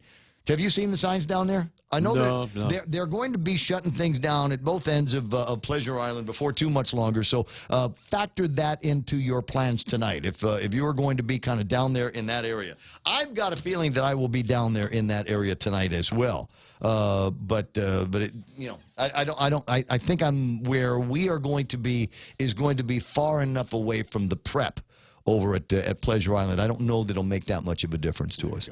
But we'll see what happens. I'll let you know. We weren't able to get Paul Tapau on the line because he probably doesn't have any information on whether the investigation over at Southern and the guy that brought the gun to school. It's not what I was going to ask him, but if he calls in, I'm starting with that just because I'm ticked off that he said he would join us, and then he changed his mind. Right? Yeah. But I did want to ask him about there was a court order that one of these guys that's going to be busted, that has been arrested on suspicion of, and I don't know what they're going to call it yet, manslaughter, murder, whatever. But there was a guy that was found beaten last weekend over at the Siam. They took him to Navy Hospital. He died. They were able to find the two guys that are accused of this beating that they did on this other fella. These people shouldn't drink the way they do. I'm sorry. Yeah. And I'm not profiling. I'm saying these three people, these individuals that happen to live on Guam, should not have been allowed to get any alcohol in their system. Yeah, and among being the conspiracy if they were guy. locals, I'd say the same thing. If they were military, I'd say the same thing. If they were tourists, I'd say the same thing. These people shouldn't have had access to alcohol. Yeah, along with being the conspiracy guy, I'm also your paper sack forensic specialist. Yes. I think this was a beef. I don't think this was random. I think this was a beef between these three guys. Somebody brought a I could be pipe wrong, to a party. But, yeah, I could be wrong, but this just seems like it was a beef. Right on. Eric Carlson online says 9 a.m. Saturday is when they shutting down 2 miles. Oh, 9 in the morning. Oh, so it won't be in the middle of the night tonight. Okay, even better, even better. John Wigston's online. John needs to know about this. He doesn't live too far away from where that massive party is going to be. Will we have another Glock party fiasco? No, she's asking. Lady D says, oh, yeah, will we have another Glock party fiasco or other? I'm going to be there. This time I'm going. I didn't go last year. The year before I went, I did not go last year. And everybody had fun, and there were headlines for weeks. And it's possible that event, that 4 or 5 hour event, was sufficient enough to possibly change the outcome of an election. Right? Yeah. So you better believe I'm going this time, because I want to see if there's any kind of shenanigans that gets pulled down there. Do we have any of those I don't know, loose wheels in the government that we like? I mean, clearly Ray was a bit of a loose wheel, man. Get out there grabbing a cop's gun. That's not the smartest thing to do, whether he was innocent or not. Right. But do we have any of those types? Shouldn't have been in a position where they even accused him of Exactly. that. Right, Yeah, right. yeah. So you're asking me that question with a straight face. Are there any other guys out there that might be capable of maybe having a couple extra rounds that they shouldn't have, and stepping into a puddle that I know that causes somebody to write the letter? We wish Michael Knight good luck in his endeavors, and God bless him. Gee, we've always known Mike to be kind of a even keel kind of guy, so this surprises us as well. We hope that he gets the help that he needs. Good luck, and we wish him good luck and Godspeed. Right, that kind of letter. Yeah. So now you're looking for a letter like that, either written by the governor of Guam or perhaps the chief of staff. Yeah. Some high-level guy. But is there someone in there, just kind of tucked away that may be the loose cannon we're not sure about until another Glock party? I'm going to say yes, and I hope I'm there. Tomorrow might be a GoPro night for me. I was going to say, if there's film of it next time, it'll be up-close film. Yeah.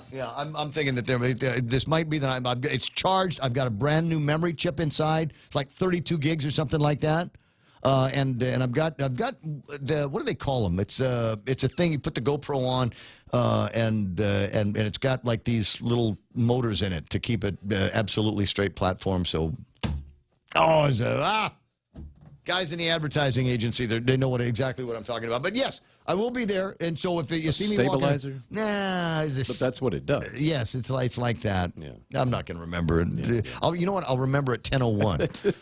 When we start launching it. Anyway, 9:48 in the morning. So we got that. I've been meaning to want to riff on this because there are a couple of guys that stepped into the puddle here. The guys, I'm not sure what they were hunting, but they cut their way onto the military base. You're not supposed to do that. Because I got it. I'm of the opinion that these guys may have the gimbal. Thanks, John Ray. It's a gimbal. I've got a gimbal. You'd think I wouldn't buy something I didn't know what it was, but I did. It's a gimbal. It's a gimbal, yeah. And it's got a gizmo on it where you can latch your phone onto it, and like I said, it smooths the ride for the phone, for whatever it is that you're using, because there's a lot of shaking and things like that that can happen with it. But it also, it's also to help you stage shots and do things like that. So I've got one of them. Obviously, I never use it, but I'm going to use it this weekend. I'm gonna gimbal and GoPro this weekend, and if I find something, you better believe it's gonna be Monday morning. Okay, been distracted again.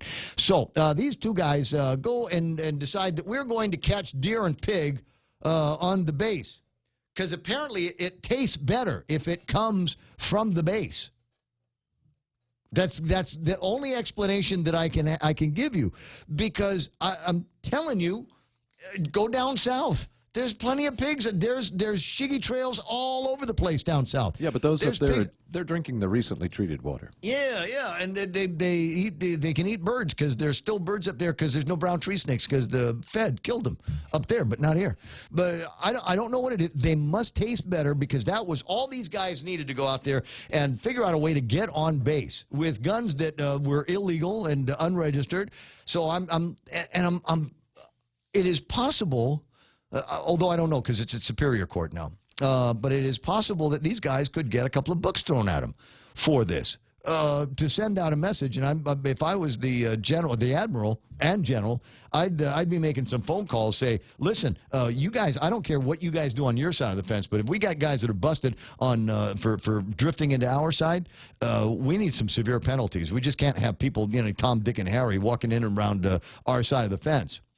This happened a few years ago, whereas a guy, I want to say was already in trouble for something, but he got busted for doing essentially the same thing, spotlighting for deer on the base. And the idea is you shine a hot spotlight at the deer's eyes, and it's stunned for a second. You shoot it, right? Mm-hmm. That's how it's done, I think.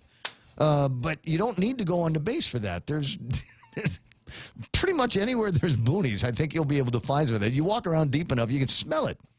So I'm wondering about these guys, and honestly, the brain power. At some point, somebody must have said, "There's a fence. This is the base." And at that point, somebody must have also said, "So what? What are they going to do? Arrest us?"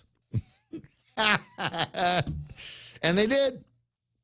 And they did. All right. So, yeah, I'm wondering about these guys. But again, the other question that I have, because my friend Richard had riffed a little bit about this on his Facebook page. This is an interesting question to me, because this is the military, right? If the military wants to know what's going on, they have all kinds of neat tools.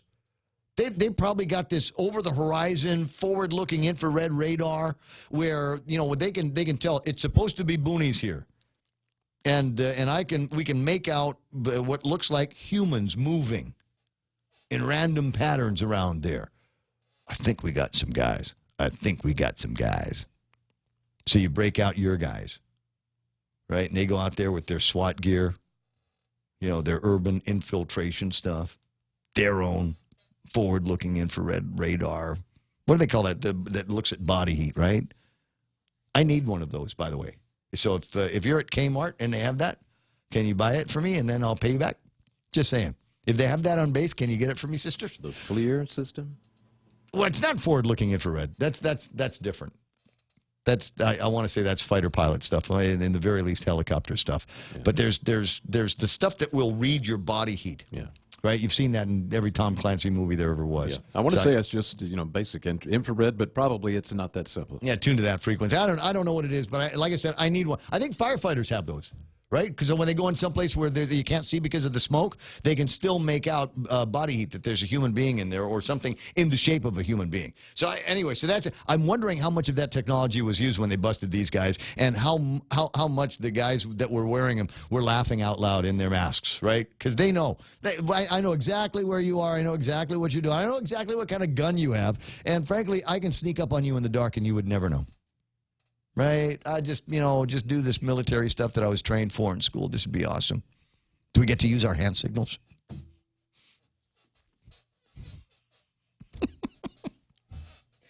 If you're listening on the radio wondering what that silence is, I'm using my hand signals. Wait a second. I'm gonna give Mike a hand signal now so we can go into a break. Be right back. Hafaday, this is Congressman Nicholas.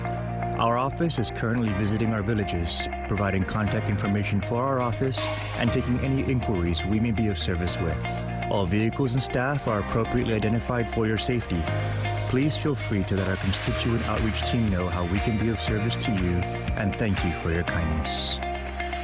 This ad was paid for with official funds from the Office of Congressman Michael F.Q. San Nicolas. We know too well the inconvenience of not having power after a storm. You worry about food in the freezer going bad. Nights get hot. It's hard finding comfort when going to sleep. These are realities. But with solar and battery storage from Micronesia Renewable Energy, these realities can be a thing of the past. The solar works during the day and the batteries power your home at night. Call 632-2613 to see how solar plus battery storage can make life a little more convenient. MRE, the smarter choice.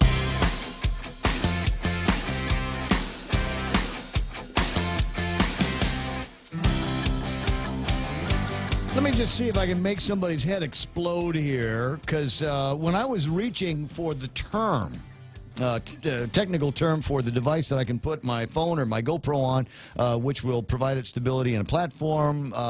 Everybody in the world on my Facebook, on my WhatsApp, are basically in capital letters shouting at me going, "Gimbal! The word you're looking for is gimbal. You are an airhead. How did you get that job?" All right, gimbal. Next question. How is it spelled? Because I've gotten a couple of things. I've asked on Facebook Live, is it G-A-M-B-A-L, and that's not what I wanted to do, or is it G-I-M-B-L? John Ray says G-I-M-B-A-L. There is another spelling, G-I-M-B-L-E, according to Jerry Roberts. Or is it Cosendo? One of them gave me a different kind of spelling. Yeah, I'm showing G-I-M-B-A-L. B-A-L? For gimbal, for that device. For this particular device. Right on. Anyway, so that's the thing, Explode Your Head number 1. Explode Your Head number 2, I had the pleasure Wednesday to go to what they call a Eat and Greet over at IHOP. IHOP, they're kind of redoing menus and redoing pricing and work and service and stuff. And they said, yeah, we had a pretty good run there in the beginning, but it looks like we need to refocus and apply some IHOP magic on the things that we were really, really good at. And so we did. A bunch of us from the radio stations went over there. I went there representing... which station is this? This is 93.3 The Point. So I went there representing this station, and I sat down. I loved it, and they said, well, can I get you something? And I looked in the menu, and it jumped right at me. It's a Loco Moco.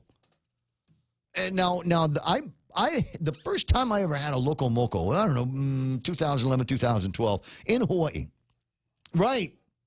Mike's looking at me like, how is it possible that you had never had one before that? And I just, I did never had the opportunity. I was someplace, it was too early to order a full-blown cheeseburger, but it was too late for eggs and bacon to this place that I went to. And they had a Loco Moco on the deal. And I thought, well, it's got an egg, it's got hamburger meat, it's got gravy. And that was the thing that threw me off, is the gravy. Right? Gravy with the egg. Is that going to work? Am I going to like it? Will I love it? And I didn't know. And I did. And I absolutely loved it. The one that they've got over at IHOP, I loved it. And it had all kinds of different flavors on it. And I liked the way they made it their own. Now, I'm not trying to dress this up because IHOP is, big sponsor now and all of that stuff. As much as it got me thinking, a couple of things. Number one, and it's deep in the Ray Gibson tradition. If you take me to a restaurant and there's all kinds of stuff that I don't recognize on the menu except hamburger, I'm getting the burger. Because it's almost impossible to screw up a hamburger. So in my mind, if you've got all of these choices that you've got to make, and you want to make sure that you get something that you got a pretty good indication that you're going to like, get the burger. And there's the little hamburger that comes in a Loco Moco. But the other part of it was it got me thinking about all of the different ways that restaurants, fine dining around here, can take something as simple to make as a Loco Moco and turn it into something that is completely and totally their own. Because there aren't that many notes in it, right? You got rice, you got the meat, you got the egg, and you got the gravy. But like anything else, so you can take those different notes, put them into different combinations, hack them up any way you want to, and turn that into something that is completely your own. So it might be possible that next week when we start, have to start a new Talk Radio Week, it might be one of those where we spend a little bit of time talking about where some cool places are to get Loco Moco and who's got the best one ever on Guam. Ponder that and maybe experiment while you're out this weekend. Go someplace and check and see if they got Loco Moco on the menu and see how good it is and get back to me with your reports. Pictures, too. Put it on your phone and then WhatsApp it to me, 988-5874. Music's playing, so I got to talk fast. I got 10 seconds to tell you that we are KUSG Hagutnia, 93.3 The Point. For Michael Knight, Kevin Kerrigan, Blake Watson, this is Ray Gibson saying thanks so much for watching. Have a safe weekend. You and I together again Monday morning. Love you, mean it, bye. Politics or patriotism? I'm Del Walters, Fox News. Tanks on the ground, planes in the sky. Despite rains earlier in the day, President Trump kicking off his salute to America.